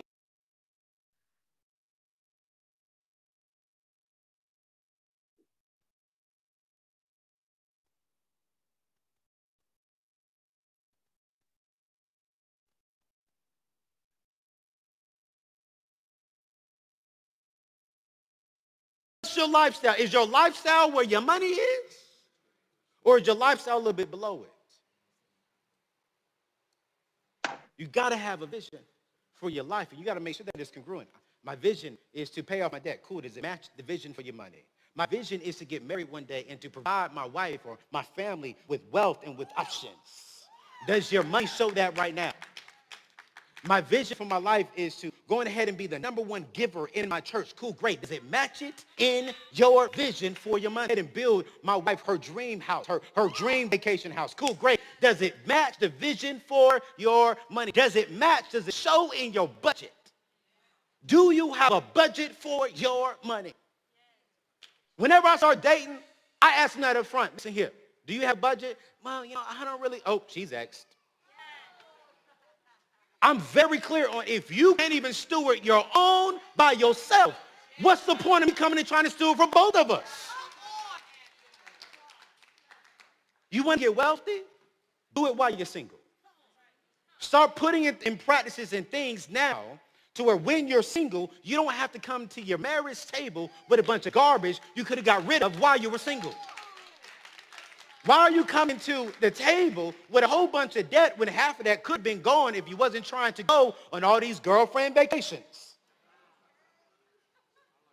Why do you have on Jordans, brother? Why do you have 22s on that car and you don't have 2,200 in the bank account?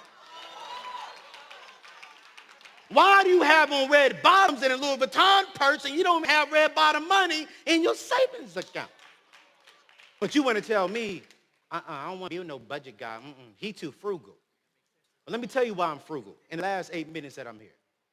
I grew up watching my mom work 3 jobs just to make sure that her kids can have a decent Christmas.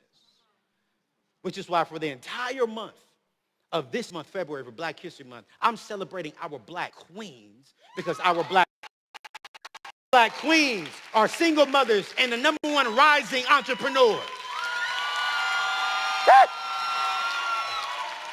Our black queens are starting more businesses than any other race.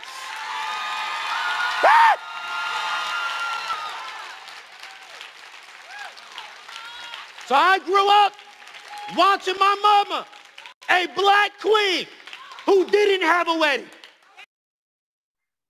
who didn't have her ring on her hand when she said yes, who had I'm going to take us on our back.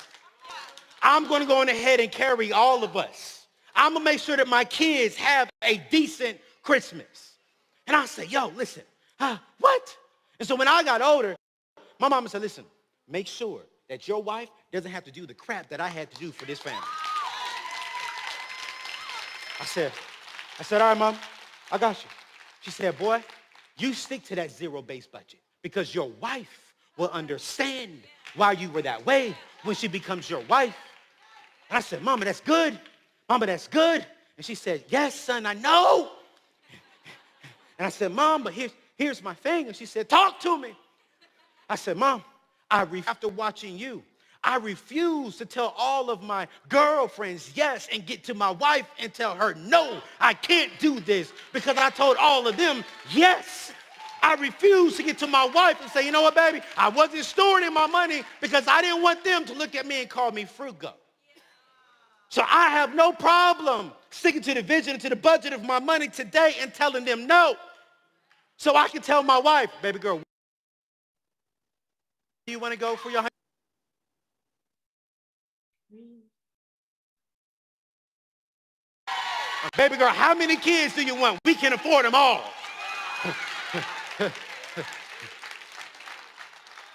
You see, your vision helps you say no to the people and turns off the wrong people in your life. Vision turns on the right one who needs to be in your life. So I have no problem being a man who lives on a budget every single day. Pass me by. It's cool. So let me get this practical tip. When it comes to budgeting, write this down. When it comes to budgeting, because y'all need it. Single people, y'all need it. Because single people, we spend more money than married people. We spend more money than married people.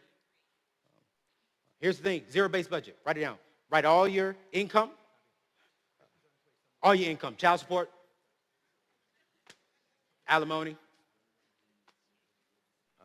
If you got a man who's giving you a little something,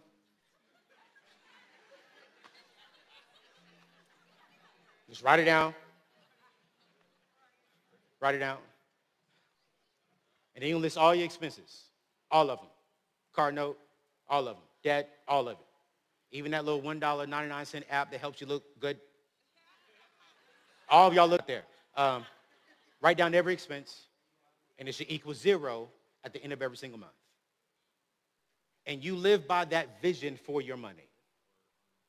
Listen, I don't care if he comes into your life. I don't care if she comes into your life. Okay? You stick to the vision for your money. If your vision is to get out of debt, if your vision is to eliminate all this extra baggage while you are still single, while you're married, cool. You stick to the vision for your money. And do not break it. And be proud that you're on a budget. A budget is not it's not a bad thing. It is the freedom to do whatever you want to do because you have it on paper. What does the Bible say? Write the vision, make it plain. Where there is no vision, that's where people, same thing with your money. Where there is no vision for your money, you're waking up, wait, huh? What?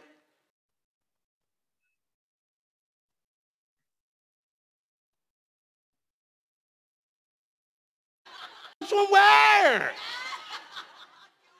Did I just spend that much at the club?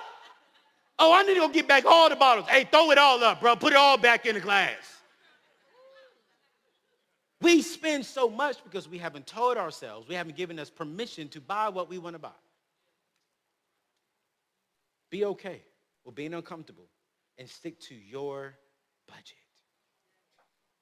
And here's my thing.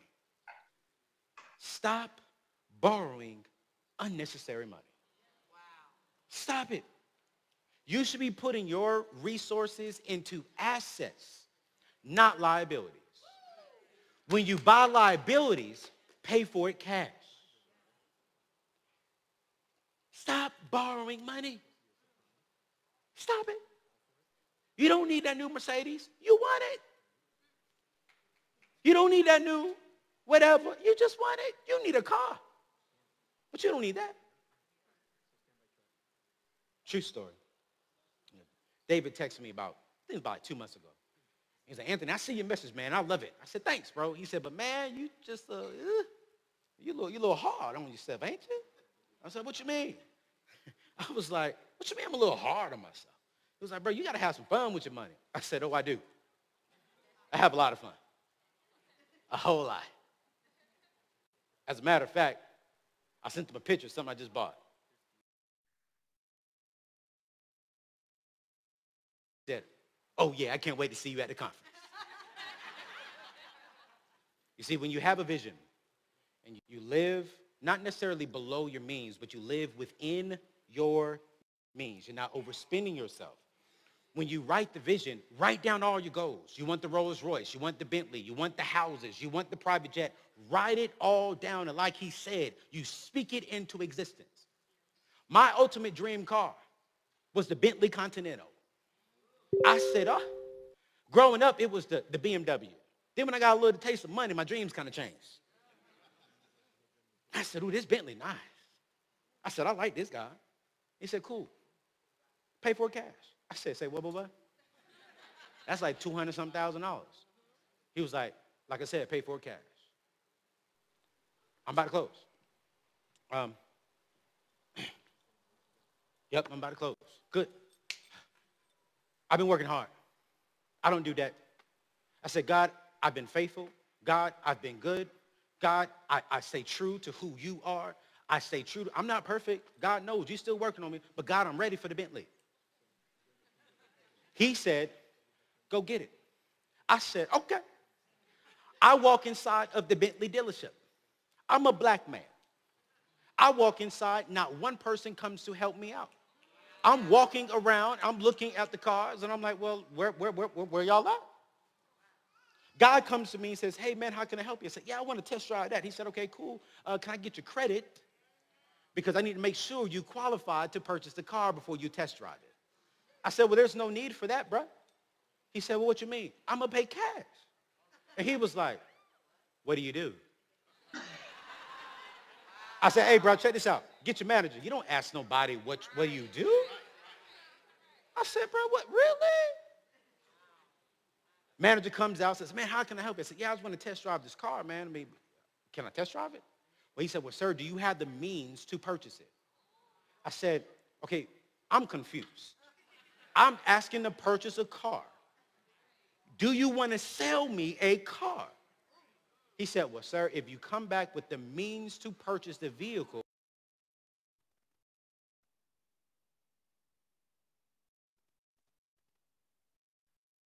but I said, I'm just going to show them I had the means to purchase the car. I said, well, how much is the car? He said this. I said, no, I'll give you that. He said, okay, if you come back with that, I got you. I go to my bank. I tell my banker, cut me a check. I said, better yet, give me all 20s and put it in a duffel bag.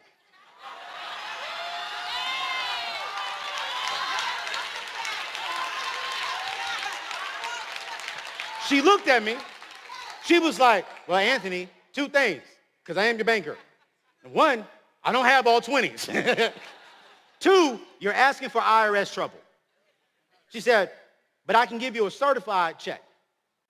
I said, that ain't going to make no statement.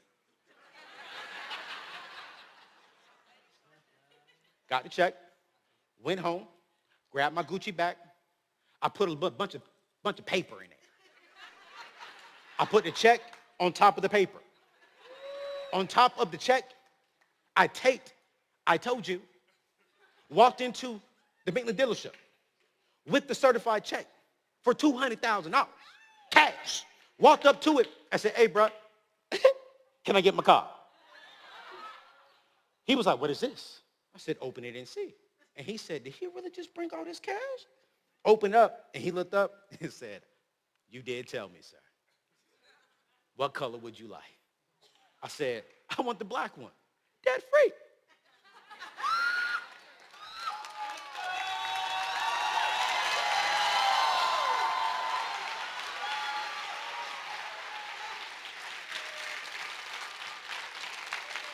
My time is up. I just simply came here to tell you all, if you dream it, if you speak it, if you believe in it, and if you trust God, the way to building true wealth is by trusting him, not them. It's by stepping out and saying, you know what, God, what is your path for my life? Be willing to be uncomfortable, have a vision for your money, live below your means, and just go do what you want to do. I'm going home. My Bentley's waiting for me. God bless y'all. One more time, make some noise for Anthony O'Neill.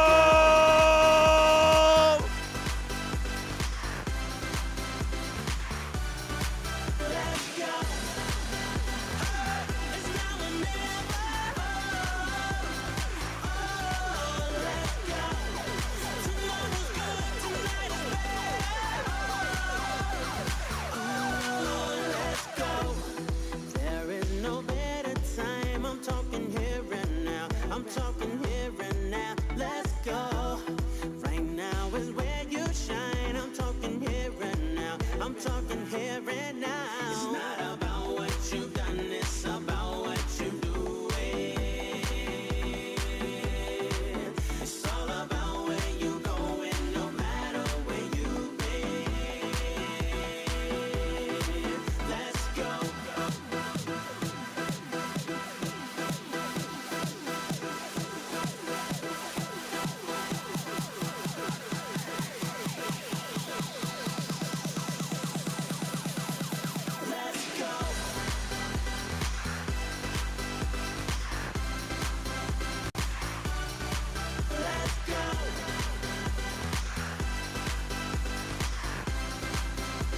Okay, citizens, we are so excited to welcome our next speaker to the Leaders Ed stage. Ladies and gentlemen, get up on your feet and make welcome as she takes our stage, multi-platinum Grammy Award-winning singer, author of the best-selling book, Checking In, and podcast influencer. Believe Nation, make some noise for Miss Michelle Williams! Believe Nation, if you know it's already done, I want you to say it! Come on, everybody! Clap your hands with me!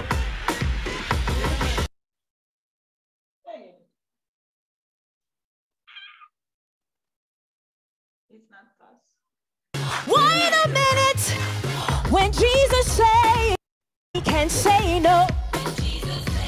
I can't hear you, Believe Nation. When Jesus says nobody can say no. I'm not worried about a thing, 'cause I know you are guiding me. Where you lead me, Lord, I will go. I have no fear, 'cause I know who's in control. No limit to what you can do, 'cause it all belongs to you. Yes, it all belongs to you. You're almighty and all powerful, and it all belongs to you. Yes, it all belongs to you. And Jesus says nobody can say no. I can't hear you. Stop looking at me. When Jesus says nobody can say no. All right, here we go.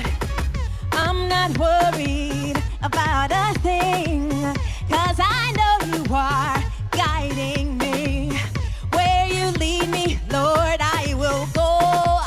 I have no fear, 'cause I know who's in control. There's no limit to what you can do, 'cause it all belongs to you. Yes, it all belongs to you. You're almighty and all powerful, and it all belongs to you. Yes, it all belongs to you. And Jesus says nobody can say no. When Jesus says nobody can say no. When Jesus says yes, nobody can say no. When Jesus says yes, nobody can say no.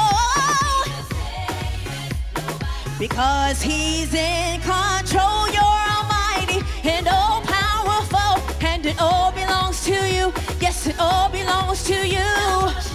You're and all powerful, and it all belongs, and it all, there's no limit to what you can.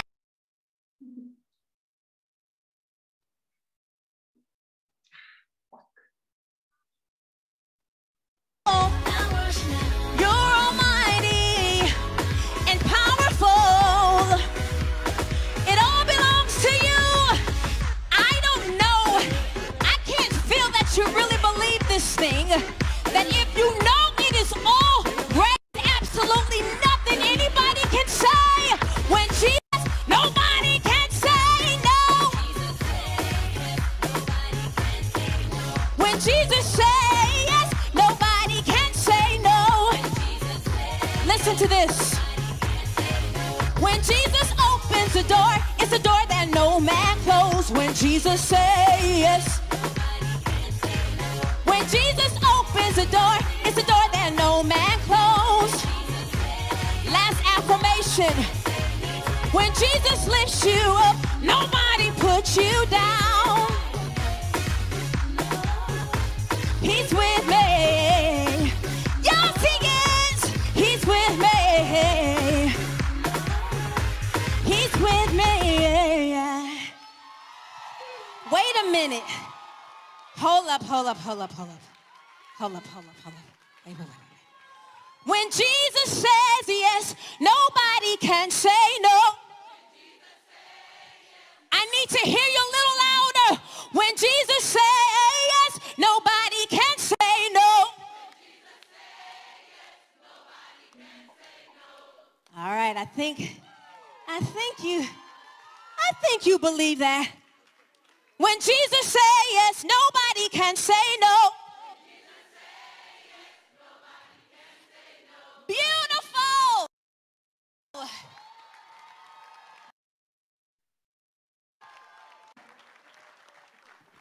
From last time, after singing before you do your speech, take a swig of water.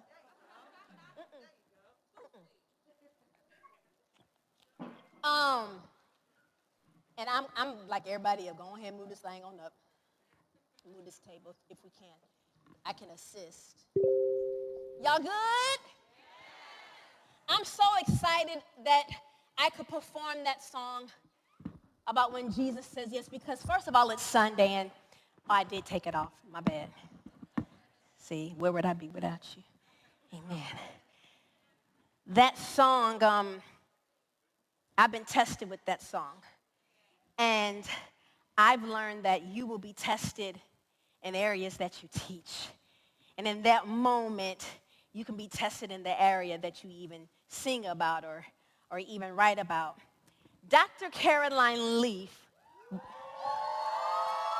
yes, Dr. Caroline Leaf was supposed to join us today, but her flight has been canceled. I mean, first it was delayed, then cancellation, delayed, cancellation. So I don't know what's going on between Miami and here in Houston. But I just wanted to acknowledge her. We had something so amazing planned for y'all today, but she can't be here. So next time, all right?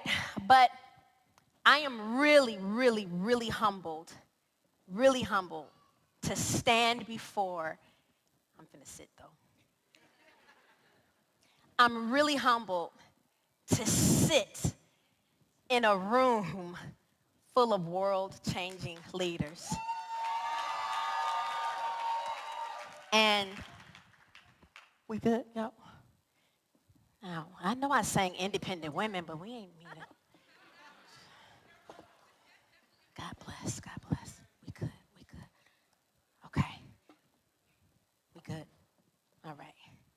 So I was saying that it's truly humbling to be with a room full of world-changing leaders. Anthony, I do have on red bottoms, but I do have a savings account. I just want, because he said don't have on red bottoms with no savings account. But I really think that it's truly important that us as leaders stay students. I was reading that is a trait of a leader, to be a lifelong student. So give yourselves a round of applause.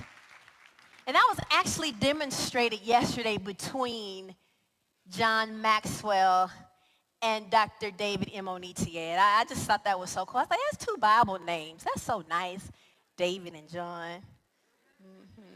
Y'all can laugh a little bit. And I want to tell you guys that I had really never heard of the space of network marketing. I'm sorry. Roland, what's up, man? Mama Mo, I'm gonna acknowledge some folks in a minute. But I had no idea about the space of network marketing till like 2020. Sorry. My world was a little different. But I was like, network marketing really, really runs the world. I didn't know that some of my favorite products was part of network marketing. And I know that this is not necessarily a network marketing event, and David has made it accessible to everybody. I mean, look, I'm here. I'm an author, actress, singer, so I'm excited that he's made it open. But self-development, I guess what I'm trying to say is I'm glad that self-development is taught in the world of network marketing, and people are championing it like David. Once again, give our leader, David Imonitie, a hand. Self-development is not taught in the world that I come from. All right, artist development is taught. How to sing, how to run on a treadmill while singing live. Now, Now, afterwards, I was winded. It's true. When you're singing live and it's not pre-recorded, you got to know how to have some stamina. So you're taught stamina to sing live. You're taught how to run on a treadmill so that you can have the stamina. You're taught to conduct yourselves in interviews, performance techniques, and rehearsals. And I must give honor to this great city of Houston, Texas. This is the birthplace of Destiny's Child, and for some of y'all that wasn't born until the year 2005, I was part of that group, and the birthplace of Destiny's Child was here in Houston. So I give honor to Matthew Knowles, to Tina Knowles Lawson, Beyonce, and Kelly Rowland. I'll never forget moving here to Houston in the year 2000. No money, PrimeCo flip phone. I don't even know if PrimeCo even worked in Houston. It was one of those prepaid phones where it kind of worked in certain regions. And I'll never forget, super producer Terry Lewis had to wire me $1,000 just so I can kind of wait till the check comes. So I'm thankful. I used to live at 8181 El Mundo, somewhere over here in Houston, before the Lord was kind and we got bigger budgets. But I'm saying all that to say self-development was not taught. Artist development was taught.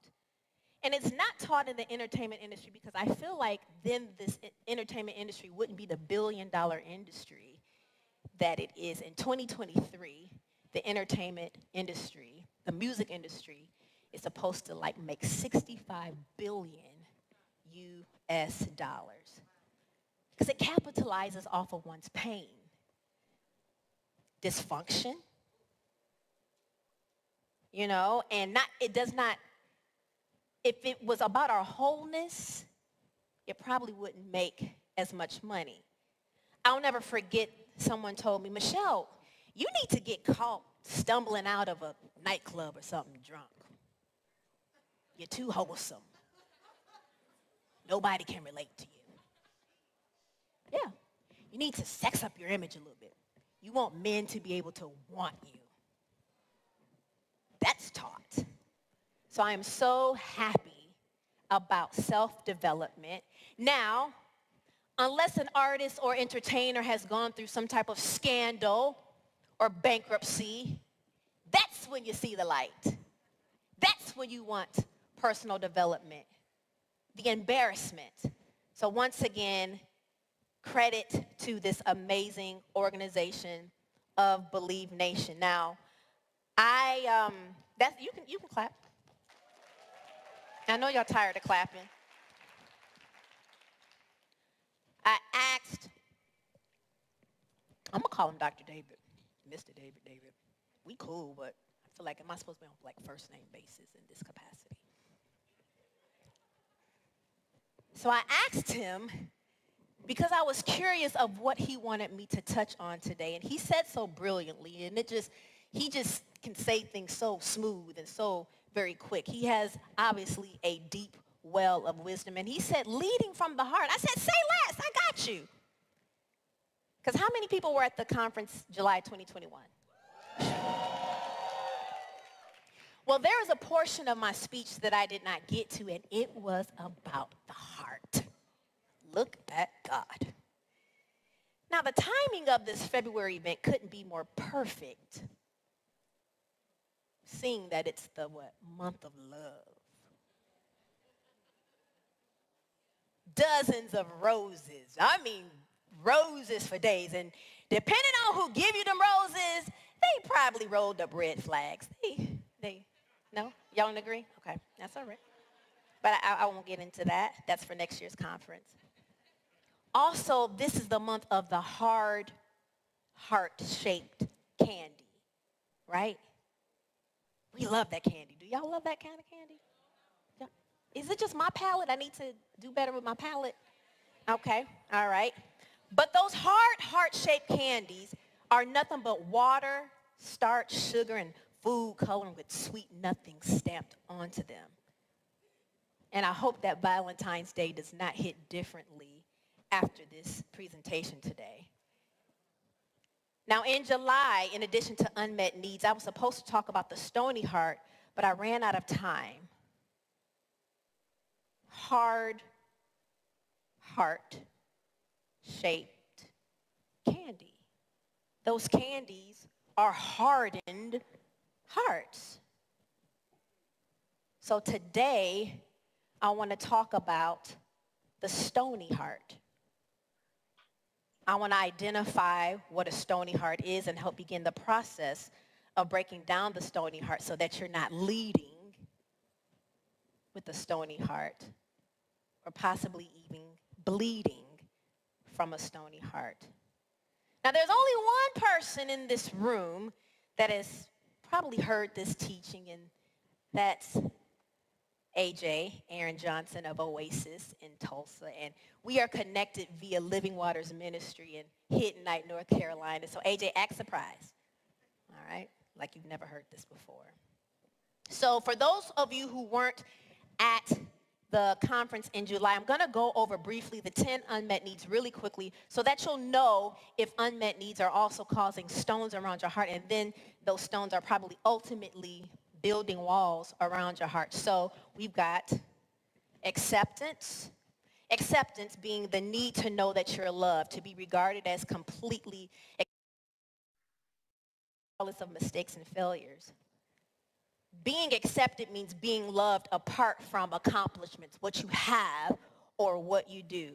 God's been good to you. I can this lady here, I always see her year after year in various events. She's always smiling. Accepted also means being unconditionally loved for who you are and not for what you do. It's one of the most important emotional needs. We've got affection. That's to have closeness through appropriate physical touch, and that begins the moment that we are born. We've got appreciation. It's the need to have accomplishments recognized with gratitude and communicated through words of praise. Now, if anybody needs these unmet needs, because I'm going through them pretty quickly to get to the stony heart, hit me on Instagram, and I'll send you the PDF of these unmet needs, okay? You're welcome. You're welcome. I got you. Affirmation, you know.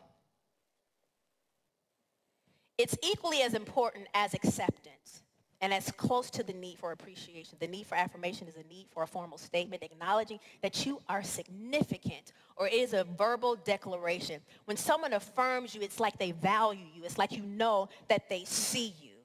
And some people say, well, you don't need affirmation. No, sometimes you need to be affirmed. And I know God can do it for you, but it's so nice when he blesses you with someone in human form to tell you, I see you, I value you, keep on going, all right? The other need, attention. The need for undivided attention is very strong in childhood. The need for attention is the need to have a significant person show interest and take time to enter into your world on a one-on-one basis, all right? Now, we know that children who have been given adequate attention will not need to act out just to get attention. All right, you ever saw a child act out and you're like, oh, they don't get enough attention. Well, how many of us as adults have acted out and we've thrown a childlike tantrum because there was a need that needed to be met of attention? Maybe not in y'all's world of self-development, but in my world, we go on social media and we rant. Because we need attention. Encouragement, okay? Encouragement is the need to be urged forward in a positive manner. It is to be inspired and given hope to reach a goal, to receive correct instruction and motivation to accomplish the goal. Security. Steven! Just playing. Not that kind of security. It's the need to feel secure and to know that physical and emotional needs will be met. But let me tell you what was so dope about that. I called his name. He's right there. Ain't nobody gonna do nothing to me. But when I called his name, he's right there. That sounds like somebody else I know.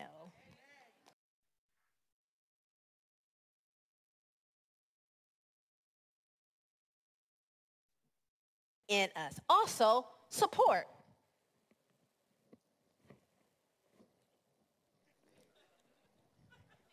Do I need to like stand closer to a sensor? Support. Support. All right. God bless. Thanks. The need for support is the desire to have someone stand beside you and help carry a heavy burden or a problem to have practical needs met. Scripture talks about bearing each other's burdens. That's the scripture I try to overlook. Because I don't want to carry your problems and my problems. But that means you will always need someone to listen, to be a friend, and to pray. Now, if you have stones in your heart, you may push away the people God sent in your life to support you. I know I've done that. Because sometimes you don't feel worthy for the help. You prayed for God. One of my prayers is, God, I am so happy and grateful now that you have sent people into my life to help me with my purpose. Okay? And he has done just that. I'm just going to be transparent. It's like, God, you really did that for me? You sent people in my life to help me with my purpose. You sent someone in my life like David and Believe Nation and everybody that is staffed within there that say, Michelle, you carry something. You have what we need. Thank you for the affirmation. Because sometimes you can read so much negativity about yourself. And depending on what day it is or what time of the month, you believe it. Comfort. Other need. It's okay. I got it right here. We good. Is the need that when not met becomes the root of all adult addictions. Because in childhood, that need, you didn't feel loved.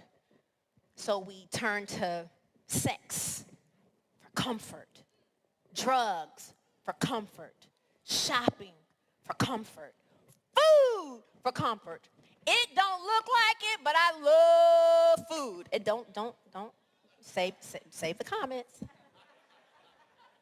I see that ... in your brain that say, she really like food. Okay. Respect. To be respected is to be regarded as the one who has worth and value to the family. How do you treat someone you respect and value? Like your mentor, your car. You really value and respect them, right? I'm going to talk to you because y'all so engaging over here. Every child needs to know their parents care for them by seeing them and showing compassion for them. The strongest childhood needs are for affection, acceptance, and affirmation and attention. But as you mature, the need for respect becomes greater. As you sit here today, be honest. Is anyone in here grieving any of those needs that have not been met? Okay. And if so, it may come out in your responses. Your responses to life, your responses to rejection, betrayal. I keep hearing in the business, people can leave you. Upline, downline, outline, no line. I'm learning, y'all. I'm learning. And what happens when we don't get those needs met? Sometimes we go to the extreme to get those needs met. Me, I've been an isolator and totally push people away. Isolation and pushing people away has also been one of the top symptoms of depression. And I've been very open about my past journey, kind of. Yeah, because I don't have no more, but that's a testimony. But it was at Living Waters that thing broke off of me because I knew I got to the reason why of my responses, of feeling like I'm not valuable, I'm not seen. I don't have maybe the look of someone with depression or someone who did something beyond to show God I'm done. I played Let's Make a Deal with God. I said, God, I'm good. I'm done. I've lived a great life. What more do you have for me? That's the next session. So I'm saying all this to say this leads to the heart, leading from the heart, or leaking from the heart, or maybe again, some of us are bleeding from the heart. So what is the definition of a heart? Come on, y'all, let's be like David. Let's know the definitions, okay? You listening? Wait, I'm finna tell you the definition of the word heart. We know it to be an organ that pumps the blood through the circulatory system by rhythmic contraction and dilation. See, if Dr. Leaf was here, she'd tell us the difference between the mind, the heart, and the heart is kind of the same thing versus the brain. Mind and brain, two different things. I was probably two years ago I learned that. In today's discussion, I want in this definition of regarded as the center of a person's thoughts and emotions, especially love or compassion. Examples of the emotions. God, you ever heard somebody say, man, it's like his heart is so cold. He's got a hard heart. Another definition of heart is the central or innermost part of something, the vital part, essence, the reality of who you are. What does the word stony mean? Abounding in or having the nature of stone. You're insensitive to pity or human feeling, manifesting no movement or reaction, fearfully gripping, consisting of or made of stones. Has anybody ever told you, man, you cold? You don't feel nothing I'm going through? Or when stuff is done to you, you're just able to kind of shake it off, brush it off. That's cool. I'm going to get to the hidden stony heart in a minute. So then what is a stony heart? Look at this diagram. The heart. A stony heart is a heart that has hardened places due to unresolved hurts from the past. The dangerous thing about a stony heart is that some of us think that our behaviors and responses due to having a stony heart, we think it's cute. We think it gives us an edge. That's not what leaders' edge is about. Or you may disguise it, I'm just keeping it real. No, honey, you hurt. And you're trying to protect yourself. Or anytime you feel threatened or in a corner, you go on a rampage. And most of it is through what you say and how you say it. But you was just keeping it real. Let me tell you why I put anytime you feel threatened or in a corner, you go on a rampage. That was me. So I ain't telling y'all nothing that I haven't walked through. I'm not here preaching to y'all out of something that I read or learned at church. I'm really explaining to y'all my heart was hardened. Now, some of us say we're just keeping it real, or child, I just need to give them a piece of my mind so they can know who I am. I'm in charge. No, you hurt. And you're not in charge of your heart or what even comes out of it. Boo, you need to heal. I didn't know I had a stony heart. I thought people with stony hearts, I thought they had a look to them, like they look mean. Just like I said before, depression does not have a look. Anxiety sometimes does not have a look. But I thought a person with a stony heart looks like an old, mean church mother. They always look like they smell chitlins cooking.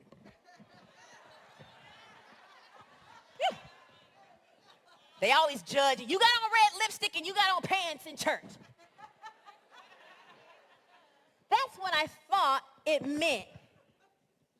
A person with a stony heart. Now, I believe some of them church mothers don't have no joy. They just don't have no joy. They feel like they lost it and they don't have it no more. That's the next conference. Now, you can have a stony heart and still be killing the game.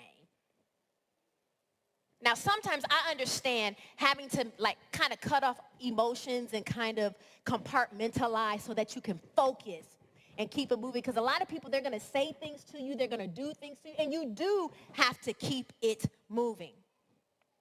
There's a scripture in Matthew 13:1-6. It says, that same day, Jesus went out of the house and sat by the lake. Large crowds gathered around him that he got into a boat and sat in it.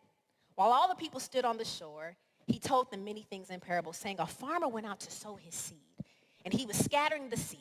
Some fell along the path, and the birds came up and ate it. Some fell on rocky places where it did not have much soil. It sprang up quickly because the soil was shallow, but when the sun came up, the plants were scorched, and they withered because they had no root. So what does this indicate? The sowing is the sowing of his word. Now, someone who can hear a good word, we heard all this good stuff this weekend, and some of it might not take root. The stones around your heart are blocking. Once again, you'll hear something good today, but because of life's trials that hit on Monday, that word has withered away. Matthew 13:20-23. The seed falling on rocky ground refers to someone who hears the word and receives it with joy. But since they have no root, they last only a short time. When trouble or persecution comes because of the word, they quickly fall away. Or you can hear a good word being spoken, but it didn't take root in a person because of the condition of our hearts. How much of what was spoken will take root? And at least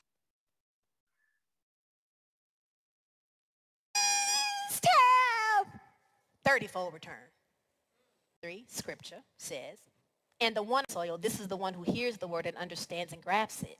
He indeed bears fruit and yields, sometimes 100 times, some 60, and some 30. That's why I said at least 30. Yes, we jumped when our favorite song came on, or when the Bentley giveaway, child, that's mine. Or to some of us, that's mine's. We put an S on it. Child, that's mine.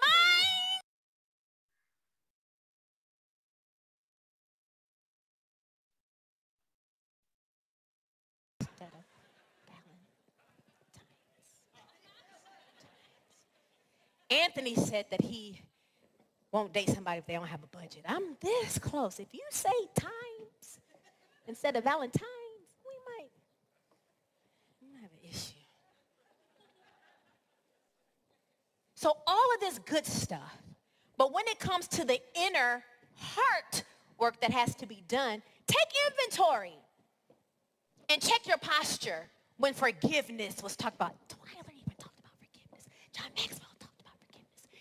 Everybody seems to talk about forgiveness. Check your posture if it was mentioned. Also check, is your motive to lead pure? I can't judge. That's for you and God to figure out. Sometimes people lead because they didn't have attention. So when you get up here, you love the crowd. You love the claps. You love these hot lights. Baby, did you actually think, yeah, I can skip this part, just get to the money, in the part where I can speak a private plane and a husband? Get to that part. Your laugh's supposed to be quieter. Because you might be the person, you was speaking your husband, you can, or your wife. You can. So my thing is, I just want to heal some hearts, help heal some hearts, be a vessel of the information given to heal some hearts so that you can lead from a healed place. Can we do that? Okay, well, let's dive in a little deeper. I got a few more moments. So what causes a stony heart? Painful hurts that have not been completely healed and or the lack of unconditional love and affection as a child. What are the effects of a stony heart? Effects of a stony heart. Child, just DM me. I'll just give you the whole PDF of the notes just because I don't have the slides of the effects of a stony heart. So if you want information, I just want you to listen. Don't try to write. Listen. Here. What are the effects of a stony heart? You can write if you want, but if you missed it, just hit me and I'll give that to you as well. What are the effects of a stony heart? unable to receive love, unable to trust. So you just put up a wall of self-protection. Everybody's out to get me. I don't trust anybody. Everybody wants me for my money. Everybody wants me for my followers. Everybody wants me. I just don't trust anybody. Repeated relationship problems. Sometimes it's you. I whispered it because you might not want to hear that. Effects of a stony heart. Life isn't fruitful. You mad at everybody else.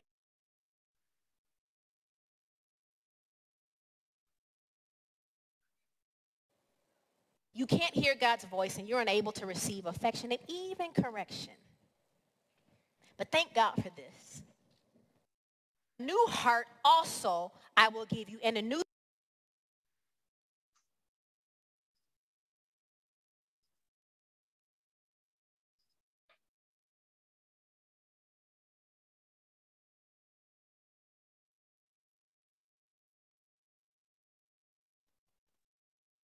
creating me a clean heart. I want a new heart. I want a pure heart. Baby, I was praise dancing. I ain't gonna do that. I got on heels. I can't. Y'all know the twirls that they be doing. I was praise dancing practically while praying this. Oh, you want a heart of flesh? You want to feel again? Okay. So I had this dream. God deals with me in dreams. Anybody feel like he deals with you in dreams? I had a dream that I was going into surgery. I saw the lights, the surgery light. This ain't outpatient surgery where they just gonna, do the whole, a little prodding. No, this was surgery. The surgeon, everybody was scrubbed up, gloves. Y'all know the surgery lights. Anybody ever had real surgery? Guess you wouldn't know because sometimes you might be asleep before you. Sorry. I ain't never had like major surgery, so I don't know. But I remember they wanted to do, in the dream, they wanted to do the surgery without anesthesia. And I just remember in this dream screaming, I don't want to feel the pain. I don't want to feel the pain. I don't want to feel the pain. God said, you're going to feel this. Feel it, reveal it first, feel it to heal it. I don't want to feel the pain. I thought that I could just go through this healing of my heart process with all smiles. Girls' trips, Cabo, France, Hawaii. You usually heal your heart that way with all smiles. Pina colada is my type.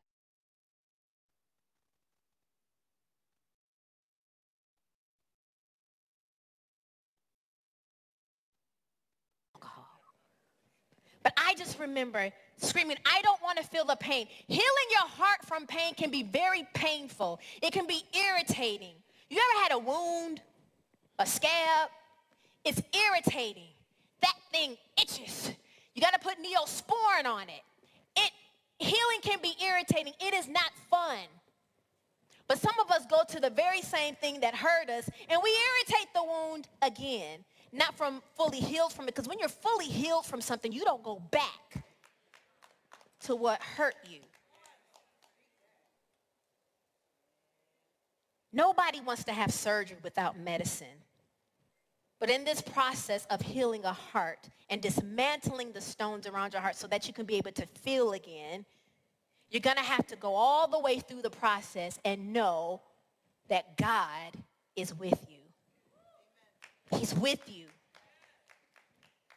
Again, a stony heart is a heart that has hardened places due to unresolved hurts from the past.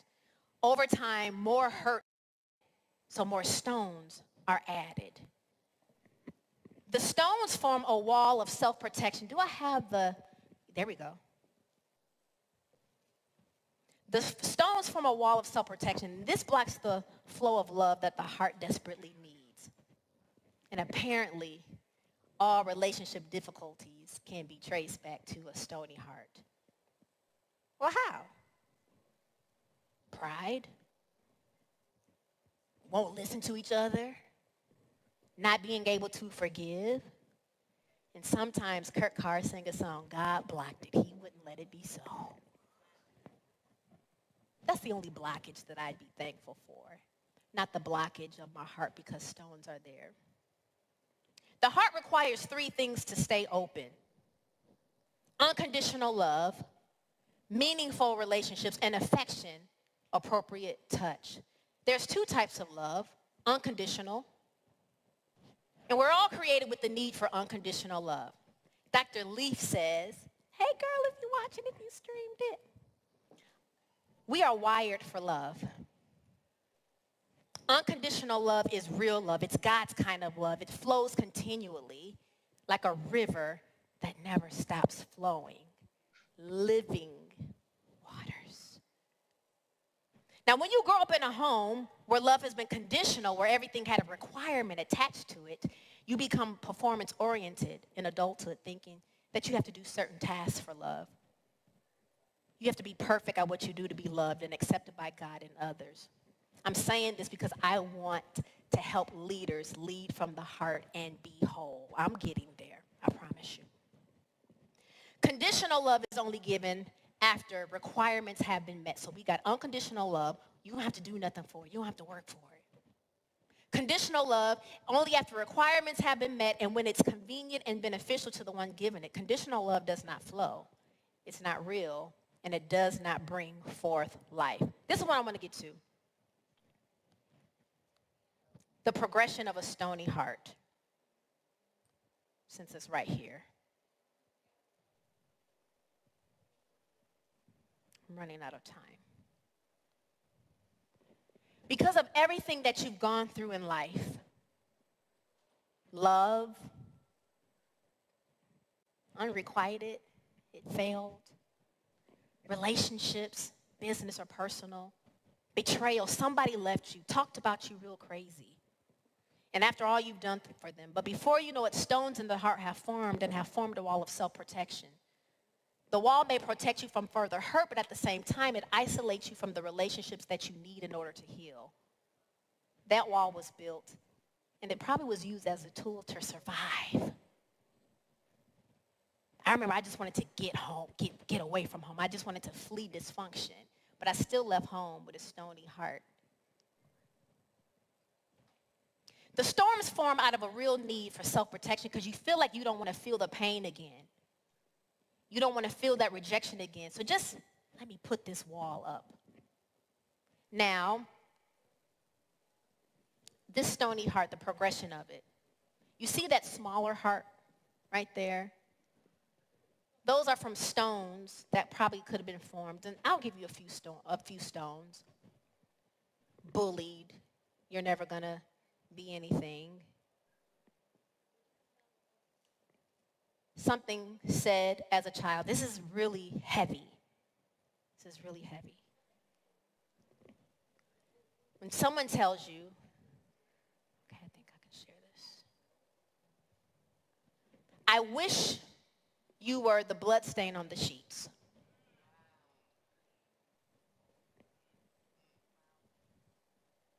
What does that tell you? You weren't wanted. So you'll always feel like you're in the way. You're a burden. Stone. But as a child, you don't know how to heal from that. The bigger heart is the adult heart. Y'all see that? So the first layer of stones are the stones that were there from childhood. Then add on adulting. You have the second layer of stones. And I'm telling you, I have been tested in this area of what I teach. So by the time you are 40, 30s, 40s, you ever wonder, why I feel like a child, I feel like I'm reacting very childish, very childlike. Check what happened from 0, you got 0 to 20, 30, 40, 50. My breakdown started happening by the age of 35. Full breakdown by 39. Mental health treatment facility, checking in. What are the characteristics of a person with a stony heart? You can't hear corrections or heed warnings without being defensive. You can't let others serve or minister to you.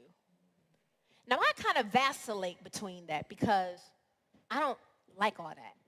I don't need all, you want me to put your shoes on? You want me to, don't just beat my face, flat iron my hair. That's it. I don't need all the extra. Quinn and them was mad at me this weekend because I walked back to my hotel a couple times. It's right there. It's right there. Why am I going to waste gas? Why am I going to waste gas? That's how I think. So I kind of vacillate. Is there still something in me that can't allow people to serve me? You have many followers, but you're unable to get close to them. There's not one person you can call when you get in trouble.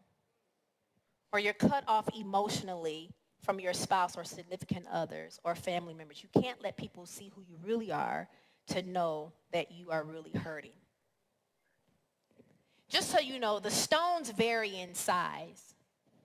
If I would have had some stones, there would have been boulders, right? What's the boulder in your life? You know that. You don't have to tell me. You know. What is that? So a stony heart gives you a whole new definition of a heavy heart. You're carrying around so much on your heart. Or you can have little pebbles, little irritants. Oh, somebody said something about you, you took it personal. Somebody told me that they were standing in line at a grocery store the other day in South Bend, Indiana, standing in line. Somebody turned back and said, imagine me standing in the grocery line and I just turn back to someone and I bust out crying.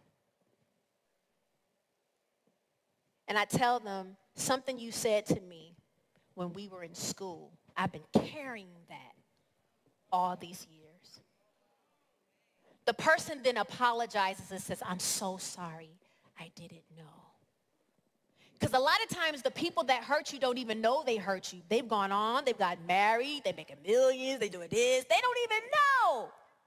While you're left at Piggly Wiggly or Publix standing in line. And when you see that person, you're almost 40 and it makes you cry. No matter the size of the stone, which are hurts that are unresolved, they need to be removed from your heart so that love can get in and for love to flow out. The only thing that stones do, the other thing for a stone is they're used to build something. So the only thing that the stones around your heart, they're building is just that wall, that prison. God's love can't even get in you. Because you don't even think that you deserve the love of God.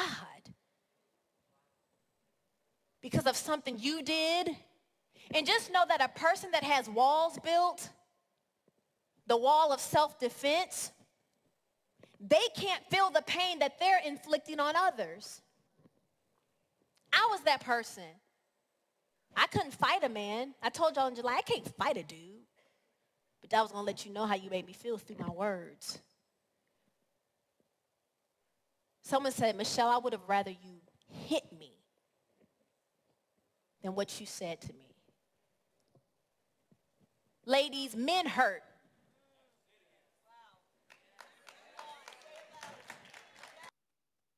Yeah. His beard might be moisturized and conditioned. He might do.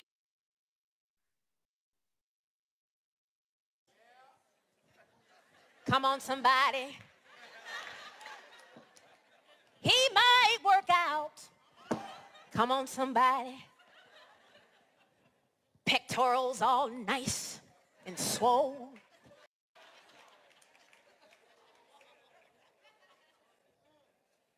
But remember, something that you might say to them could trigger. Now, it could be a good thing. that it moves some stones and some parts of their heart where they need to be healed. It's a possibility. But my problem was thinking that just because he's bigger in stature than me, say whatever. One time in therapy, my therapist said, write out a letter to your father. No. Write out a letter to the ex. So I wrote all this stuff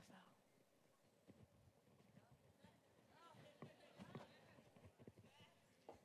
And I found out it was stuff that I would say in my heart about my father. You're not mad at your man. You might be mad at your dad. But when you get healing in your heart and that pride goes away, you say, "Father, even judging my parents." Because they were just doing the best that they knew. Something that my mother said to me that was more healing than her ever saying sorry that I put y'all in unsafe circumstances. She just said, "Baby, we didn't know any better." If I could have tenderness or one of those tracks to play, and I'm done.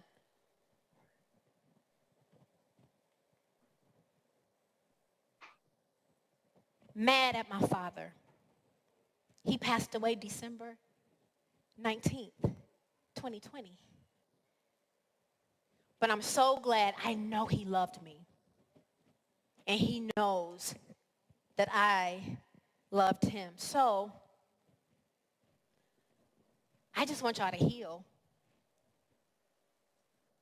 Heal so that you can walk boldly in your purpose and with authority. I walk with authority in this area of healing, in the area of mental health, because I've lived this thing and overcoming. Yes, is it a daily journey? Absolutely. I had a phone call yesterday, and I wanted to tell that person, "You're toxic. You need therapy. Until you do 6 months of consistent healing and therapy, do not call me." No, because I will never want that person to ever hear me label them something toxic. It's something that they may never heal from. They're hurting. That's it. And if I'm on this journey of helping people heal, I can't go back. And that's what a heart of flesh can do. When you get rid of that stony heart, you can respond to people in a better way. Heal so you can parent out of wholeness, so that you can love out of wholeness. Heal so that you can unlearn damaging ways of responding to life. Heal so that you can make and keep healthy boundaries. Heal so that you can trade your shattered life lenses in for redeemed ones. Heal so the generational dysfunction can end with you. Just because mama did it and daddy did it, they fought like cats and dogs, they cussed each other out, don't mean you have to do it.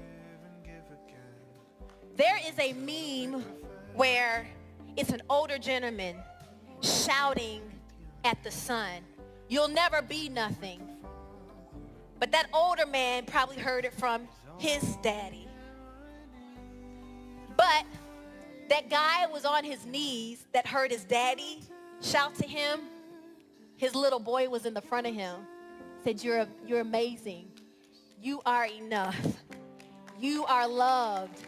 Yes, you are a champion. You're going to do great things. He could shout that stuff at his son or his daughter. But when you have a heart of flesh, you can feel the pain that you are inflicting on other people. If you can fade that song down, I feel led to close with this.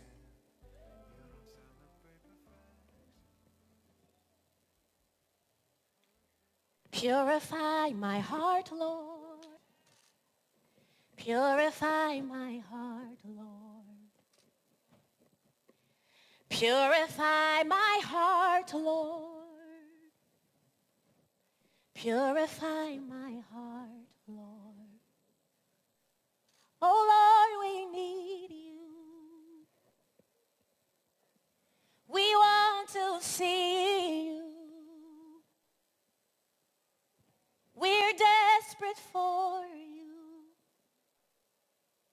So let your glory settle here. Healing in my heart, Lord. You can sing that. Healing in my heart, Lord. Healing in my heart, Lord. Let's hear it. Come on, come on. Healing in my heart, Lord. Oh, Lord, we need you. Everybody standing.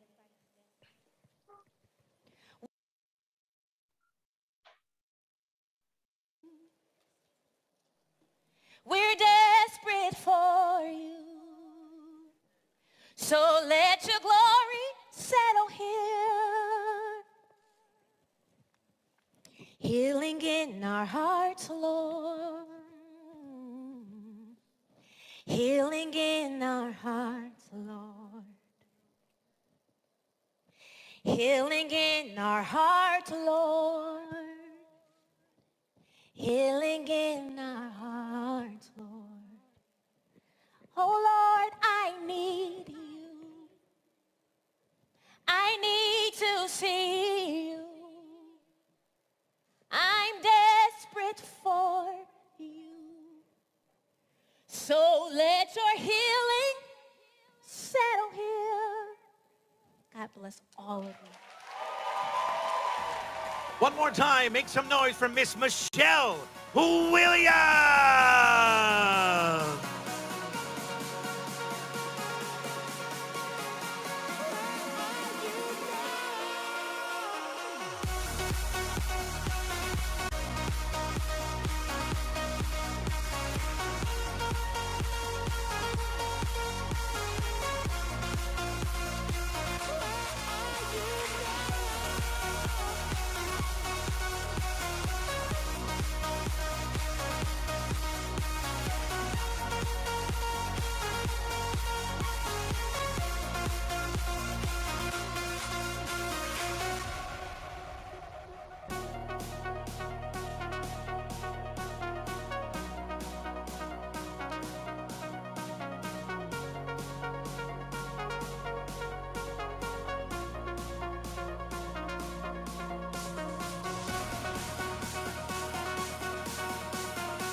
Now, so be sure to swing by the store and check out all the merchandise and resources online and in person here at the conference. And now, please welcome back to the stage your conference host, Mr. David Imonitie. Hey!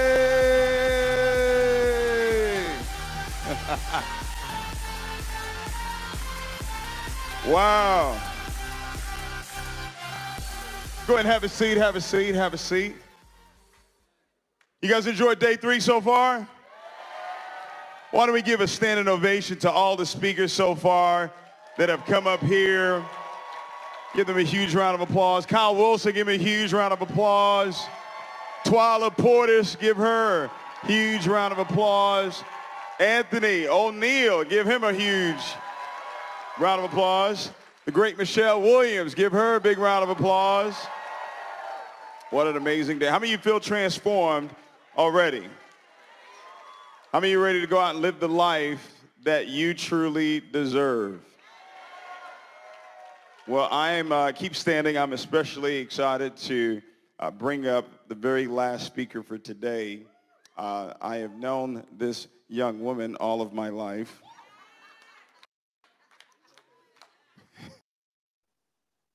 And this is an amazing moment that we all get to share. I don't know if I've ever seen this before where a son gets to bring up his mother on this type of platform. Maybe it's happened before, but I've never seen it before. So truly grateful that she accepted the invitation to be a part of this event and to serve the people that are here, serve you guys that are here and everybody that's watching online as well. What can I say about Pastor Mo? She is, the very first thing I would say is that she is a woman of God through and through, 1,000%. I've known her to be an honorable woman. I've known her to be a woman of character, a woman of integrity, a woman that does not compromise on what the Word of God says. And I know we have people that are here from different faiths, and trust me, we're not trying to convert you or anything like that. But if you do, praise the Lord. But she is someone that I believe and I know that you can trust. And what she's going to share with you today is extremely vital and important to where it is that you want to go. A lot of times you focus on the physical aspects of success, but we know that the physical aspects of success cannot come without you having the spiritual aspects of success. So that's what we're excited to hear about today. So, ready? If you're ready, because we're not going to bring her out until you're ready. Until you're ready, we're not bringing her out. Can she hear? Can she feel your energy? Louder, louder, louder, louder, louder, louder, louder, louder. It needs to be a little bit higher. It needs to be a little bit higher. Let's give it up for Pastor Mo. Let's give it up, guys. Give her a big round of applause. Henrietta Mo Merriman Johnson, make some noise.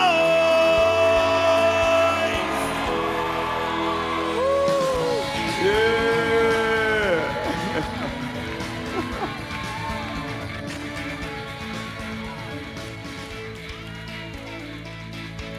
Hi, Mom. Hi, son.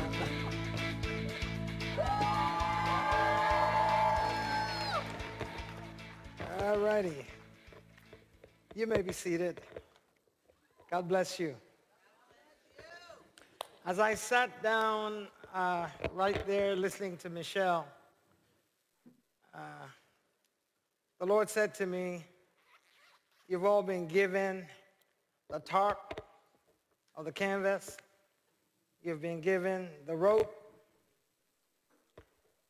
And now I'm here to give you the pegs so that you can be able to put your stakes down and set up shop. The Bible says in the book of Hebrews 11 that everything that we see in the natural first took its existence from the supernatural. So you've heard all of the techniques. You've heard all of the methods. You've heard what every speaker had to say. I'm here to share with you the spiritual side of everything that's going to make whatever they've told you possible. And I want you to pay attention. I recognize that there are different faiths in the house, but I'm a Christian and I'm a pastor. That notwithstanding, we all have the same Creator. And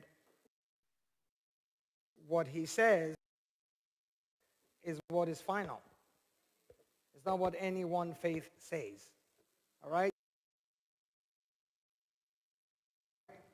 So whether you're a Christian or not, do not reject knowledge and do not reject wisdom. Pillars, all right, click. They didn't tell me what to click. What am I supposed to click? All right, someone come up and tell me what to click. What am I supposed to click?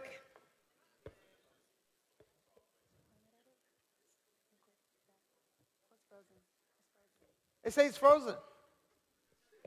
Okay. Believe Nation has 7 pillars. And if you look at all the 7, you can see that it has something to do with every area of your life.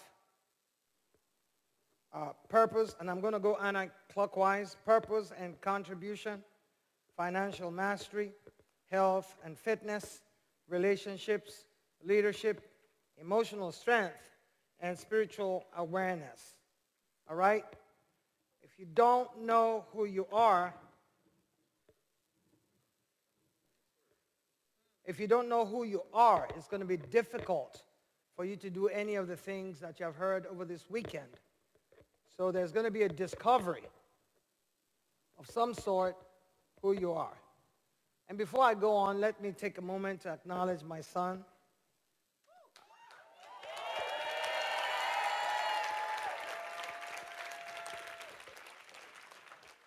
You just can't see it, but there are boulders tied to my legs.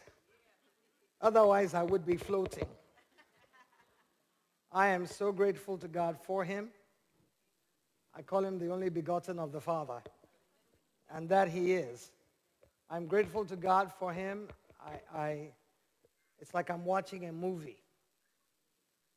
But one thing I can tell you is whatever that you pay attention to, it grows. I had just the one son. I knew what social scientists say about the black son. I was determined mine was going to be different.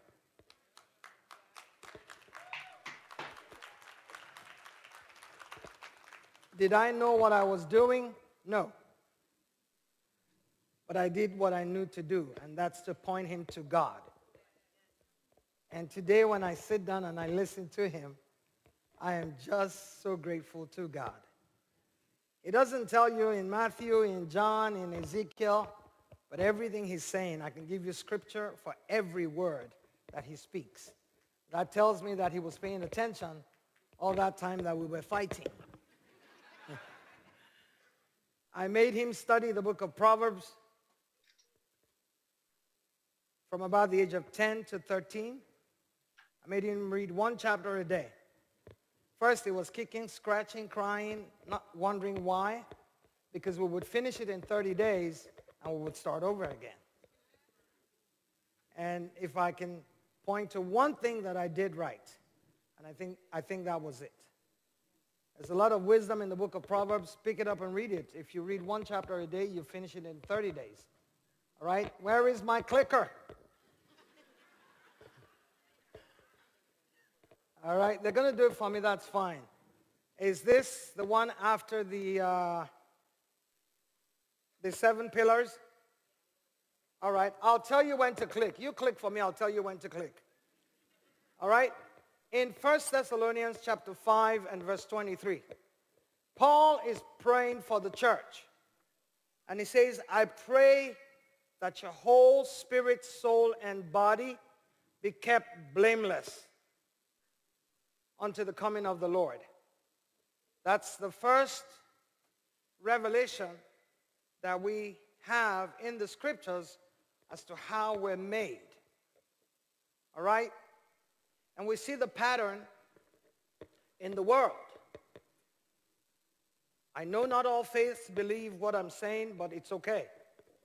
We have God the Father, God the Son, and God the Holy Spirit. 3 persons in one. And a lot of people can't understand that concept. But God put it all throughout nature to make it easy for us to understand. Water exists in 3 states. It's ice, it's liquid, it's vapor, but it's still water. All right? I'm David's mom. I'm my father's daughter. And I'm sister to my sister. But the same individual, right? So understanding the Trinity is not a challenge. From the sun, you get heat, you get light, you get radiation, right?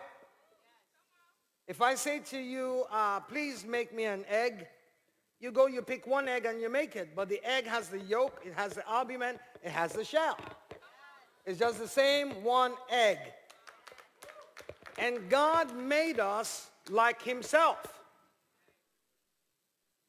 In John chapter 4, verse 24, the Bible says God is spirit. He's not a spirit. He is spirit. That's his nature. That's who he is.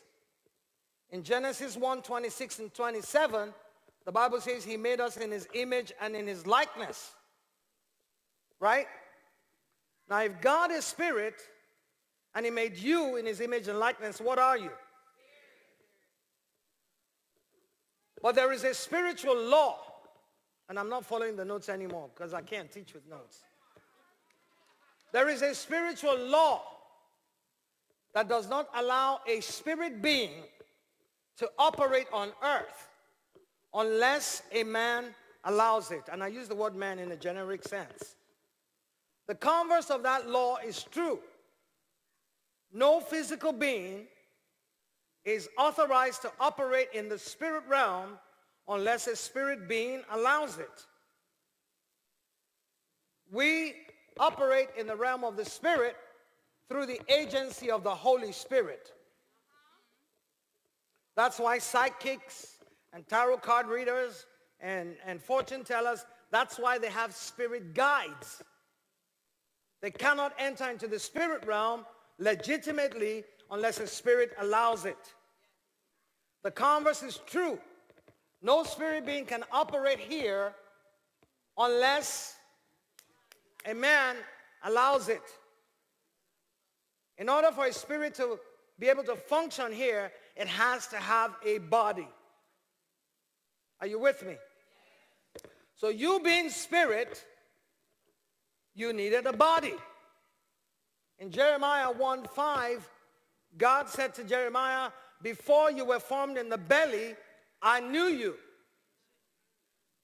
That means you were in existence before dad met mom. God just needed for dad and mom to get together, create a body so he could put you, the spirit, in that body. You must understand that you are spirit. And we're going to break down the 15 senses of the man. I know you were taught 5. They shortchanged us. Right? And it's the reason why we have the problems that we have. Because that's all we know. I don't want to jump ahead of myself. But let me continue with the thought I was talking about. It is the very self-same reason why Almighty God cannot, as great as he is, as awesome as he is, as big as he is, as mighty as he is, as powerful as he is, think about all the whatever. He cannot operate on earth unless we allow it. That's the reason why he says we should pray. We have to give him permission to act on earth. That's the truth. That's why when he needed to come, he had to take on flesh. And he became incarnate. And he was born of the Virgin. We all know that. You can imagine Mary, when the angel said you're going to have a son, and you're going to call his name Jesus, she was like, yeah, right. She said, how can these things be, since I know not a man? And the angel said to her, don't worry about it. God's going to take care of that side. He had to become flesh so that he could act on earth. In John chapter 14, he said to his disciples, he said, I'm going away. But when I go, I'm going to send you the Comforter. Well, the problem with that is the Comforter is a spirit. And he's not allowed to operate on earth without a body. So Jesus said, I got that. I'm just going to create myself a body, and I'll call it the body of Christ. So that the Holy Spirit can have a legitimate body through which to operate while on earth. Yes. All right? So understand that your spirit, if you can get that today, everything you've been taught all weekend becomes easy. Because a spirit is not limited by physical things.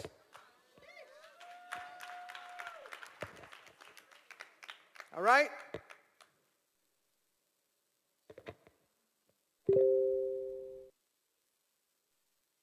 Because you are tripartite, you are spirit, you live in a body because you need a body to be on planet.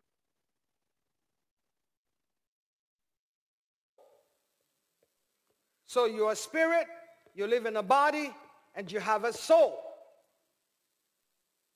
All three, allow me to use the word parts of you are able to connect, contact, or operate on three different levels. And each part of you has its own 5 senses. And I'm using the word senses in quotes. Your body has 5 senses. We know that. We were taught that. Right? Sense of sight, hearing, taste, touch, and smell. Because that is what we use to operate on earth, we are very accustomed to it. And we tend to judge everything by what those 5 senses tell us. And therein lies our problem. Your soul also has 5 senses. All right? Your body, with its 5 senses, you use to understand, operate on earth with physical things. Your soul is that part of you that you use to handle intangible things. And it has its own 5 senses. It's your mind, your will, your emotions, your intellect, and your imagination. Those are the 5 senses of your soul. All right? And I'm going to explain what each one is. But with those 5 senses, you're able to operate in the intangible realm. I have a mind, right? Okay. Do you have a mind? Yes. Good. So if you have a mind and I'm made like you, I have a mind. Thank you. That's fair enough. Can you see my mind? Can you hear my mind? Can you touch it? Can you smell it? Can you feel it? Is it real? Yes. So it's not everything that your 5 physical senses tell you that is correct. Fish. I have a mind. You have a mind. I have a mind. And the mind is the melting pot. That's how I describe it. It is that part of you where all of your thoughts, feelings, ideas, what you've read, what you've learned, what you've heard, where you take all of that and you mix it up and you come up with an idea or whatever. But that's where all of the activity goes on in the area of your soul. Your will is your drive. Your will is your unquitability. Your will is what keeps you going in spite of whatever is going on. And people are looking at you and they're like, I wonder how with everything that's going on in his life, he's still putting one foot after the other. Your will is that part of you that will not quit. Right? Then you have your emotions, and your emotions you're familiar with because you've had them since you were born. They function through the body, and it tells you, she looked at me side eye, so I'm going to be upset for the rest of the day. All right? Your emotions are the least part of you to depend on. They are very undependable. All right? We don't discount them, but we don't depend on them. Right? Then you have your intellect. Your intellect is that part with which you deal with the abstract. You're able to deduce, you're able to infer, you're able to calculate complex sums without writing it down. You're able to reason. And then you have your imagination. And the imagination is just, for me, in the area of the soul, it's the best. My imagination and my will. Your imagination is what I call preview of coming attractions. Are we together?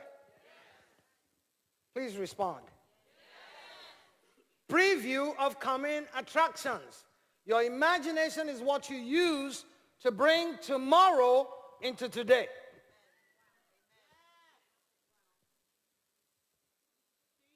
Close your eyes for a minute. You're safe. Close your eyes. Gentle breeze.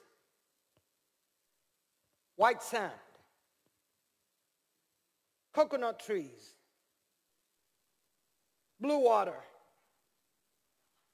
Open your eyes. What came to your mind?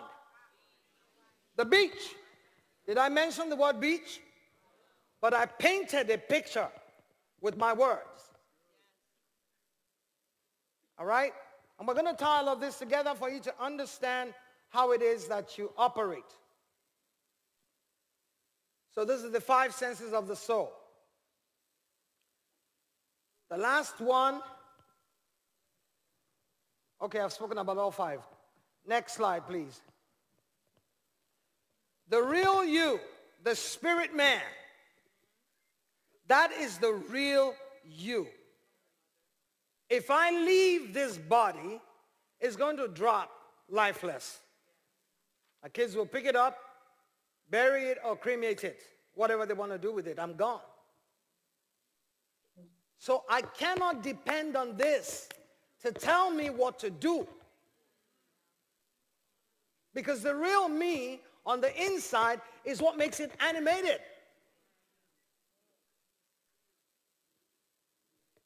And you, the spirit man, you also have 5 senses with which you contact the spirit realm and operate in the spirit realm.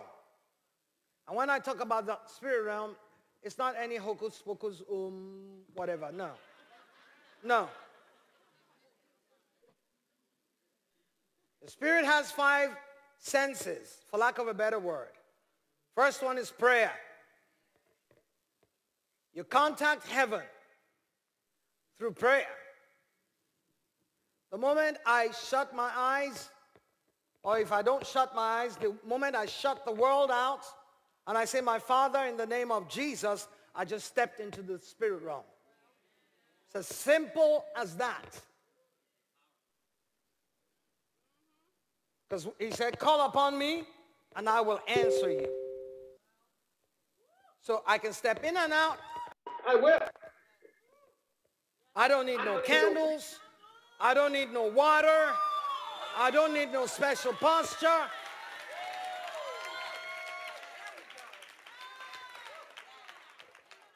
All right? No obstacles because he's your Father. That's prayer. Jesus said in Luke 18:1, he said, men ought always to pray. He prayed. And if the Son of God prayed, what are you doing not praying?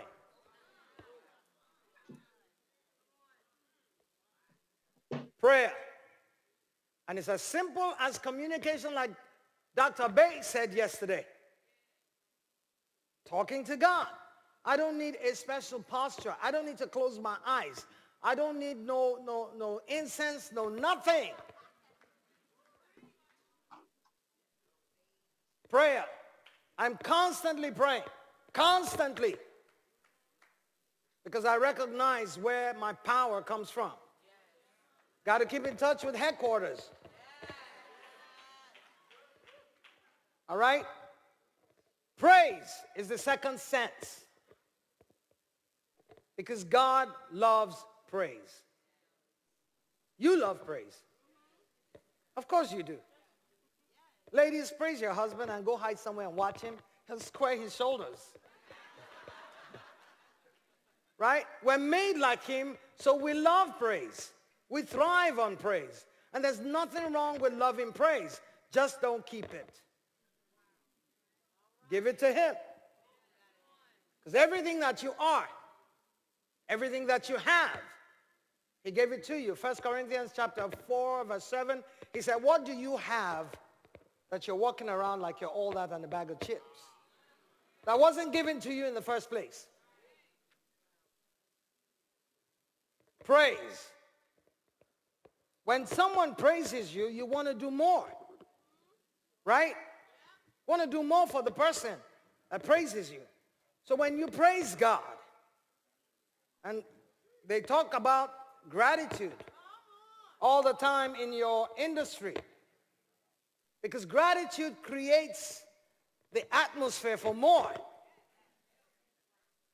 So when you praise God for those that you can see, those blessings that you can see, guess what? You make him want to do more. Don't worry about what you don't have yet. Yet. See, God dwells in eternity past to eternity future. Dateless. He stands outside of time. So he can see the beginning of time and he can see the end of time. So when you ask for something, please rest. He's got you. The trouble with us is not understanding that he doesn't operate with time. He doesn't deal with time. Time is a tiny part of eternity that he took out, labeled time, and gave it for you to use. That's why he's going to wrap it up. Some people, he wraps their time up at 30, some at 50, some at 80, some at 100. But time ends. And God is unending. All right? Worship is number 3. And worship patterns you after God. Worship makes you more like God. Psalms 106, verse 20, is called the law of worship. When the children of Israel came out of Egypt, out of 430 years of bondage, regardless of the fact that God has said 400 years, they didn't move. They didn't do what they were supposed to do. They didn't write it down. So they stayed 30 extra years. Yeah. Some of you should have moved at 400, but you didn't write it down. So you're still in the extra 30 years. I'm joking. When they came out of Egypt, praise God, I'm talking about worship. They got into the wilderness. And God said to Moses, come up here. I got to talk to you and I got to give you laws by which you guys will conduct your lives. And Moses was gone for a very long time. Before he came back, they prevailed on Aaron. Say, we don't know what's happening to him. He may be dead up there. Why don't you make us another God that we can see? Listen, guys, it is a little thing for God to help you. They were slaves one day, millionaires the next day. Because God compelled the Egyptians to give them all the gold so that they could go and worship him. You can imagine your servant coming to you and say, yeah, the diamond necklace, let me have it. Yeah, and the gold ones too, you know, the long one that gets here? Yeah, let me have it. They gave all of their gold to them and they went into the wilderness. And this self-same gold, they made a calf out of it. And they began to worship it. And that's why the law of worship comes. If you go to Psalm 100 and, what did I call it now?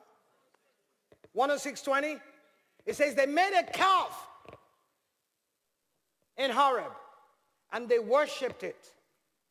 The next verse says, thus they changed their similitude into that of an ox that eats grass.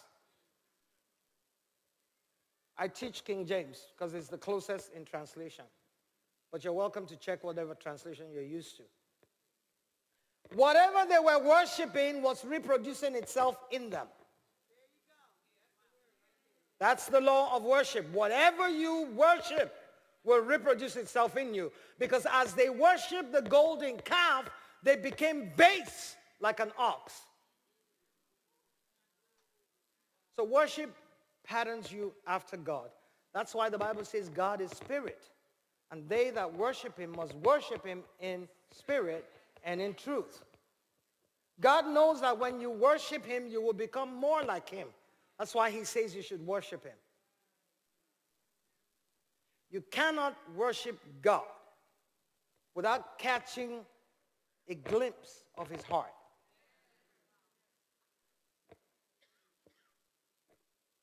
The last one is meditation. And I like that. It's not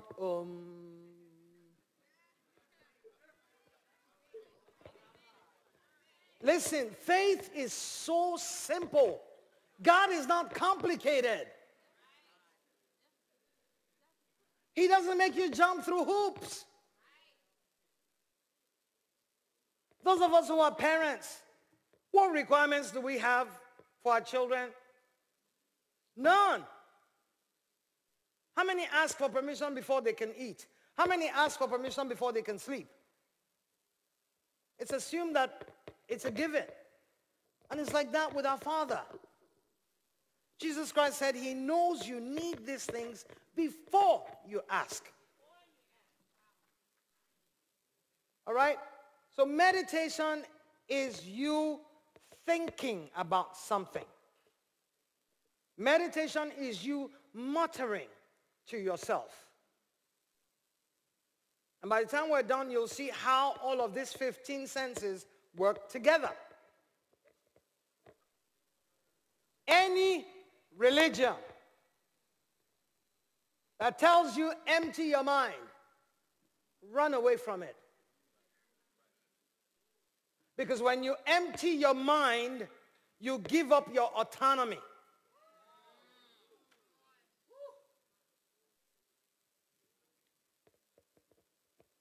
Meditation must have content. Joshua 1:8. You can't empty your mind and wait for whatever.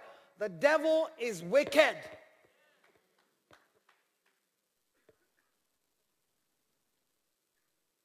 He can introduce whatever into your mind.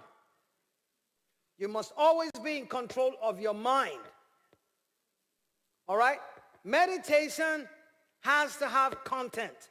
Joshua 1:8. It says, this book of the law shall not depart from before your eyes.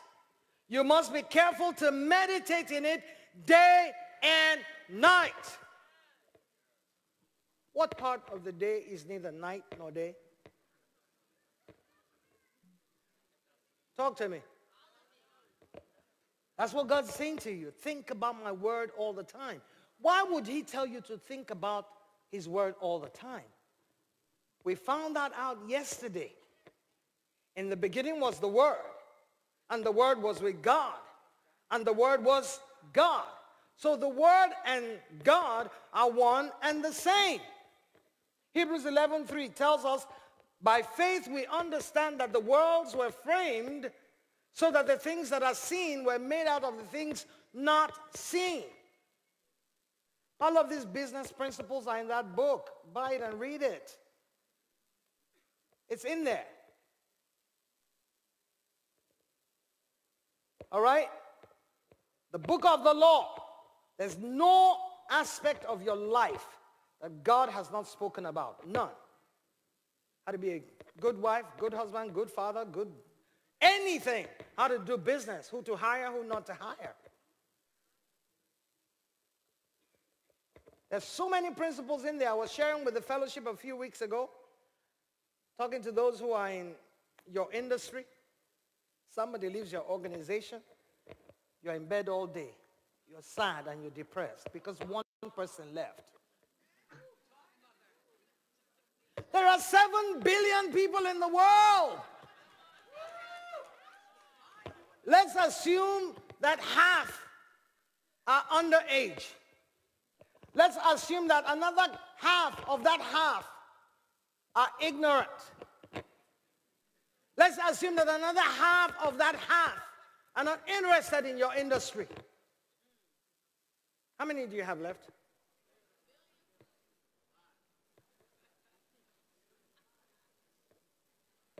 You see this thing right here? It's going to be an indictment on you if you fail in your industry.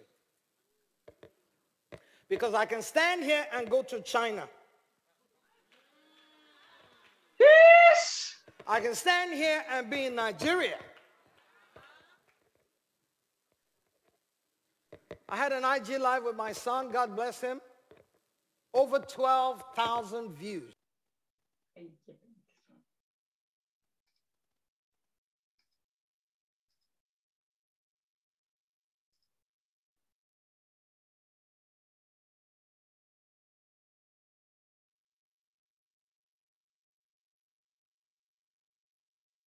Such latitude to build as deep and as wide as you want to.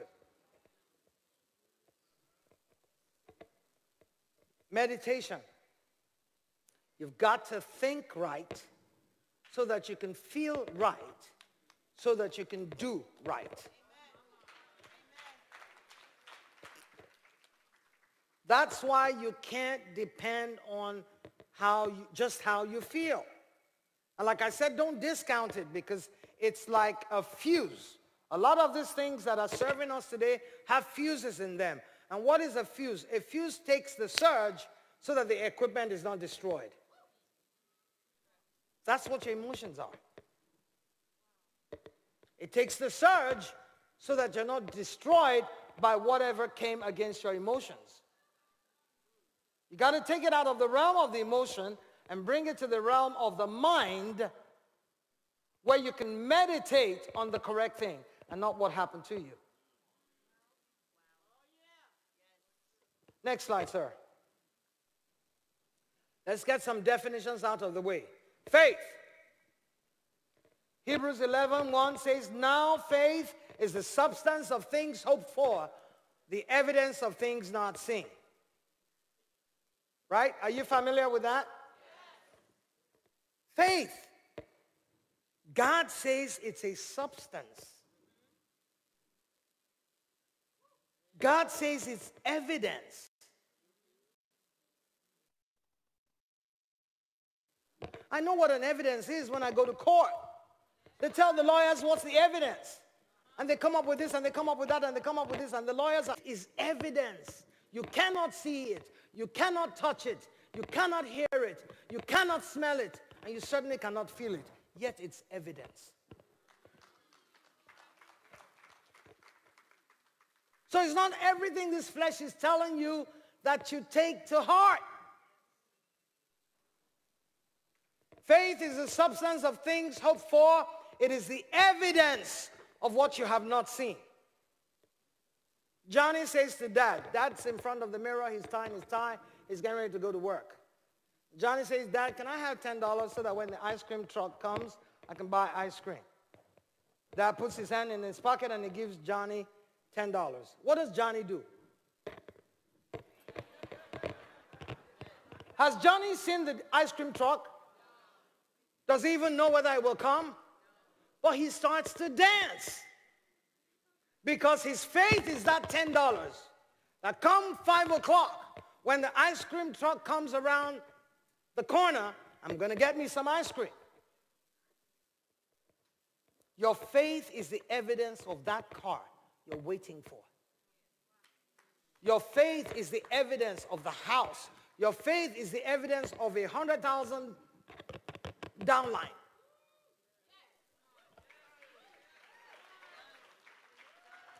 That's why you've got to walk in faith. It's like spiritual oxygen.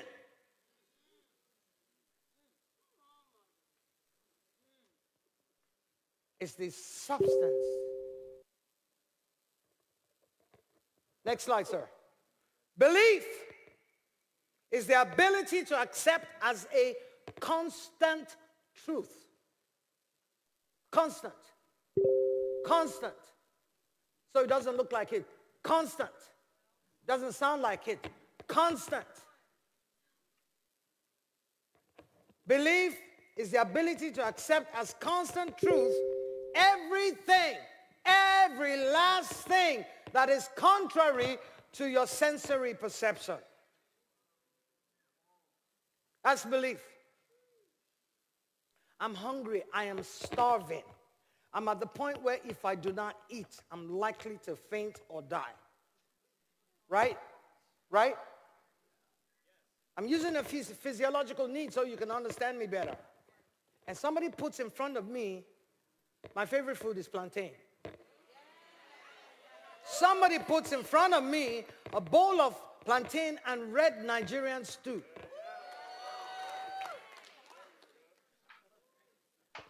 I believe if I eat this fried plantain, the hunger will go.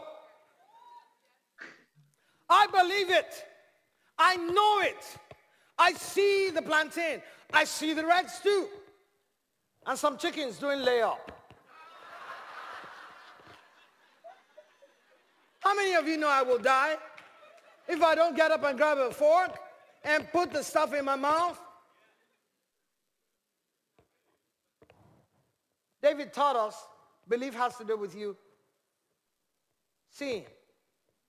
Faith has to do with you hearing. Romans 10:17. Faith comes by hearing. How many of you know God can speak good English? Hearing is what tense? Tense as in grammar. Oh boy. You know past tense, present tense, future tense, present continuous tense. Grammar. Faith comes by hearing. Present continuous tense. Faith doesn't come by having heard. You've been here this weekend and you've heard. Monday the 7th. Let the hearing continue. Put on David's tapes. Put on Twala Porty's tapes. Put on O'Neill's tapes. Put on Mr. Bay's tapes. Continue to hear. All right? Belief is the ability to accept as constant truth everything contrary to your sensory perception.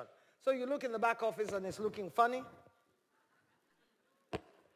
Believe different.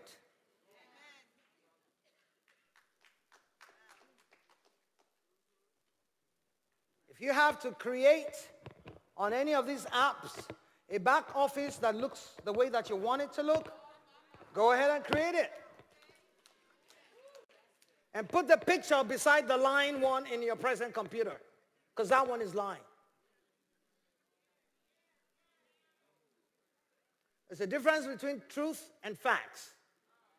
The fact is that my back office looks horrible. The truth is that I'm a winner. Woo! So it doesn't matter what it looks like. In the final analysis, I win. Talking about the past, the present, and the future. Either way you slice it, I'm on top.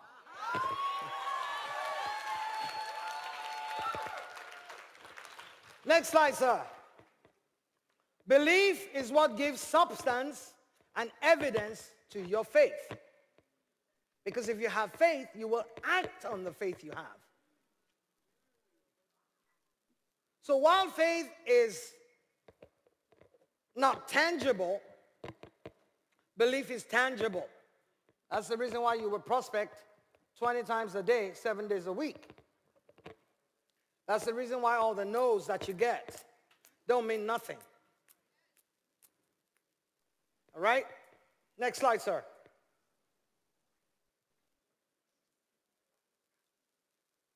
Next slide.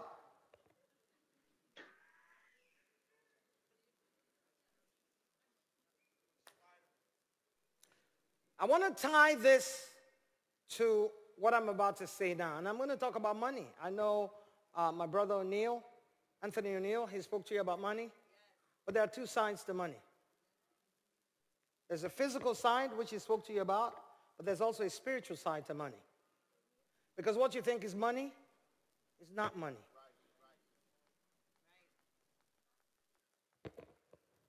Who has a dollar bill, 5, 10, whatever, a bill?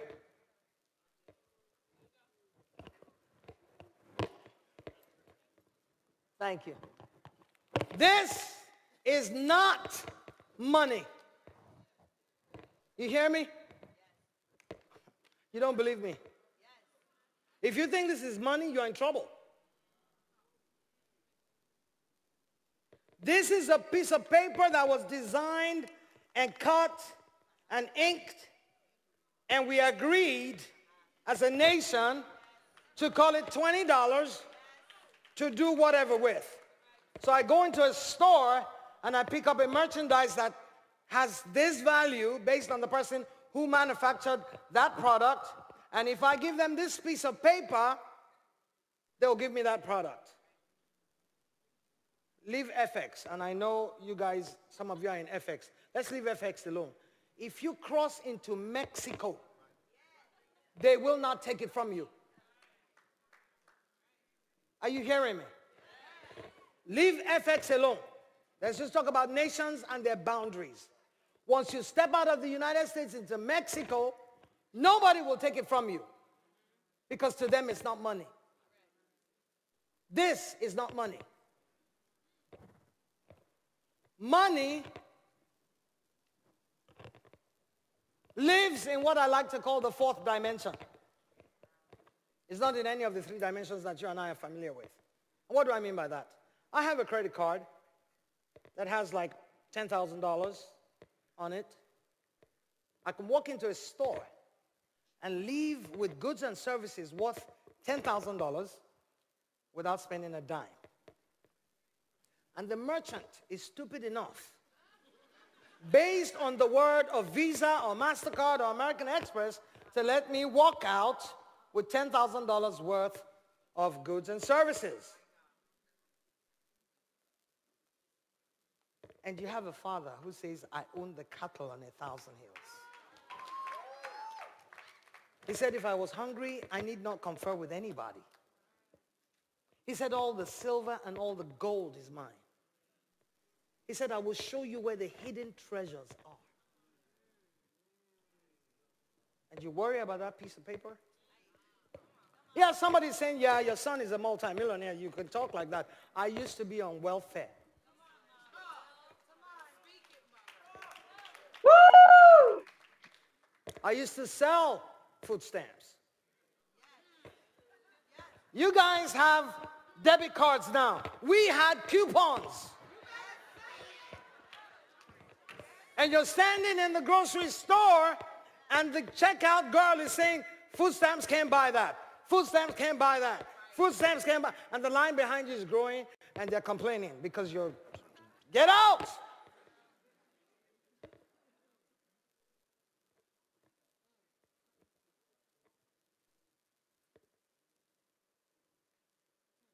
What you think is money is not money. You've got to understand that. There are two sides to your prosperity, your money. The spiritual side and the natural side. You've heard from Anthony O'Neill about the natural side. Let's talk about the spiritual side. Please, next slide. 3 John 1:2. And I'm going to tie this together now. I have 13 minutes left. It's plenty for me to finish. 3 John, the only chapter, verse 2. It says, beloved, this is God speaking to you. He calls you beloved because he loves you. The Bible says he knows about every strand of hair that falls off of your head. I'm not sure where the scripture is, but I promise you it's there.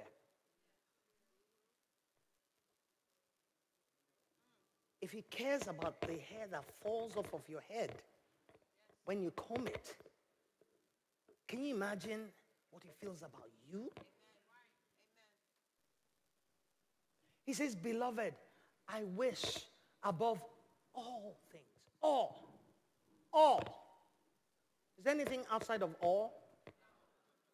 I wish above all things that thou mayest prosper and be in health, God wants you to prosper, and he wants you to be in health. I've been to the hospital 3 times to have 3 babies, full stop.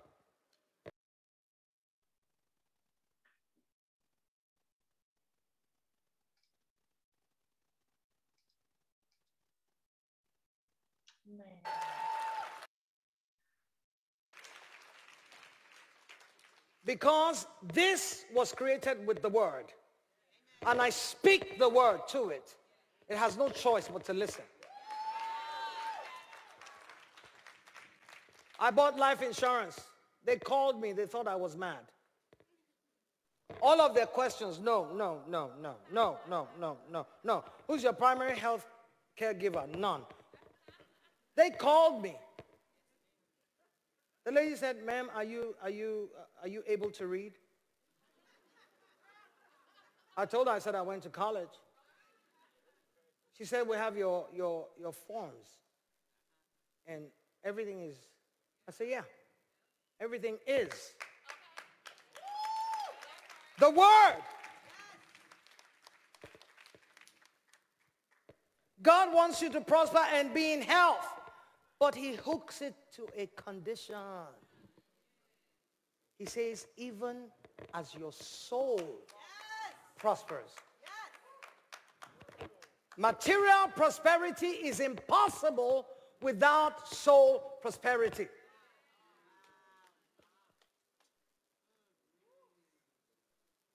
That's why they talk to you about mindset. That's why one of the pillars of Believe Nation is emotional strength. Because for you to do what you do, rejection after rejection after rejection, stabbing and cross-recruiting and all those crazy stuff that some people do, is painful. How do you help someone pay their house rent, help with groceries, do all that kind of stuff, and they still get up and say mess about you? It hurts. But if you don't have soul prosperity, if everything is dependent on how you feel, get ready for more hurts. Next slide, sir. There are 5 spiritual laws that govern prosperity. And if you're not working them, you're spinning the wheels. Number 1, the law of giving. The Bible says in Luke 6:38, give and it shall be given unto you. Good measure, pressed down, shaken together to create more room. I know that's not in your Bible, that's my own translation. Shaking together and running over. What you see your getting is predicated on your giving. You gotta give so you can get, so you can give, so you can get, and you can give again, and you can get again.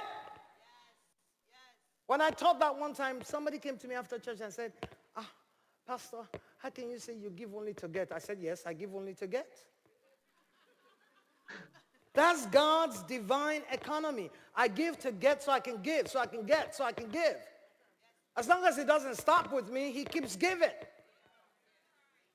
Give, and it shall be given unto you. Good measure, pressed down, shaking together, running over. How many Bible students are in the house? IBBF!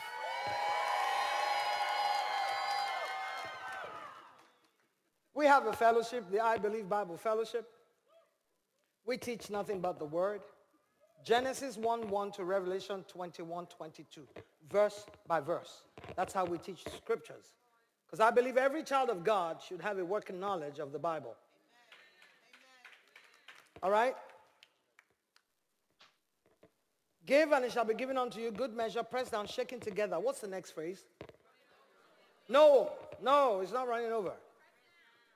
Good measure, pressed down, shaken together, and running over. Shall who? Who? Who? Did he say God? Why do you ask God for money?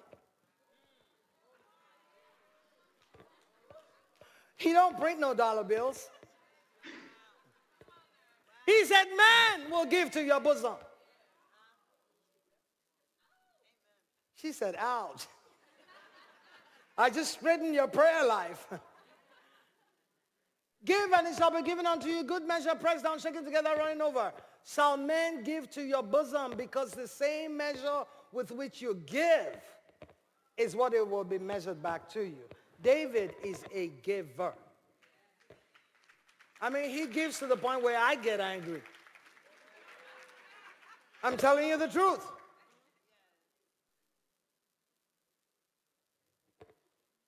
Extremely generous. You've got to give. You have to. My grandfather taught us many things growing up, my maternal grandfather. But two things have stayed with me. It's not true, but that's his way of teaching his grandkids. He said to us, he said, you come into this world with three gifts. God puts one on your shoulder, he puts one in your elbow, and he puts one in your hand. If you hold on to that one in your hand, you go back to him with all those three. But if you give this out, he'll move this down, and give you another one. You've got and give. Because the next law I'm going to talk about is best explained when I talk about it. It's the law of sowing and reaping. Genesis 8:22. It says, while this earth remains, time and harvest shall not cease. Is the earth still remaining? The trouble with the people of God is they think it's a two-step process. It's not. It's a three-step process. There's seed, then there's time, and then there's harvest. It's not seed time. No, it's seed, time, and harvest. Because when you plant the seed, it has to grow. As a matter of fact, it first dies. Did you know that? David was talking the other day, my head was this big. Talking about creating in the dark. God creates in the dark. And he said to you, you got to create in the dark. When that back office looks crazy, that's the time to prospect more.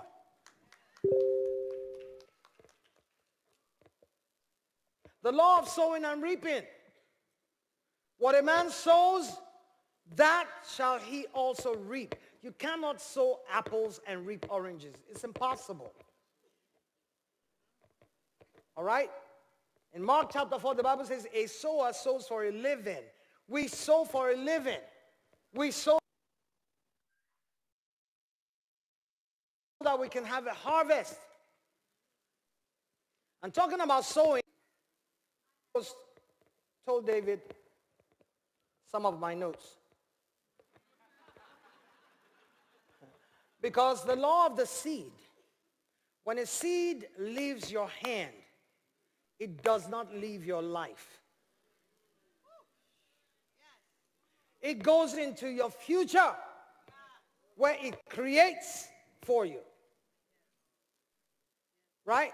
What you got to do during the end time, seed, time, and harvest, what you got to do is to keep watering the seed.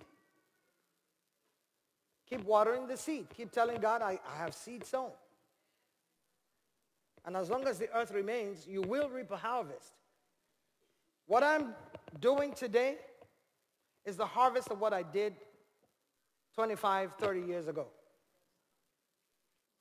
When I said my son will turn out right.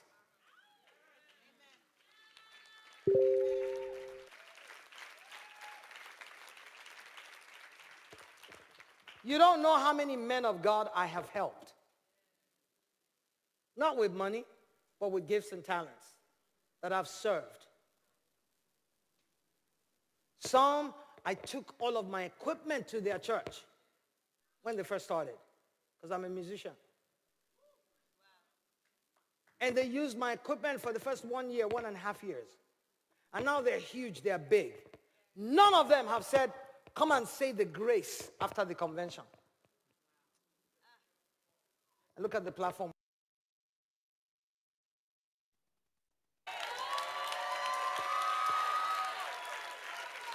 This is my harvest.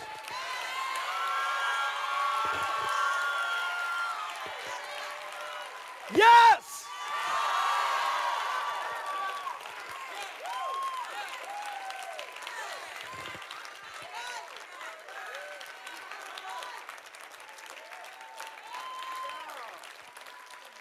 In a seed is a tree.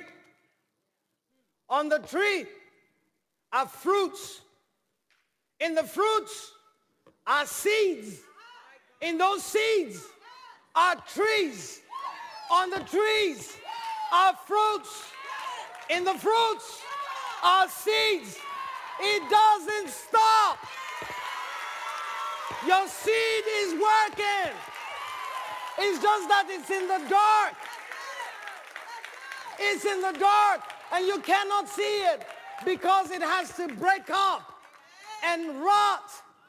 And then out of that rot, life comes out. And you see the tiny shoot.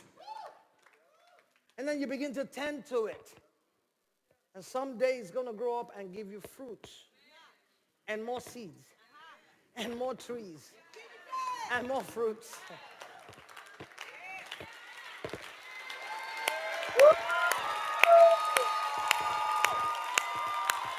Our God is wise. The law of sowing and reaping. Do not despise a seed because a seed will meet a need. A seed will always meet a need. Either in the life of the person in whom you have sown it or in your life when it comes back. Trouble with the people of God is they don't know that there are different kinds of seed. Please sit down. Some seed is for sowing. Some seed is for storing. And some seed is for eating. Trouble with you, you eat all your seed. And you don't have anything to sow. And if you don't have anything to sow, you don't have anything to reap. God says, I give seed to the sower and bread to the eater. He expects you to convert seed to bread through a process called work.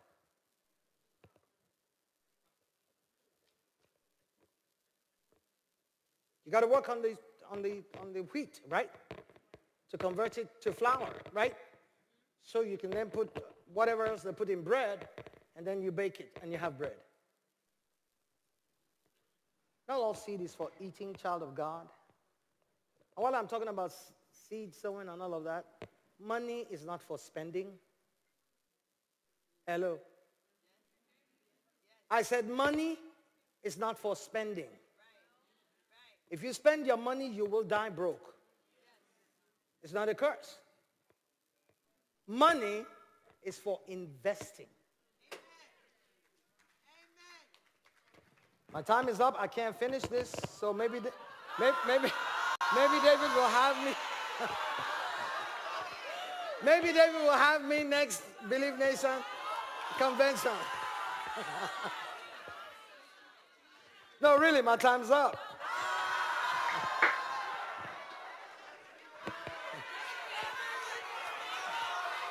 David!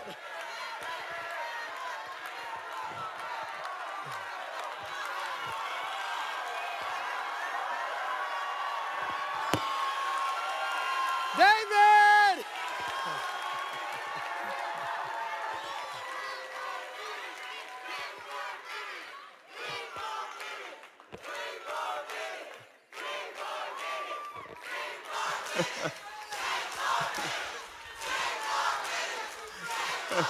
Keep going. Let's give it up for Pastor Mo. Let's give it up for her one more time.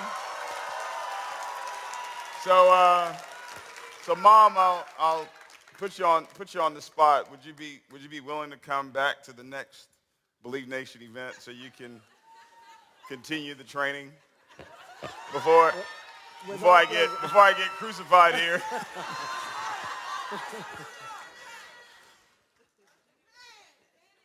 Yes, yes. Yeah, yeah, she said yes. She said yes. All right.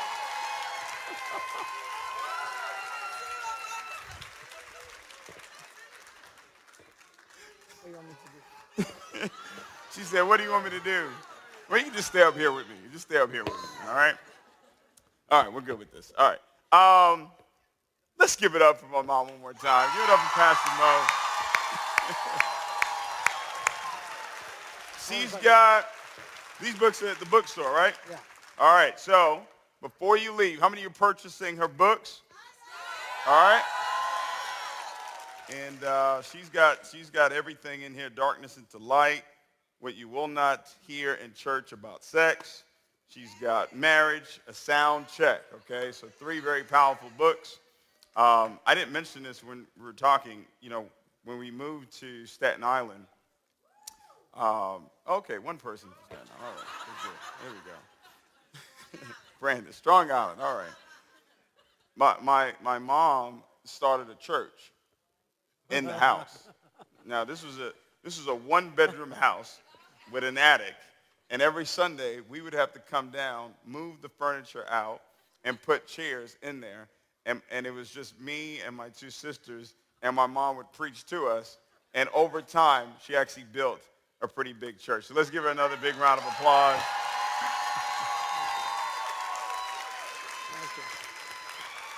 Mom, we gotta do this giveaway.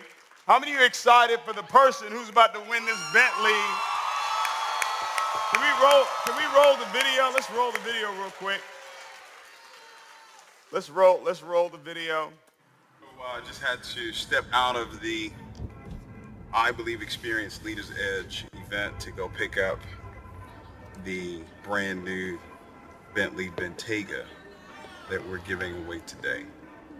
And pretty exciting moment for somebody, whoever's going to win it. Amazing to be able to give away someone's dream car. You know, something that they've probably been believing for, thinking about, wishing, wanting, and now it's being gifted to them. You know, pretty amazing when you really think about it. You know, everything we get is a gift from God, and you know, sometimes we get a chance to give those gifts out to other people as well. So excited, we're about to pick it up right now. You're gonna see it. It's black, it's beautiful. So it's whoever wins it, congratulations to you. I'm happy for you. And we're gonna put a Believe Nation decal on that car. So everywhere you go, so people ask you about the car, you can say, Believe Nation made that happen for me. All right? Take care. Believing works. You thought you was gonna have to buy it. You thought you were going to have to buy the car. Now it's being gifted to you. Wow. But you earned it, though. Everything that happens, that you believe for, it takes work. It takes work, it takes belief. What's going on, Mark?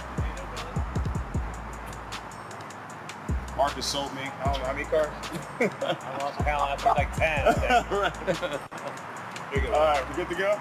Yep, 3 keys, spokesman inside, you're good. What's up?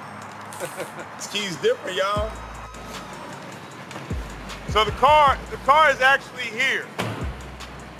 All right, it's here. Guys, this is the Bentley Bentayga. I mean, black on black. I just can't wait to see who's gonna win this. Guys, and what you wanna do is you wanna celebrate, because we may do this again, okay? So you wanna go ahead and celebrate whoever gets this. And you see them right now, they're on stage, they nervous, they wondering, are they gonna win? But in my book, all of them are winners anyway, but only one person can walk away with the car. So let's rock. See you guys.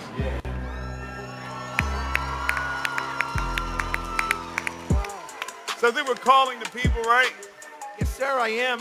All right. You want me to call them? So I just had to step out of go ahead and call them. David, I got some names. If this is your name, listen up. You could be the winner. I need Clive Johnson. Are you in the house? Woo! Johnson. I also need Donaldo Harris. Are you in the house? I also need Felicia Johnson. Are you in the house? I need Jason McGee. Are you in the house? What about Tyrone Rodriguez? Are you in the house? How about John Teague? John Teague. How about Dawn Allen? Are you in the house? And our last one, Ranisha Willis. Are you in the house? If I called your name, go to the side steps in front of the gold seating area. You will be escorted on stage via security. If I called your name, go right now carefully and quietly to the gold entrance seating on those side steps. You'll be escorted and walked onto the catwalk. You could be the winner of a brand new Bentley. Somebody make some noise!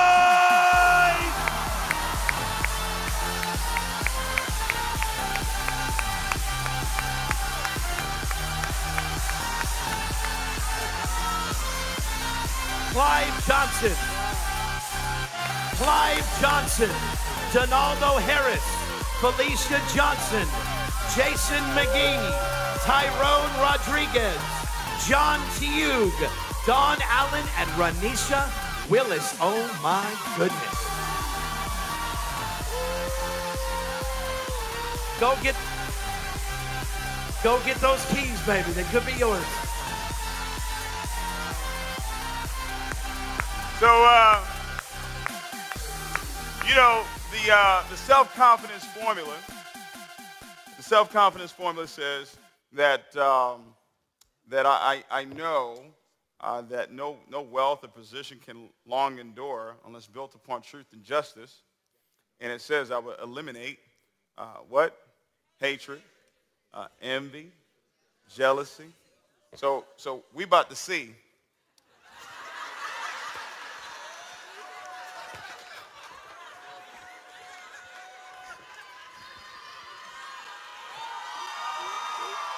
Hey, David, I have a question for you.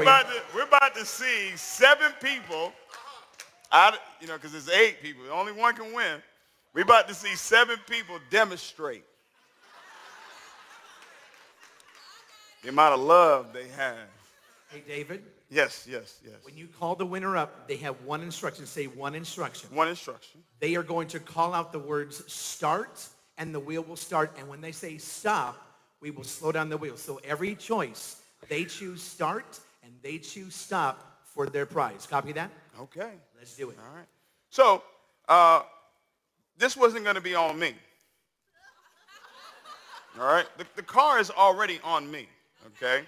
And just to let you know, the money didn't come from this event. This was my own personal money. Okay. That I used. Y'all better clap. What's wrong with you?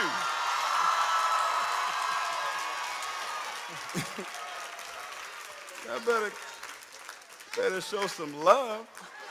Y'all should be the one clapping the most.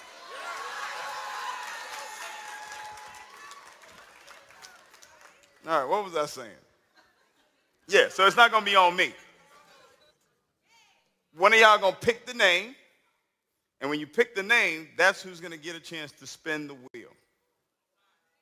Now, on the wheel, we got some other prizes. We've got the NFT. I ain't get no amens on that one.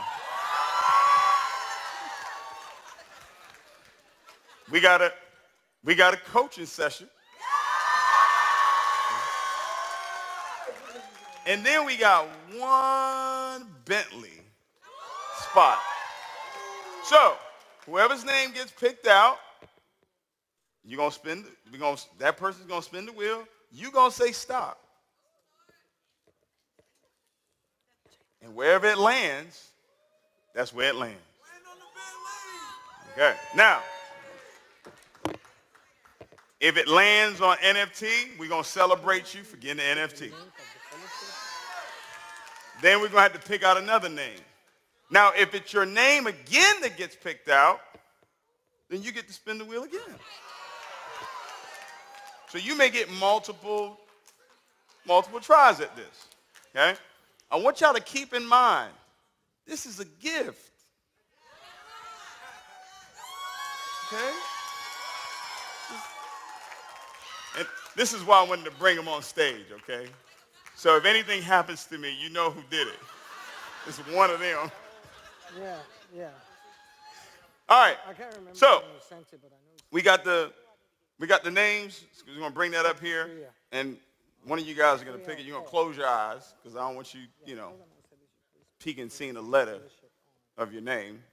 You're gonna pick it out, and that's who's gonna spin the wheel first. You guys excited about this? This was one of my very first dream cars, and to have the opportunity to give it to one of these incredible people.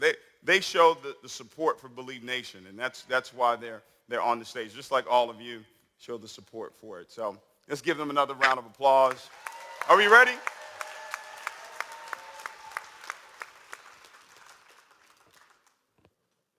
All right, and bringing it up here. Anybody nervous? Y'all nervous? One in time. And I want to say this. There were some people that you turn your information in, it was incorrect. You turn your information in, it was late, right? So I had to be fair. I wanted to get everybody in there, but it wouldn't be fair to everybody who followed the instructions to the T. Is that okay? All right, this got to be fair. All right.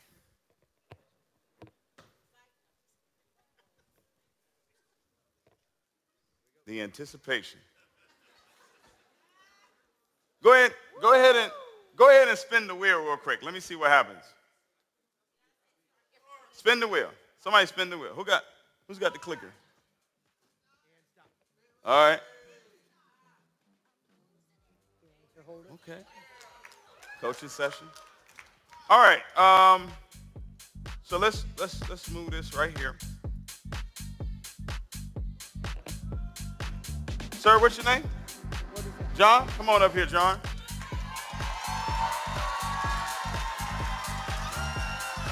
Now, can we get somebody to come take this chair? John, I want you to close your eyes. All right? Does he open it? How does this work?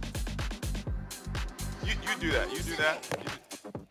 Okay, you close your eyes. Okay, swirl. All right. All right, hold on. Stop. Okay. All right, do we open it? All right, where we open it?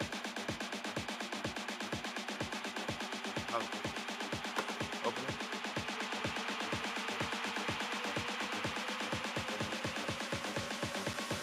All right. Okay. All right, so pull a name.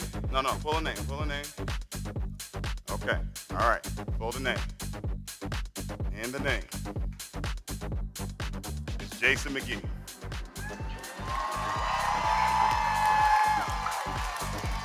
All right. Where's the clicker? Okay. So you're going to say, go ahead and stand over there in the middle. And you say, as soon as you say stop, okay, but you got to close your eyes too. All right? You say stop, that's where it's going to stop, okay? Spin the wheel. Keep spinning it until he says stop. Keep spinning it until he says stop.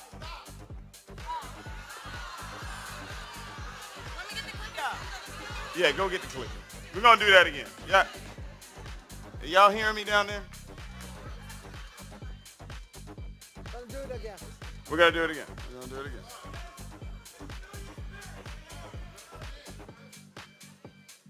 We got that. Huh? All right. When you say stop, let me get a mic. We got a mic? Stop him before he says stop. See? Let's get a mic. The wheel is stopping before he says it. Guys, spin it again.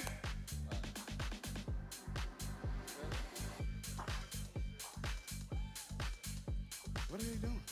David, David, we're fixing the timing of the spin. Give us 10 seconds, please. Thank you. It's stopping on its own. We want to give everybody a fair and equal chance. 1 minute. All right, 1 minute. 1 minute.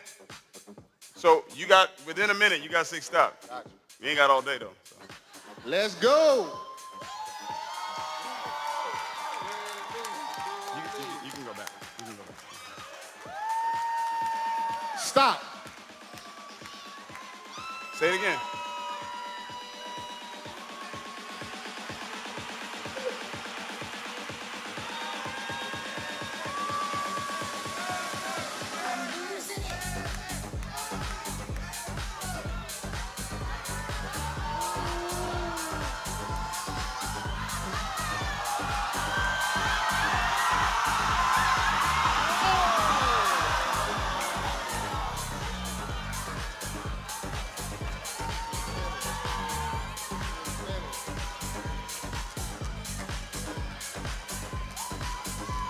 Woo, he got an NFT, y'all. Give him a round of applause.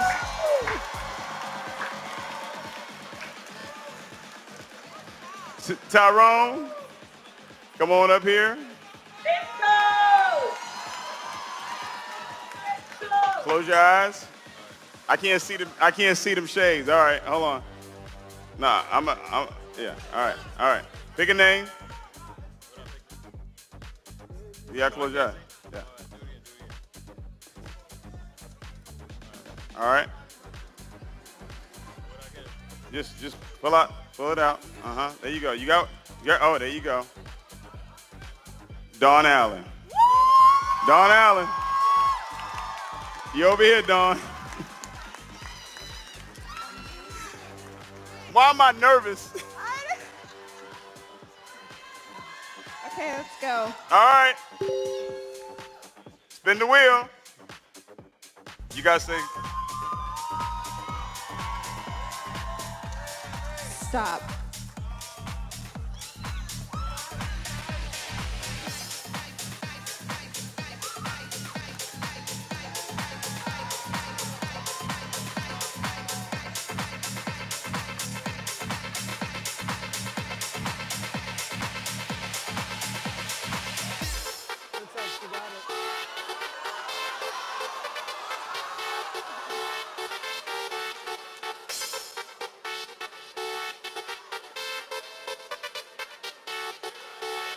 Everybody's getting NFTs today. John getting an NFT. Let's give a round of applause. Mike. Huh? It's a coaching session. Coaching session, I'll take one of those too. You said what? Oh, it's a coaching session. All right, get a coaching session for Dawn.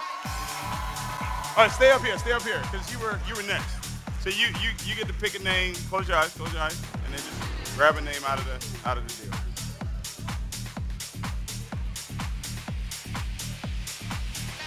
Donaldo Harris.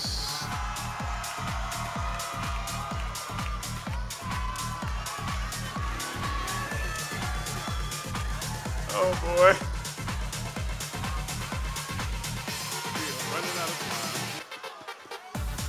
Spin the wheel, come on.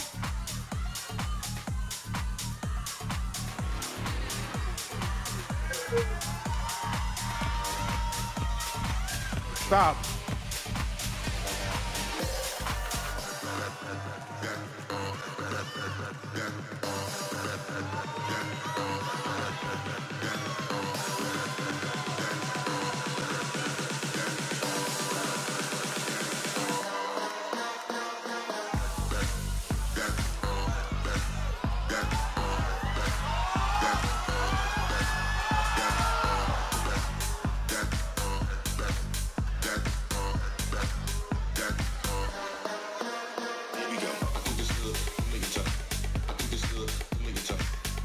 Donaldo got an NFT.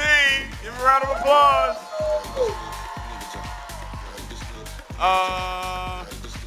Who picked? Yo, Jason, you gotta pick a name. No, he didn't pick a name.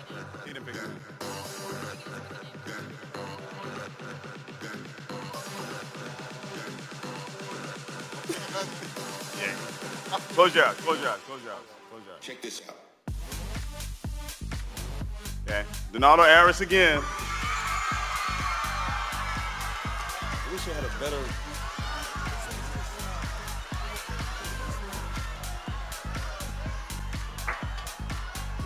Come up here.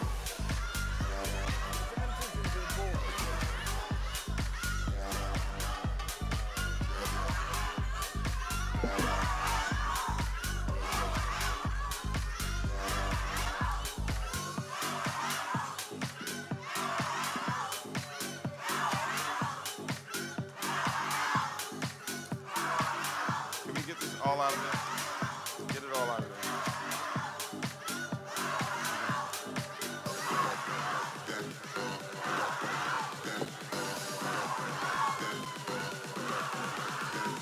Go ahead and spin it. Oh. Spin the wheel. Spin it. Stop. He said stop.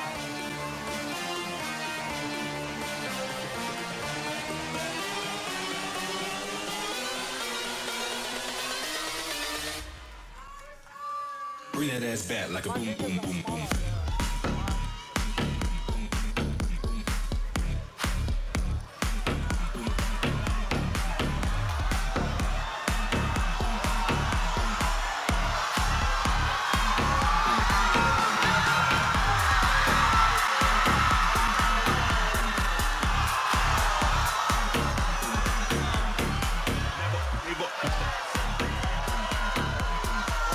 That just hurt my heart.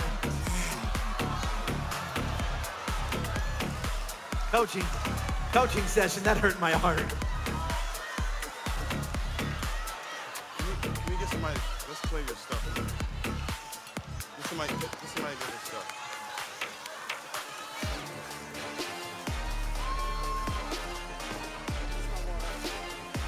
All right, we about to mix this all up.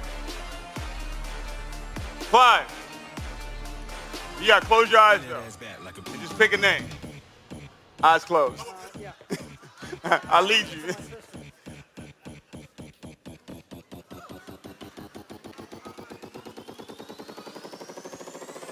Jason McGee. Jason McGee, again. Go ahead, spin the wheel, y'all. Come on, spin the wheel. Where's the mic?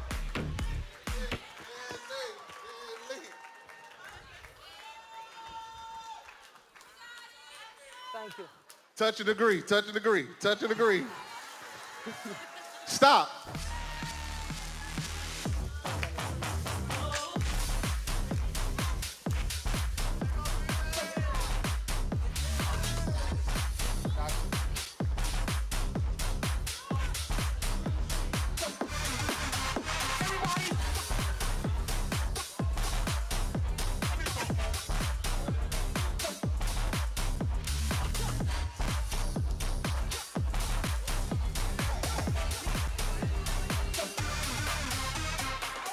Another NFT, y'all. Let's give it up, let's give it up. Who's next, who's next? You gotta pick a name, close your eyes.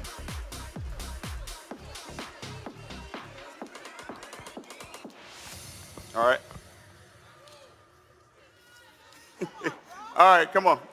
Come on, Clive. Come on, Clive, come on, Clive. Come on, Clive. Her eyes were closed, her eyes were closed. Eyes are closed? All right, start. Start the wheel. Stop. He said stop.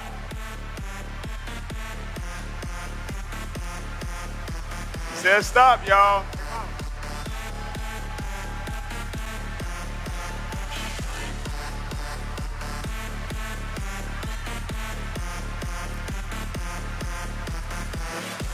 Come on, man. I'll give you a ride, man. Come on, celebrate, bro.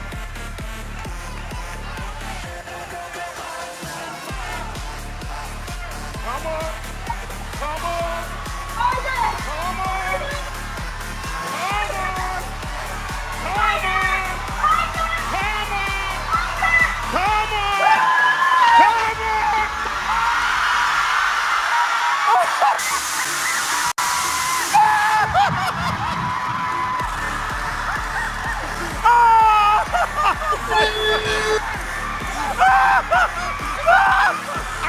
I got you.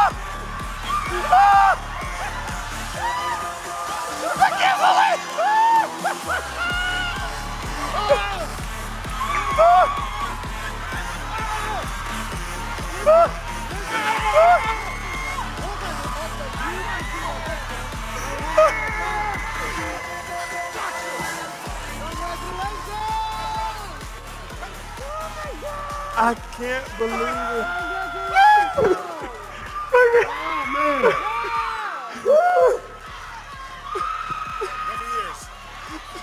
Nigeria. I can't believe it. What are the odds of your Wow. wife beating you and you winning the car? What? What?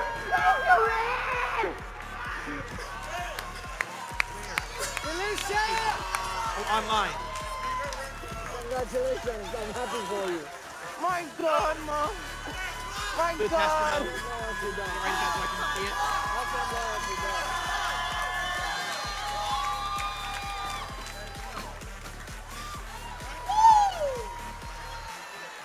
All right. Listen. I know. Believing works. Let me tell y'all a story real quick. Let me tell y'all a quick story. We were in a company together, coffee company. I met Clive and Felicia 11 years ago in Orlando at a conference. It was in January 2011, and became good friends. 2014, I believe. Yes. The company opened up in Nigeria. Clive had a landscaping business, and he closed his landscaping business down. Him and his wife, they left their 3 daughters in the U.S.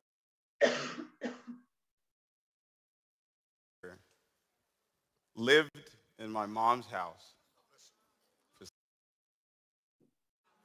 and they were building, selling, and through a tough time. Yes. It was tough. It was very, very tough. It got to a point where, I can't tell the whole story because we really don't have time, but it got to a point where Clive had to call me and ask me for money. And I told him no. And it broke my heart to say no. I've heard if you want to lose a friend, loan him money. Clive didn't know at the time that, I was kind of going through my little moonwalk too. And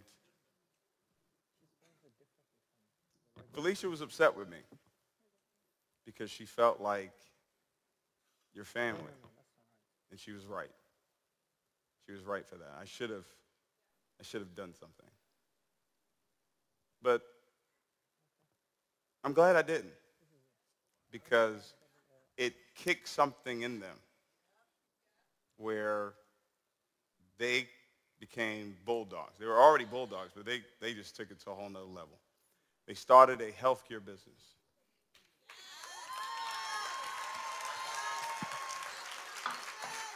They started the healthcare business with money they made from the company that we're in now. They hit a level that would pay them 10 grand a month, and they were using that money to fund the healthcare business. Today, they're millionaires.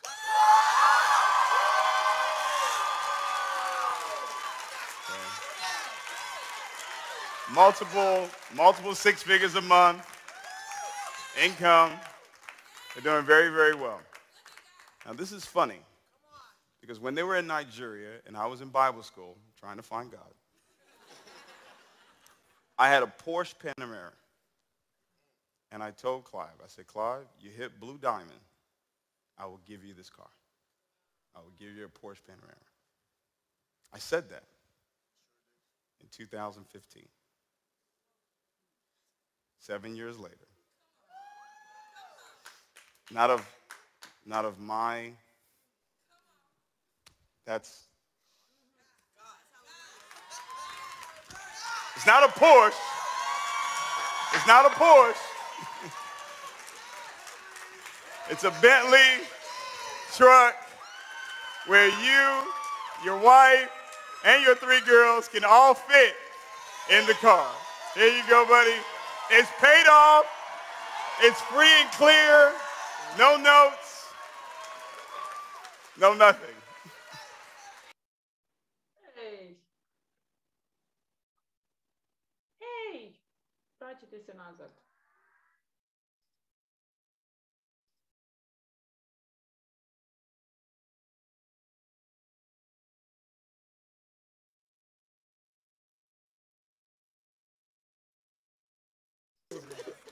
Yeah. You guys, anything you want to say? I want to give all the glory to God. And I'm not being cliches. I truly mean it. There's a phrase I always say in the chat group. I said, God is awesomeness. People don't understand what that really means, but what it really means, when I was in my darkness, you said God developed in darkness. I was in a very dark place 6, 7 years ago. And I prayed to God to get me out of it, but the light was her. Real quick. You see, the true light in our family is my wife. She had the idea for the healthcare business. And as a man, sometimes we have big egos and we want to act like we're the man and we can't take a step back and say, you know what, baby girl, you got the vision. Let me support you. Let me, it don't make you less of a man. It make you a bigger man. Because where I come from, trust me when I tell you, you got to be a bigger man to survive those neighborhoods. And it took a big man to do that. And I supported her. You know, we in the library, we growing in the business. They tell her it's going to take her 3 years. She said, that won't work. It took her 6 months to do it. I watched her, and I watched her. I supported her. And I could tell you for free, I would bet on her all day against anybody. Anybody. David, I want to tell you something. I truly take you as a brother. No, real talk. I don't call anybody my brother. I don't, because I don't trust people that easily. I don't. I watch him from a distance, see what he did. And when he invited my wife and I to Africa, and Mom, you like a second mom to me. I talk about you to my mother, and I don't do that because I cherish my mother. The same way David cherished you, that's how I look at my mother. David is a brother to me. I'm not one of them phony type. If I call him my brother, he is my brother. You won't get no backstabbing from me. I'm saying it on stage.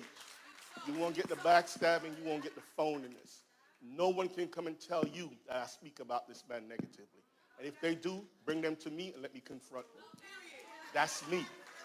Never have to worry about that. And to you, these keys are for you.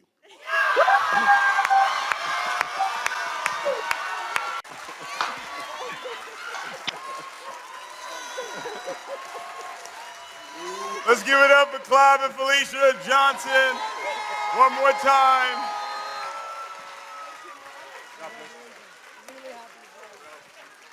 Can we give it up for all the participants? They did increase their income by 10 grand. Give them a round of applause as well.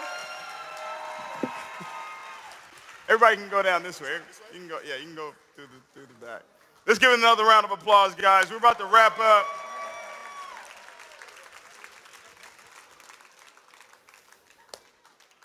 How many of you are ready for the next Leader's Edge? How many of you are ready for the next I Believe experience?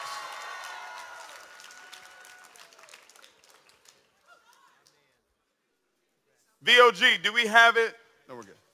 VOG, do we have it ready? Paul, can you be clear that it's ready? It's on the website right now. BelieveNation.events. It's ready? All right. BelieveNation.events, guys. Go ahead, get your early bird tickets for the event. Hello? Okay. All right.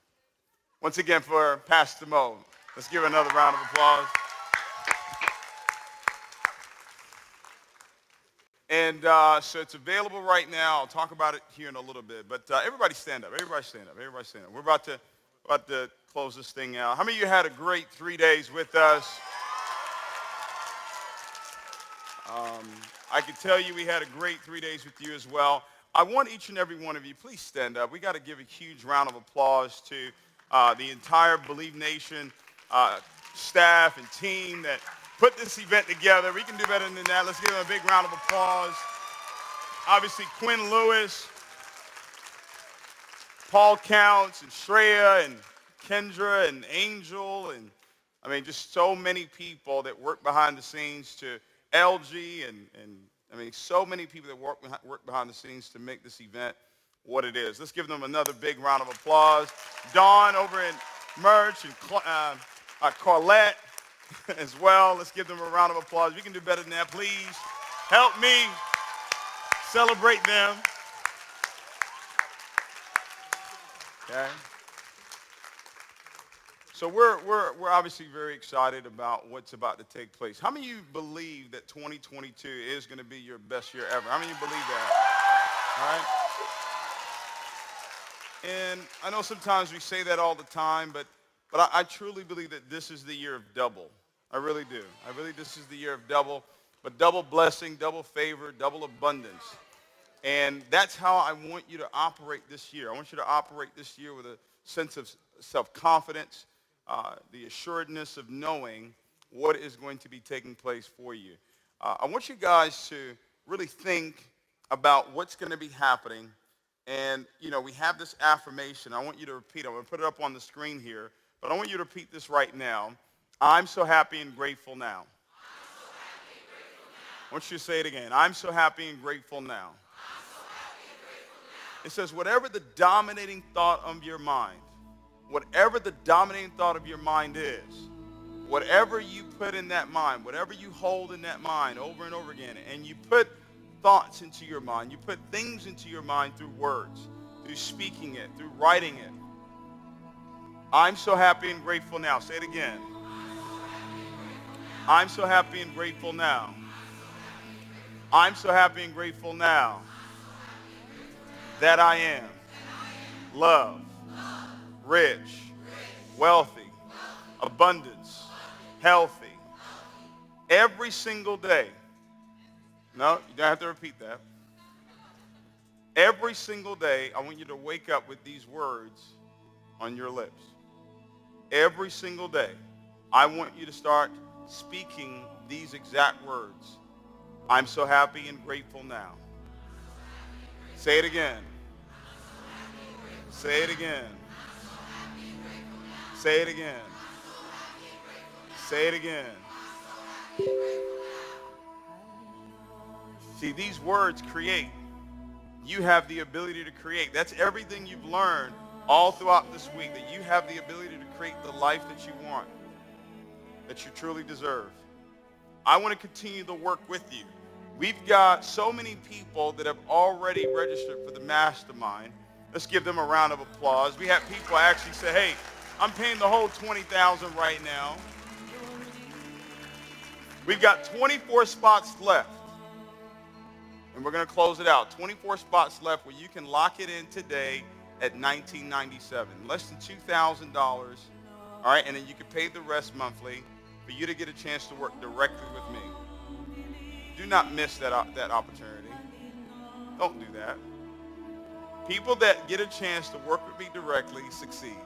And it has nothing to do with me. It has nothing to do with me. Have that belief about yourself as well, that when people work with you, that they become successful. I want to work with you to be successful. If I can pour everything that I know, everything that's in my heart into you and help you succeed, that's the greatest joy that I can ever have. Repeat after me. I'm so happy and grateful now that I am loved, rich, wealthy, healthy, abundance. I'm a champion. I'm a winner. I'm a leader. I'm a force for good. I'm a force for God. Let me tell you what the real leader's edge is.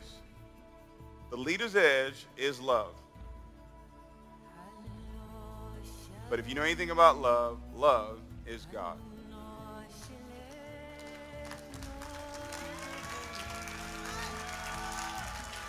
He is the edge. He is what? is the edge, ladies and gentlemen. What just happened here that you just saw, I promise you, it was nothing but God. I promise you that. Words that were spoken years ago came true 7 years later. 7 years later, it came to pass. And guess what? He did it even greater than what he said.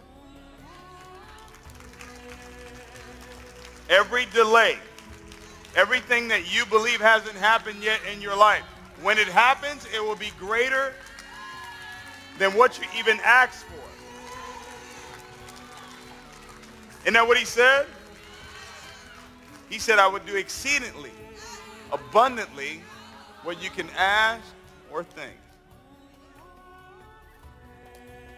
It's exciting. I want you to, everybody just stretch your hands right here.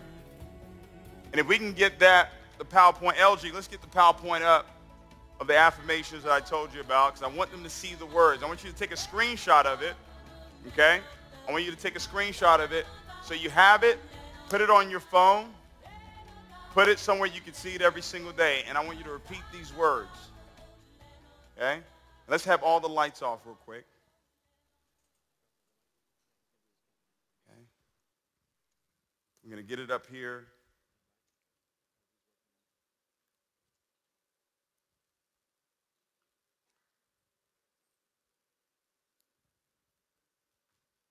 I'm so happy and grateful now. And while you're saying it, I want you to think about every challenge that you've ever faced. I want you to think about every heartache maybe you've ever experienced. All the pain, all the trials. Because believing doesn't stop trials from coming. It doesn't. You know, your belief has to be tested. All right? It has to be tested. But he said, be of good cheer, because I have overcometh the world. The I that has overcometh the world is the Word. Every trial, every tribulation, every challenge, every person that's ever quit on you, all those things, they all work for your good.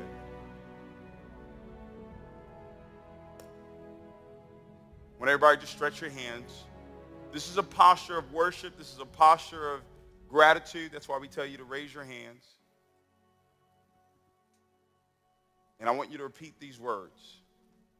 I'm so happy and grateful now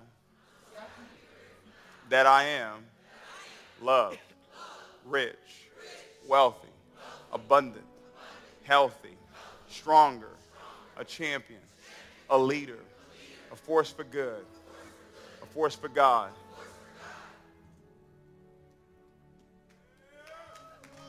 Say it again. I'm so happy and grateful now that I am loved, rich, wealthy, abundant, healthy, stronger, a champion, a leader, a force for God, a force for good. I step up. I step up. I step up. I step up. Therefore, I believe. Now I want you to take it to a whole nother level. Say it with a little bit more excitement, a little bit more enthusiasm. Say it like everything that you're saying right now is already happening right now. I'm so happy and grateful now that I am loved, rich, wealthy, abundant, stronger, a champion, a leader, a force for God, a force for good. I step up. I step up. I step up. Therefore, I believe. How many of you believe these words?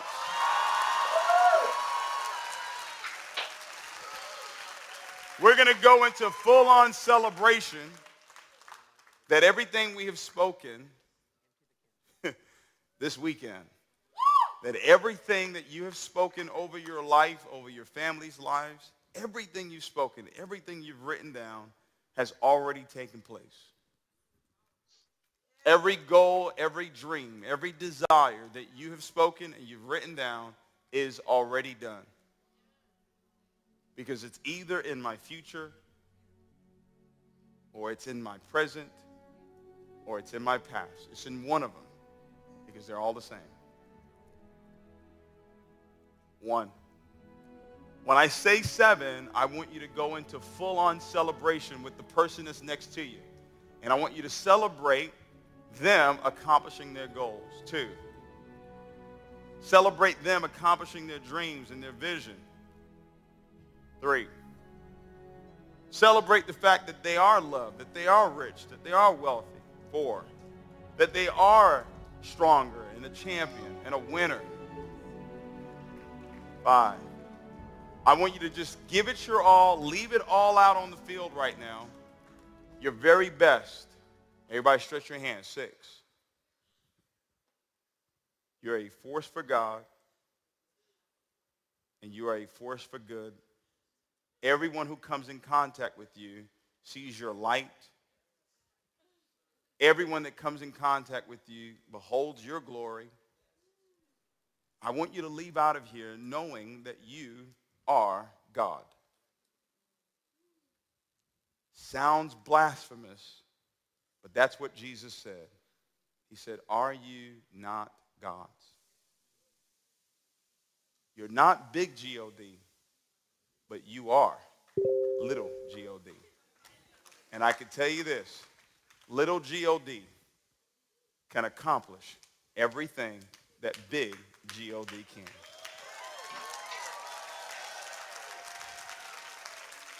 I wouldn't say it to you if it wasn't in the Word. I don't play around with that. Psalms 82? It's right there. I want you to walk out of here knowing that. Know that you are God. Think about that. Nothing can stop you. Nothing can hold you back. Keep your hands up. Nothing can limit you. I want you to walk out of here with courage. I want you to walk out of here with patience. I want you to walk out of here with love. I want you to give love to everyone you come in contact with. People that do you right, people that don't do you right. Give love when you're giving that presentation. Give love when you're showing that home. Give love when you're talking to that client. Everybody stretch your hands. We're about to go into full-on celebration right now as we close out this event. 7!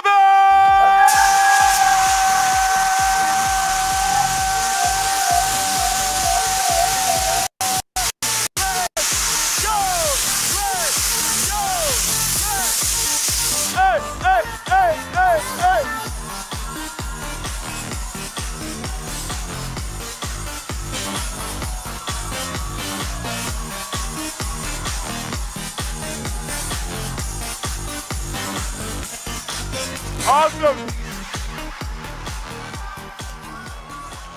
We're going to do something. Nobody move. Nobody move.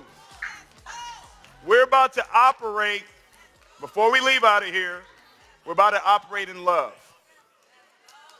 There's one last thing we've got to do. I got a message this morning from a great friend of mine, a powerful woman, Dawn Allen. Let's give her a round of applause. She sent me a message this morning, and I said, absolutely. Anybody in here, I want you guys to go in your wallet, go in your purse right now, and I want you to pull out $1, $5, whatever it is. I want you to pull out some cash right now. Hurry up. I ain't got no cash. Borrow it from somebody next to you. We have, hurry up, you got to do this quickly. If somebody doesn't have some cash next to you, give them some cash. I want everybody to have something in their hands.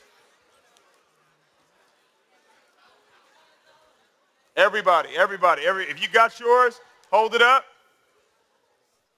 Everybody in here, get some money from somebody. Everybody hold it up. Not that one. You want to keep that one. He got his affirmation on that one. That's not the one he wants to use. Everybody got one? If you got one, say aye. Aye. This is, I've never seen this done before. She just told me about it, and I think it's really powerful. You know, over the weekend, you know, you've set your intention and said this is what's going to happen for you, and you're going to go out there and succeed. But like Pastor Mo just talked about, seed time, harvest, it never stops. It just keeps going.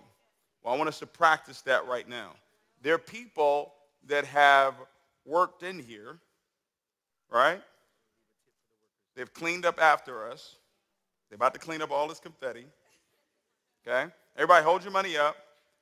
And I want you to decide what this seed is going to go to. How is this seed going to multiply back to you?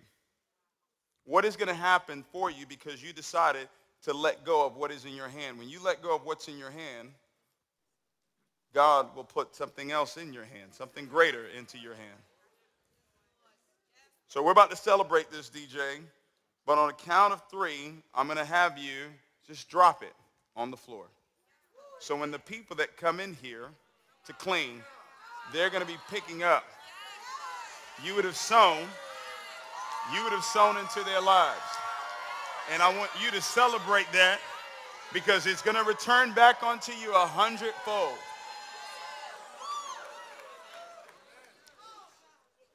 Now, you cannot, listen, we are Believe Nation, are we not? Okay. This is a seed that we're putting into the ground that's going to bless somebody. And watch what's going to happen.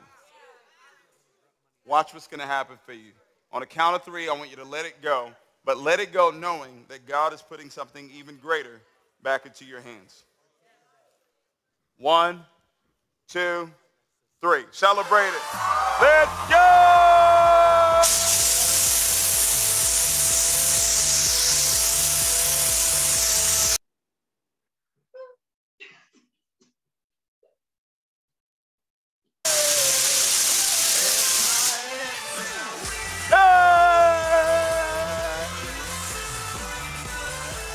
Love you guys. We'll see you soon. Take care.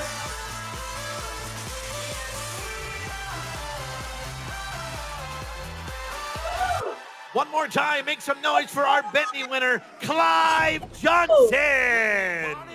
And your conference host, David Imonitie.